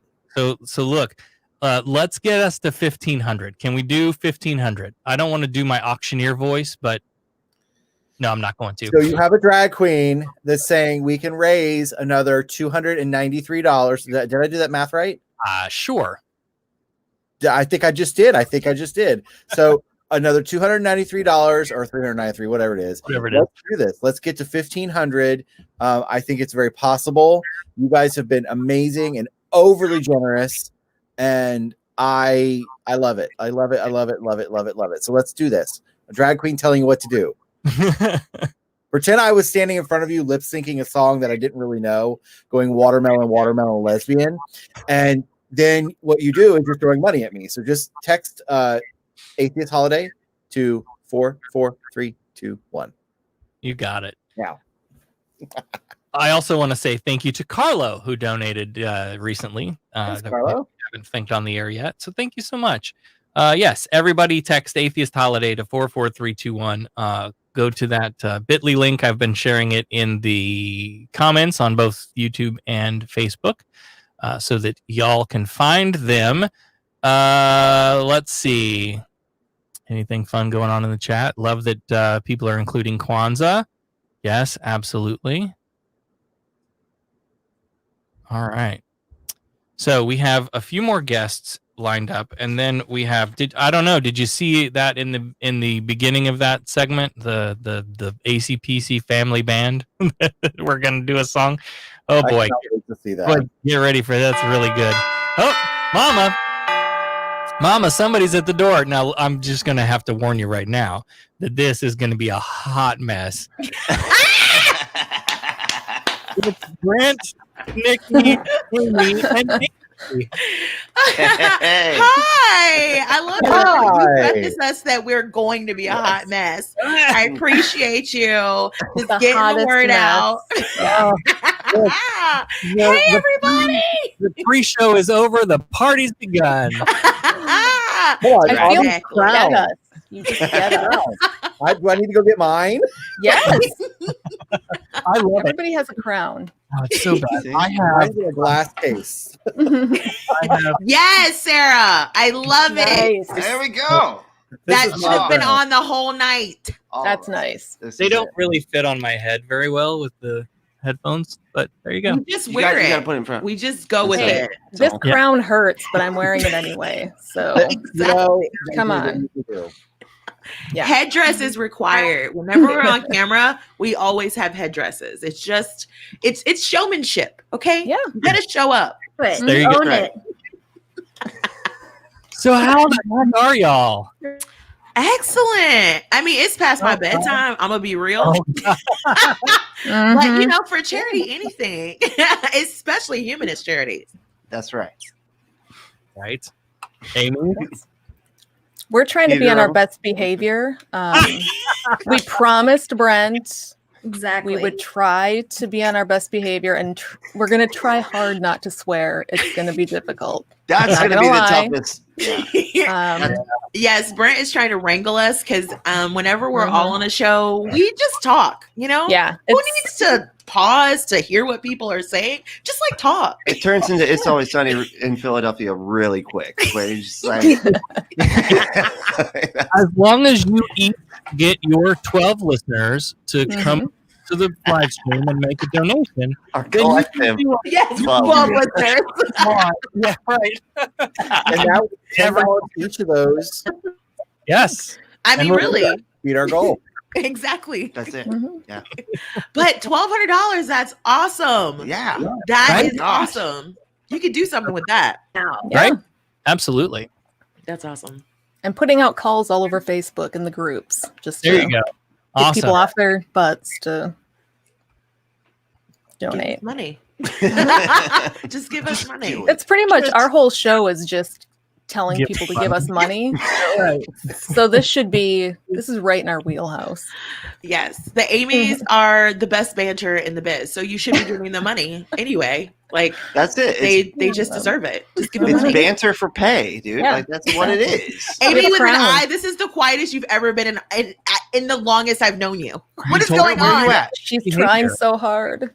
Oh no, is she it's screen's frozen? frozen. She keeps She freezing. I was froze. gonna say, I was like, oh man, this doesn't nope. make any sense so far. Do you remember Something's wrong. the Amy, one of the Amy's at least? Some of you will remember. Do you remember in the Can't see early her. days, of webcam when this is what it would do? Is it- It would take a frame every 6 minutes. Yeah, you're frozen. That's what you're doing. You have a cute It's face cute. right now. Yeah, though. no, it's good. But Right there. I'm like, if it were me, it'd be like, don't move a muscle. it'd be terrible if it was me. Oh, Not fair. she moved. Oh my gosh. Mhm. Okay, so listen, go around the horn, tell us who you are, what you do. Tell us all your stuff. Okay, I guess I will start. Yeah, So yeah. I'm Okay. Nikki.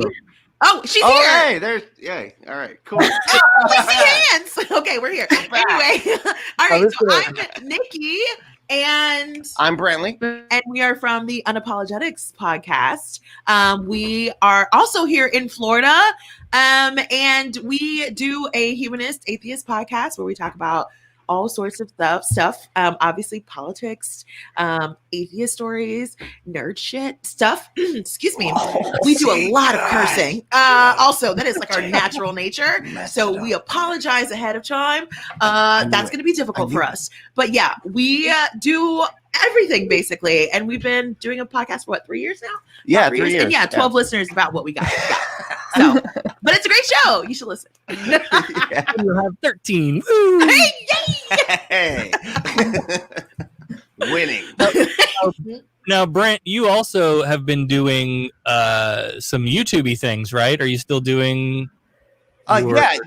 Well, I have I do have a YouTube channel that I just sort of whenever I get a chance to find a Christian that'll debate me, which is rare. It's not frequent. They don't tend to want to do that. And he's the nicest debater you'll ever debate. Right. He's a sweet debater. I try so hard to be like super, like almost like Anthony Magnabosco, except that I do reveal my position, and swear a lot.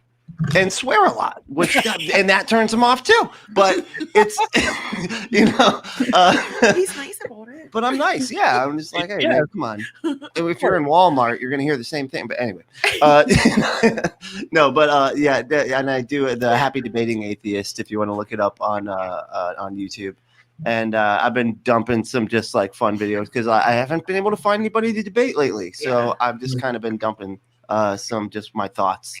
And, I kind of want to start covering some debates and like playing clips from them and stuff like that, to have some fun. Oh, and yeah, we're a couple. We're not just like two people who randomly live together. We we're have like to actually say together. that to people.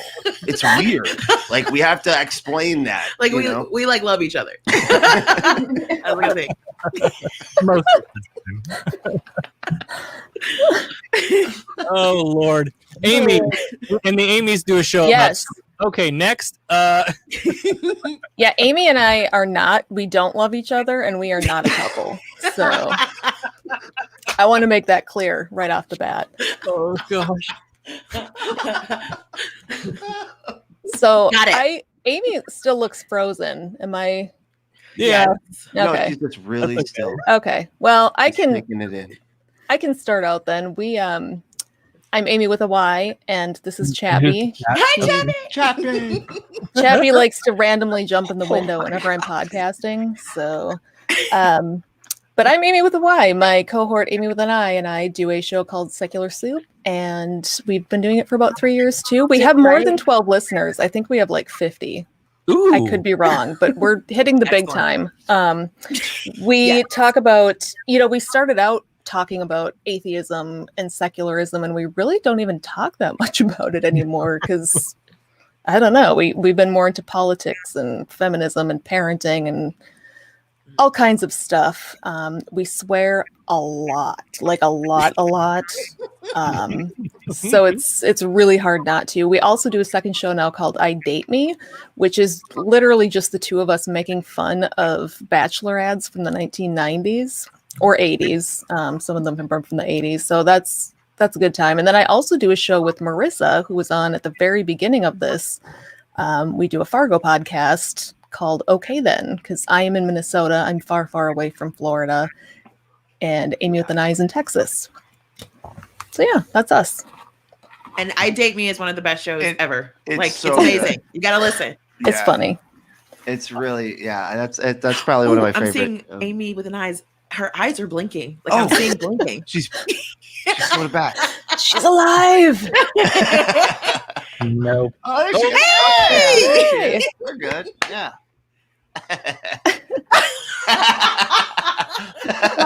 Just keep making faces. You're doing great. Oh, that's great. Oh, poor Amy. I'm gonna have to screen cap So these later. one of the fun things that we do on our show, Unapologetics, is at the end of the show we do something called our Some Type of Way. And for those who listen to Rich Homie Quan, you already know what this song that saying means, but basically it's anything that made you feel feelings. And so we thought it would be a great idea to talk about some of our holiday some type of ways. Because listen, the holidays are amazing. Christmas is amazing, but we all have our little gripes, right? Little things that we wish about the holidays that were different. So let's talk about it. Would you like a proper introduction? Yes. Let's do it. Top that away. Top that away. Top that away. Yeah. It's a fucking motherfucker, lady. Fucking get the top away. I'm sorry, there was a lot Yeah, of we swearing. curse a That's why lot. I didn't realize I heard that coming out.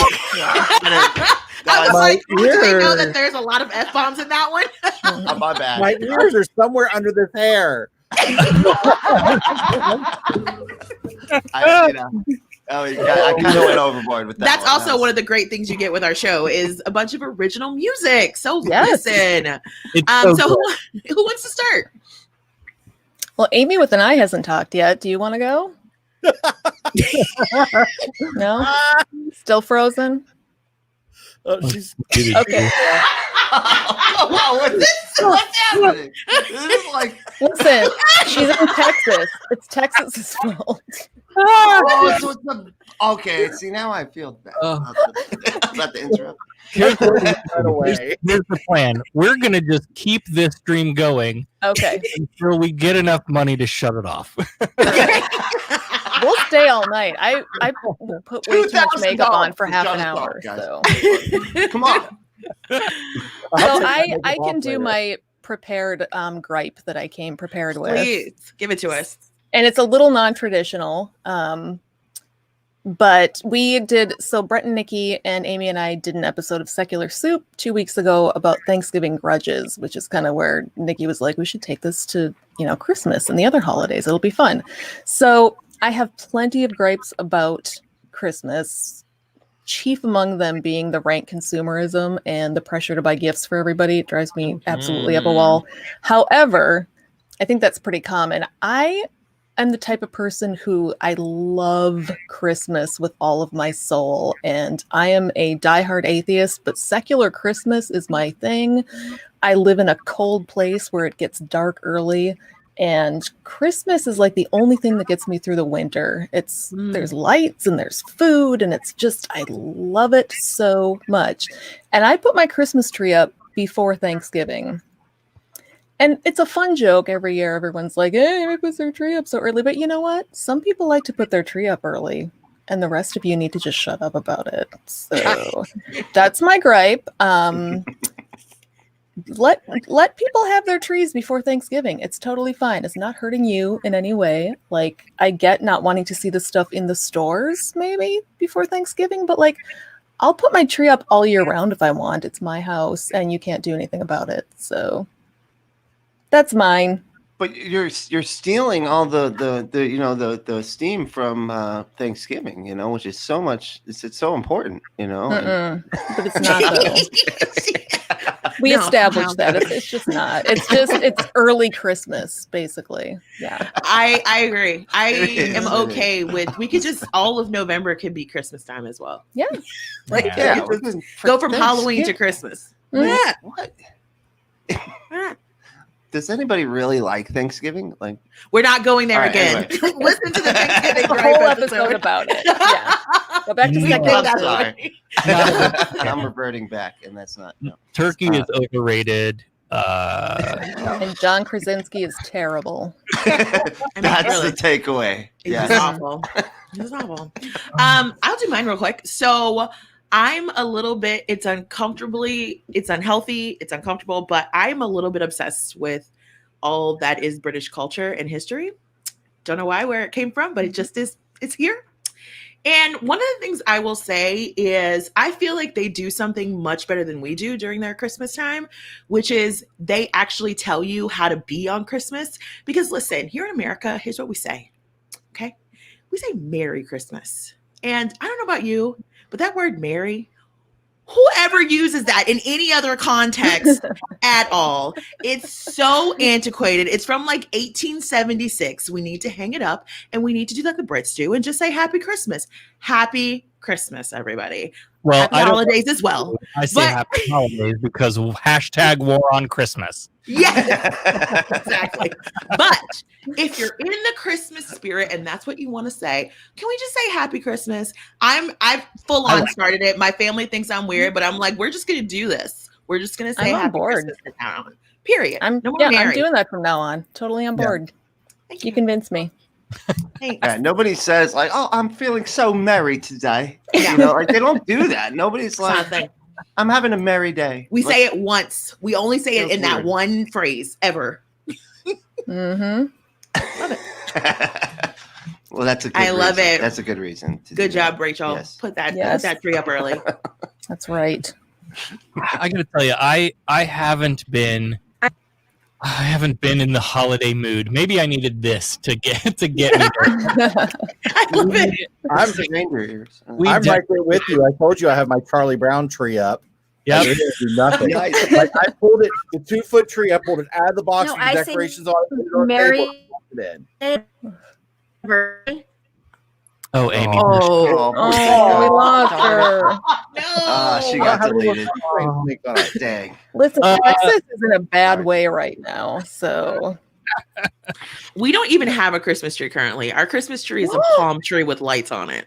I have Hey, it two looks Christmas cool. trees. It's Florida Christmas, dude. Like, Two it's- Christmas. Well, you do live on a manor, so I do. I live in a country manor, and I have an upstairs tree and a downstairs tree, and they're both wonderful. The Oh, cats man. have knocked over the downstairs tree twice now, all the way on the floor. well, damn. How do they do? Yeah. They just run They, and they jump climb on into the tree. They climb all the way into the tree Yeah. and like So- bounce on it till they can get it to We knock have- over. We have a cat this year for the first time at Christmas, right? The little one wanted a cat, so we got her a cat. So the cat was on top, like cat tower is here, little big gap, and then Christmas tree, right? And I'm standing between them. The cat parkoured from the tower onto my back onto the tree. Okay. Nice. We didn't even put decorations on the tree this year. There are no decorations. It's a pre-lit tree. We pulled it out of the box. We fluffed it a little bit and called it good. I refuse to let my cats destroy my Christmas spirit and my Christmas tree. I put the ornaments on anyway. I know they're going to take the ones off the bottom, so I put the ugly ones down there. Totally fine. Put the nice breakables up top. Yeah, it's the whole system. Brent, you got it some type of way? Yeah. Well, and it was first I'll tell you what my some type of way is not going to be. It was supposed to be about Die Hard and the fact that it is a Christmas movie because it's a Christmas movie. And we're not going to argue with you about it every year. Change the fact that Christmas movie or not, it's the best movie ever made. By the way. Oh, I know where this is going. But I'm not going to talk about that. That was going to be it. So that's not what it is. And we're not going to take this opportunity to pick on you again, Amy, with a Y, because you still have not seen Die Hard after it's been out for like 30 years. I just want to say that I'm not angry. Doesn't sound good. I'm just disappointed. What? Wait. Okay, we're just going to move past that. But if you're feeling like you need to get in the Christmas spirit, you probably should watch Die Hard 1 and 2. Yes! It looks boring. I don't know. It's moving on. What was your some type of way, honey? No, what it actually is that it's a Christmas story, and I was raised to believe that. So Oh, poor Amy. Bless her. We're trying, Amy. Oh man, we almost got a full word. bandwidth. Okay, man. This sucks. Dang. Okay, so but no, mine is the Christmas story, and I was raised to believe that the Christmas story was factual. I'm usually the one that's okay.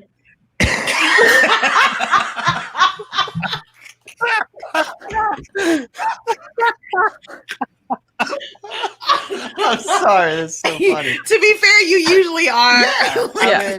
To be, yeah. Did you try unplugging it and plugging it back in again? Did you turn it off and turn it on? Do that, yeah. Comedy, right? Or Frozen Amy. This really isn't a bit. And I was like, man, this Is this how your show goes? Amy's just Usually I just mute her and then Amy with an eye is just there for the looks. You just see the reason for the 50 listeners, and that's it. Like, there she is. She's the eye candy. But yes. Oh my god, this is adorable.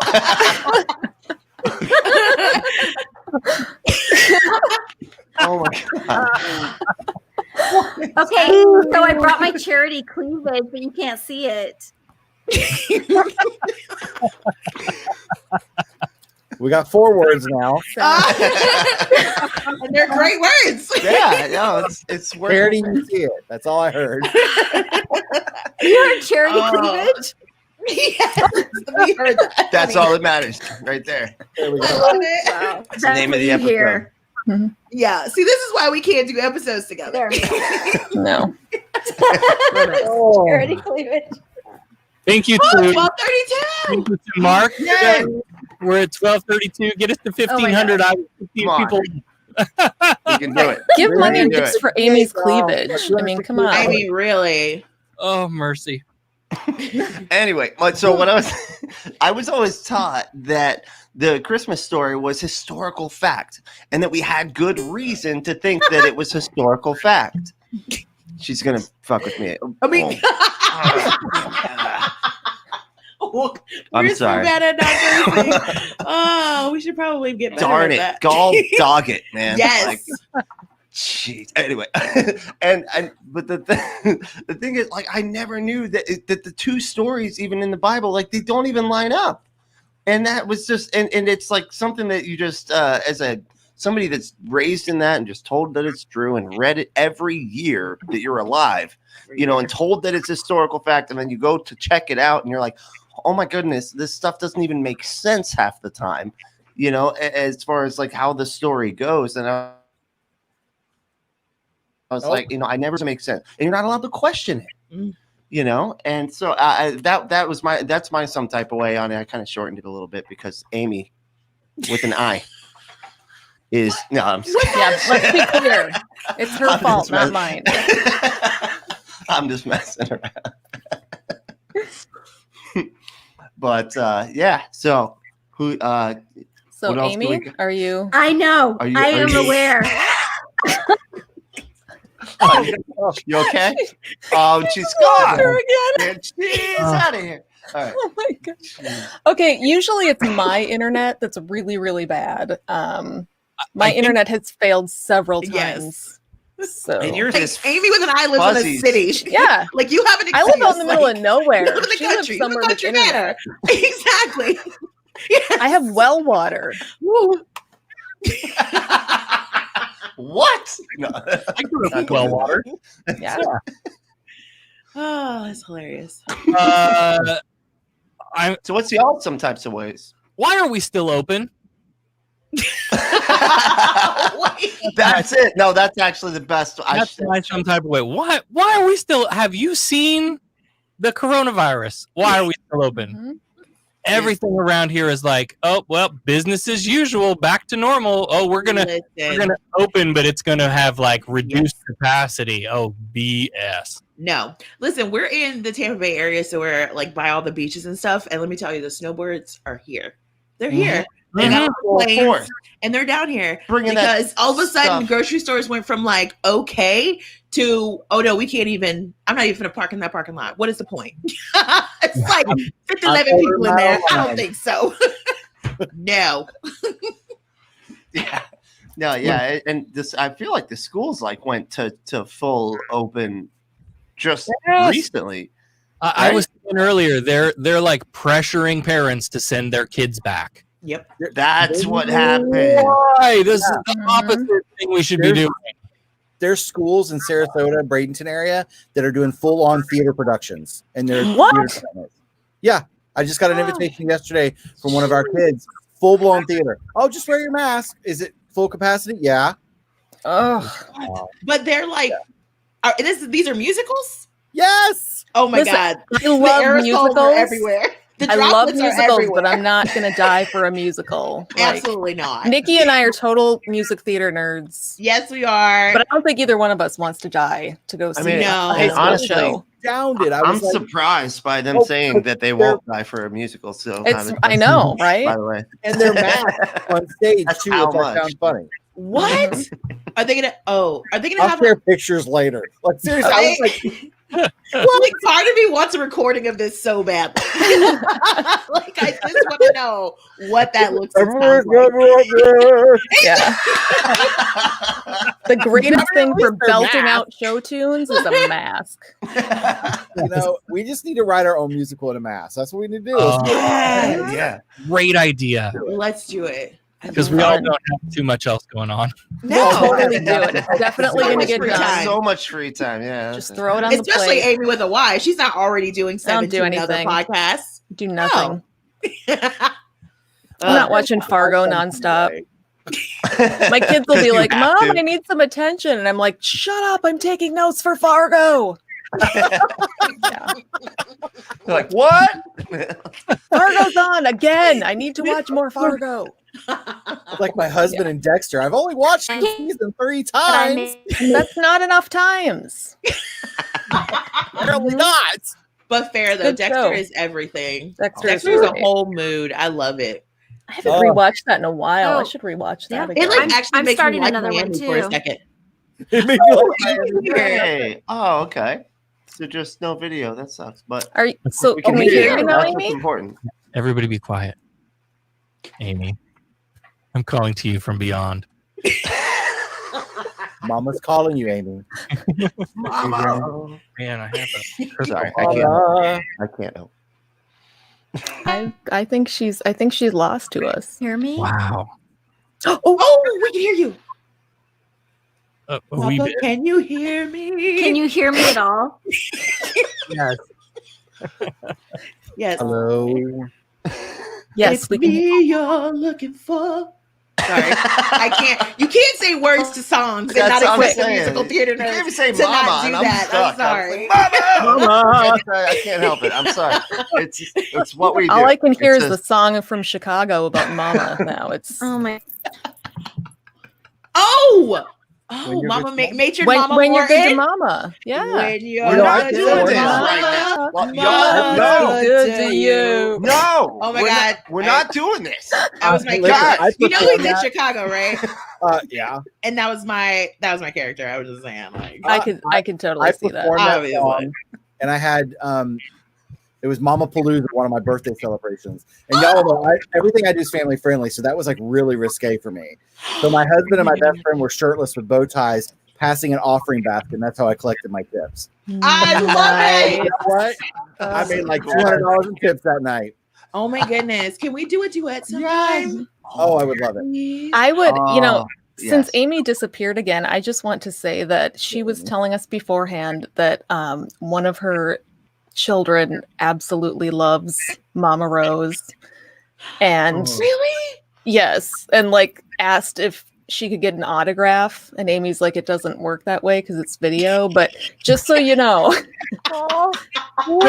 one of her children thinks you are fantastic, and you're just one of their favorite. Name. I'll I do a can't- video. It's child number one. They're numbered in this family. They're numbered. She has 3. Okay. We don't. I'll tell you off the air, I but wrote yeah, a note. Hello, Perfect. child number 1. it's the first one.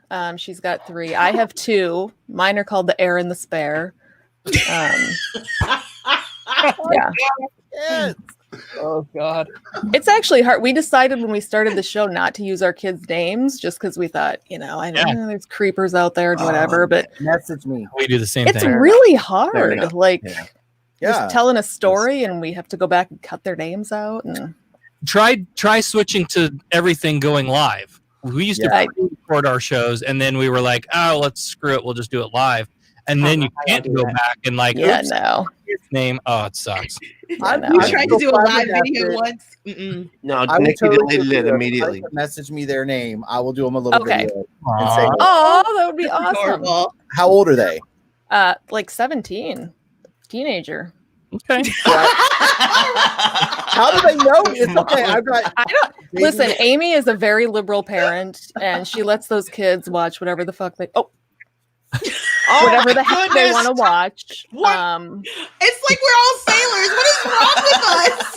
I can't. It's in Not my one brain. of us had military service too, and like do this. I can't stop it. It's such a part of me now. I know. But And my like that's so youngest- funny. That F-bomb dropping.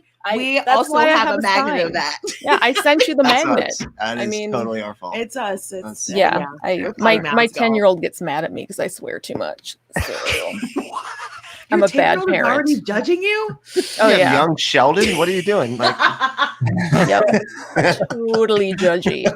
Our rule with our kids is there are no good words or bad words. Mhm. I like Just in how you use them. So as long as you know the proper context to use a word, you can pronounce it right and use it the right way, then you can say it. You got to know what it means and how to use it, and that's the rule. So the first That's a time good rule. we dropped some real raunchy word, the 10-year-old was like starting to say it, and so we said, "But do you know what it means?" And he says, "No, tell me what it means." Now you know what it means.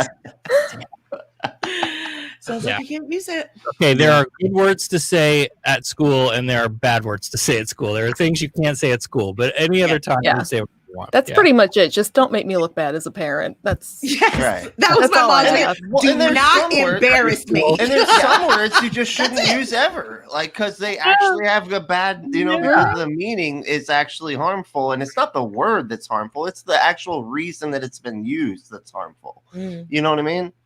Like, That's so nice. We don't need I'm any not gonna examples. say. I'm just saying, there are He was examples searching that his mind. exist. He was That I'm not about gonna- to give it to All us. right. Okay. I just want to say something. Who's going to give $100 right now for me to make this video for Amy's child? Somebody needs to give $100 to the charity, and I'll make this video for Amy's child. I love it. Who's watching? Somebody give $100. Post in the comments that you're going to donate Secular $100. Soup. Secular Soup will give $50. We don't have a ton of money, but we got some Patreon Unapologetics money. will definitely give $50. Well, there's 50. All right, who's going to match that? Who's going to Somebody match that? our $100. Yeah. Yes. Come on. And I will make the cutest little video for that teenager tonight. That'll be amazing. Do it.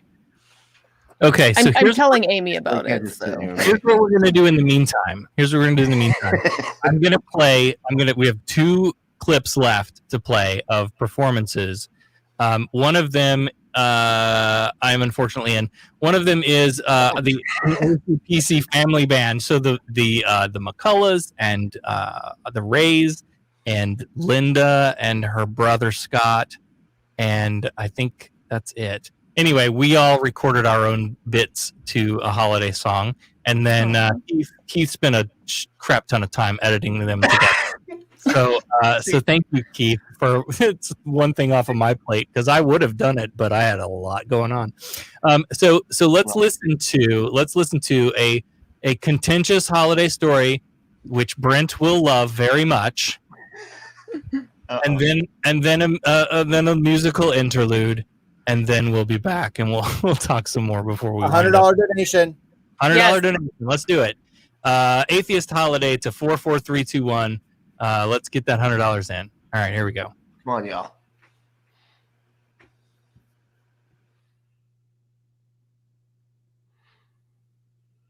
Hello, I'd like to read a short story called John's Christmas Trip. Once upon a time, a New York City policeman named John flew to California to be with his wife and children at Christmas. Once he arrived in California, he was met by his driver, Argyle, who was to take him to his wife's office building at Nakatomi Plaza, where a grand Christmas party was taking place. Argyle, very much in the holiday spirit, played joyous Christmas carols in the car. December 24th on Hollis Ave at the dark, when I seen a man chilling with his dog at the park. I approached him very slowly with my heart full of fear. Looked at his dog, oh my God, a ill reindeer. But then I was feeling good, the man had a When they arrived, John took the elevator to the floor where the party was being held, and Argyle drove to the garage to park the car. On the 30th floor, John found a happy gathering of partygoers, eating and drinking amid splendid Christmas decorations and Beethoven's soothing Ode to Joy. John soon found his wife, whose name was Holly, just like the plants we used to decorate at Christmas time. Holly's coworker wanted her to show John the new watch she got for closing a big deal, but Holly didn't want to show him. John excused himself to use the bathroom, and the others returned to the party. Suddenly, the elevator doors burst open, and a team of terrorist elves poured out, crashing the party and taking everyone prisoner. John managed to escape and ran up the stairs away from the evil elves. When John attempted to call the police, Hans, the head elf, sent one of his minions to find him. John and the evil elf minion fought, and John emerged the victor. He sat the defeated elf in a chair, put a Santa hat on his head, and painted a message on his shirt saying, "Now I have a machine gun. Ho, ho, ho." He sent the Christmas greeting to Hans, the head elf, by way of the elevator, but kept the minion's radio for himself. The vanquished elf's brother was not amused. Hans, the head elf, talked to John on the radio and asked him his name. John was reluctant to give it for fear he might endanger his wife, still being held captive with the other partiers. John told the bad elf that his name was Roy Rogers, and in keeping with that fib, instead of saying goodbye at the end of their conversation, John said, "Yippee-ki-yay." Before long, John is helped in defeating the bad elves by a new policeman friend named Al and two obnoxious FBI agents named Johnson, no relation. While the evil computer elf tried to unlock the safe, which is really why the elves were there, to steal the Christmas wish list bearer bonds, John continued to fight and eliminate the other elves one by one. Hans, the head elf, found John's wife and took her to the vault of magic wish list bearer bonds, where John finally found and confronted him. Using Christmas wrapping tape, John fixed his good guy fire stick to his back so he could sneak up on the bad elf and rescue his wife. A fight ensued, and the wicked elf fell over the side of the building. But before plunging to his death, he grabbed Holly's wrist and held onto her watch that she didn't want to show John earlier. John unclasped the watch, and both the watch and Hans the elf fell to their death. The people on the ground hoped he wasn't a hostage.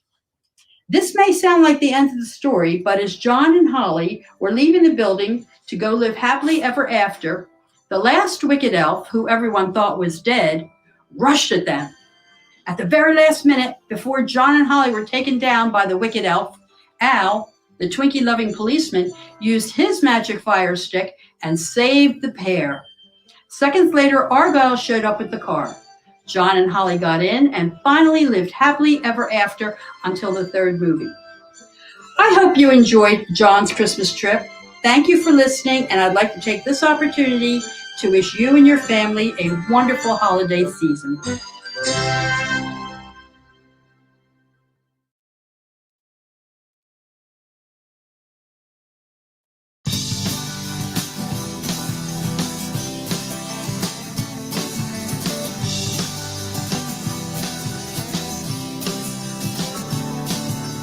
Rocking around the Christmas tree at the Christmas party. Mistletoe hung where you can see every try to stop. Rocking around the Christmas tree, let the Christmas spirit. Later we'll have some pumpkin pie and we'll do some caroling. You will get that sentimental feeling when you hear voices singing, let's be jolly, deck the halls with boughs of holly. Rocking around the Christmas tree, have a happy holiday. Everyone dancing merrily in the new old-fashioned way.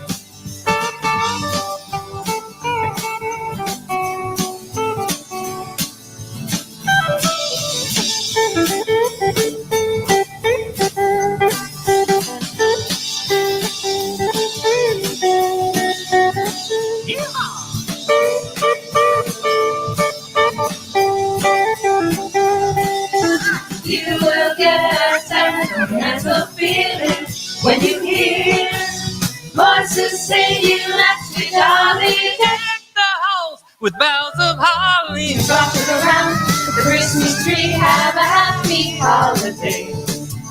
Everyone dancing merrily in the new old-fashioned way.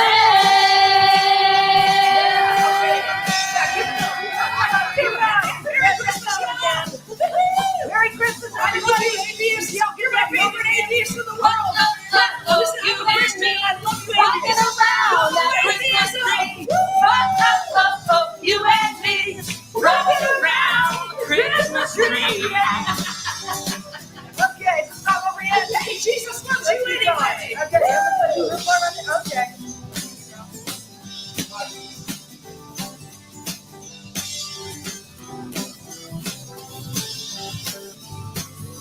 Hey, you can end this at any point. Keep going.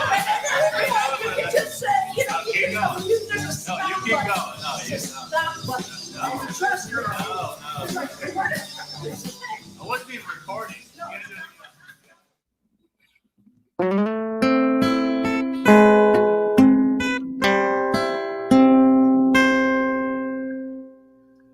Where'd everybody go? Did we do it? Sarah's ready to Let's jam. do it. I love it. I love it. That was adorable. Oh, that's so good. I love all of those people, and oh, I love them all. I sat here this whole time going, am I still supposed to be here? Or was I supposed to leave?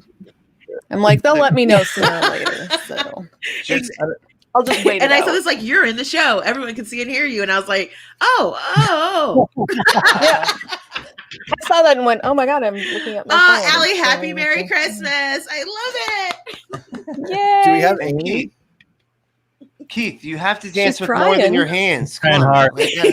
Your hands, you got to. It's a full body thing. Like that's how dancing works. Like I mean, he tried. He tried. He did. No. Keith like wanted me to fuck with him. Oh my gosh. Oh my gosh. I blame that on Keith. We're learning a lot about ourselves That's today. his problem, dude. That was his. But listen, what was her too name bad. earlier? Like, Katie right Jo? Radical self-acceptance. Kathy Joe. Kathy Jo. Radical self-acceptance. I love that message. That was awesome. Love it. Yes. Oh, she's trying to get in there. She's there. Come on. Tell internet. Got to get your cat to stop unplugging the internet. Come on. I can hear you. We can hear you, yes. You're really not selling Texas very well, though. No. I mean, Okay. Am I like here? reason number at 2018.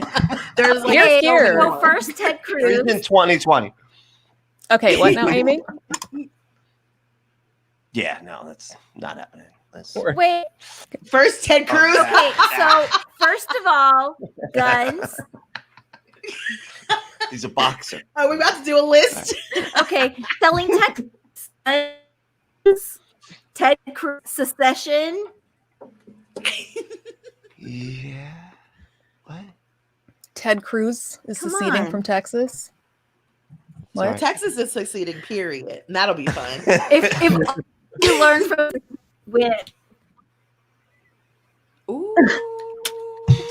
Nope. Where are we at right now, Sarah? Can Texas update? secede from Ted Cruz? You're at 1,332. Woo! What? Nice. Okay. All right. Okay. Come on. Come on, Well, people. let's Get go. going. Let's do it. During our time. You have 9 minutes left. Does that include from 9? Come on. from them too? Yes.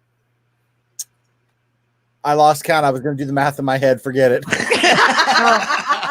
You know my what? attitude Let me towards just math, tell you, like I'm in hungry. general. It This queen is hungry, and my husband comes It was home, all me. and that heifer makes chicken strips in the other room, and I smell them things, and he didn't make me none.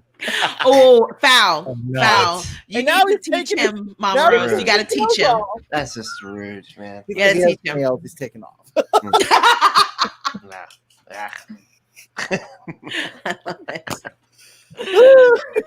All right, you got a few minutes left. Text Atheist Holiday to 44321 and get your donations. You can also go to the bit.ly link, and I'm not sure how long this will be open. Maybe that's probably a question I should have asked ahead of time. It was super easy. I just did it, and I had to pay with PayPal.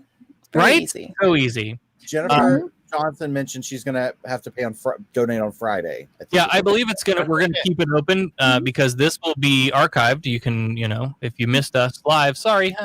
Wait, other people can see this later? Yes, and they can go donate too. Oh no. Yes. No. Also, as we said earlier, this is Those past of you the that are folks' actually bedtimes. moving. If you've been compelled by any of this tonight to donate to Foundation Beyond Belief, but you weren't able to do it tonight, that's okay too. But our special bookmark there so that we get credit. Okay. Love it. I can't wait to go grab screen grabs from. I feel so bad. I feel bad because I convinced Amy to put fake eyelashes on. Oh no! Because I wasn't going to do it, but then I'm like, I'm going to put all the makeup on. I don't wear makeup anymore. And I bullied her into doing her eye makeup. Oh my gosh. Now she can't even be on video. And then I'm just sitting here. Yeah. She's so pretty. I'm on video. I can see myself. Mm-hmm. You're there. I hear you. You're killing it. Honestly, visual. You can hear me? Yes, finally. Yeah. Yes. Okay, good. Quick, say all the things. You can be the teller to Amy's pin. Hear me now? See, now we just went to speaking in tongues. Like it's I feel at home. Oh man. Somebody bring out the sheets. We need the white sheets. I Oh my goodness. There you go. Tips to donate tonight, tomorrow. It's This so will be open. sad because I'm so much funnier. It's open all She's really December. not funnier. Yeah. There you go. So keep donating. That's Keep donating. battle right there. All right, what's our total? No, so I can do the I math again? really am. The total is, and then we'll call it. We'll wrap it here. 1,332. Hey, I'll Y'all take are it, awesome. but I would love to Thank see it at 1,500, y'all. Yes. Yes, Yeah. nice round numbers. And There's if, enough people out there. Come on. if you're watching and Nice you even. and you know a wealthy benefactor or you have a sugar daddy or whatever, send the links, send the video, send them the donation link. Just tell all your friends. Foundation Beyond Belief is such a great organization, and if you can support us in any way you can, it would be very much appreciated. Yes. Yeah. Yes, so happy Agreed. that humanist organizations like this exist because, we need them. We have way too many problems for there to be tit for tat when people need things. We just need to solve problems. Right. Just solve the problem. And it's not as hard as we tend to make it. It's really not that hard. Yeah. All right, let's go around the horn again. Final thoughts. Happy Christmas, happy holidays. Take Any care thought? of yourself. Yes. No, not from you. No, I you're not allowed. No. Sorry. Hey, We're keep gonna it have to- clean. You already did the thing about the swearing, but there's So other many things included in that. So many thoughts. So many things.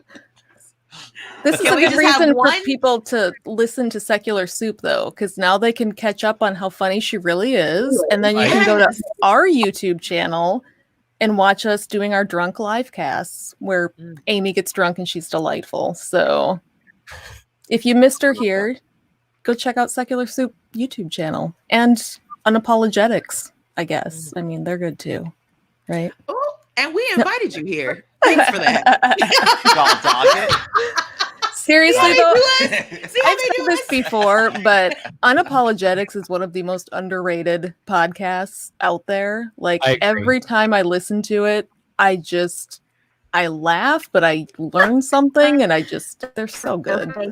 We appreciate it. We're also on the Drunk Live cast usually, so They are on the Drunk Live We are cast, there. though. Generally, Yes, yeah. we're all over the place. Go check But it yeah, out. come check us out. We're on Facebook. Brent Lee, look him up. Unapologetics.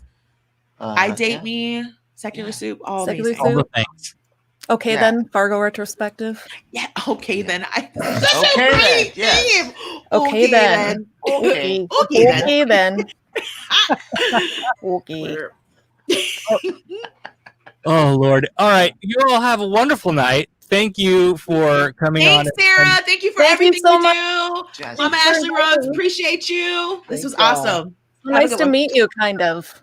Yeah. Yes. Yeah, nice to meet you. Virtual Mama! meeting. I He's love it. caressing you. Oh, Bye, y'all. Bye. Oh, I don't love know them. how to leave. There we go. Oh my gosh, I want to be a guest on their show. Right? Oh, I love them all so much. They were so much fun. Oh my gosh. And I'm still like, how does this 17-year-old Texas know about me? I can't wait to hear this story. I'm totally gonna make them a video as soon as we're done. Like, keep that conversation in the chat that I'm in so that I can hear the story. yeah, I want to know how that happened. And absolutely, we're gonna get them connected with our group online. Yeah. Oh yeah, they would definitely love that. Oh, that's amazing. Hey, let's check in one last time with Tif with Foundation Beyond Belief. There she is. Hi. Hi. You made it the whole night. You stayed up for us. I did. It's a little bit past my bedtime, but it was definitely worth it for the lineup. Mine too, but you know, that's what we and I work on Saturday nights and I work overnights. So I'm as my wife said, at 11 o'clock you'll hit your stride and then you'll be up all night. And I think she's probably right about that. I'm gonna try to sleep in my makeup so I can have my meeting like this in the morning, so I have to paint my face again. There you go. I love the eyeshadow too. Thank you. Not gonna do that. I'm gonna be a boy tomorrow. They don't get mama tomorrow. Well, they could get boy with great makeup. Yeah, This is true. It's true. Oh my gosh, thank you so much. It was so nice meeting you. I requested you on Facebook. it's fun. Thank you so much, Sarah, Mama. Thank you, everyone, for just coming here. A lot of the proceeds just go towards supporting small local charities. And so donate Atheist Holiday 44321. So thank you so much. Yeah, and keep it up. Again, the video will be archived and people will be able to go back and watch and donate all through the month of December. So make sure we get credit for it, right? Go to our special things and make sure we get credit. But yes, I don't think there's anything else I can say that hasn't been said tonight. Foundation Beyond Belief is just such a wonderful organization that we're thrilled to be connected with and excited for the things ahead in the future. I love the story of the growth of Foundation Beyond Belief from its inception, and the trajectory that you all are on is exciting to be a part of, and I can't wait to watch the growth. And I'm just really just grateful for all the organizations and everyone who showed up. So it's a community. Yeah. Thank you so much for supporting us. Our pleasure. Thank you for letting us go crazy on this thing. All right. Well, we'll let you go. You have a great night, and we'll do this again another time. I think this was great. Happy holidays, everyone. Happy holidays. Happy holidays. All right. Such a good time. What a great night. Getting caught up on all the comments here. Oh, I know. Like, I'm catching up too. This is so great. Oh, I just love it. Yes. The Mama and Sarah team, we have so much more to do now. We have I can see great things ahead. Me too. My wheels are turning. I've taken notes and my wheels are turning. All right. Well, let's wrap it up here. I'm ready to go eat some dill pickles and go to bed. That's my nightly routine.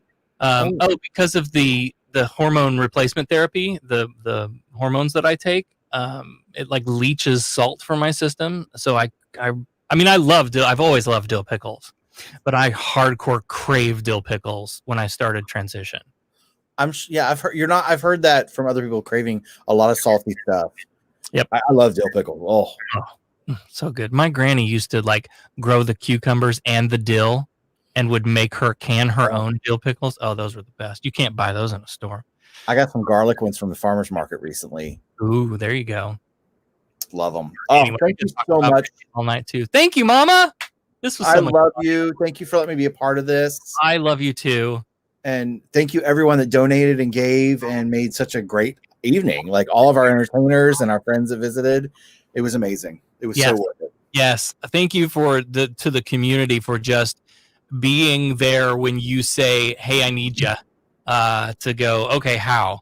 That is one thing about the atheist, the secular, the non-religious, the humanist community that stands out to me every single time. You just give and give and give, and everybody's just thrilled to help out, and it really is a big family. You can feel the family in all of these people and the organizations, and it's so great. So with that, we'll just call it a night here. Mama, thank you so much again.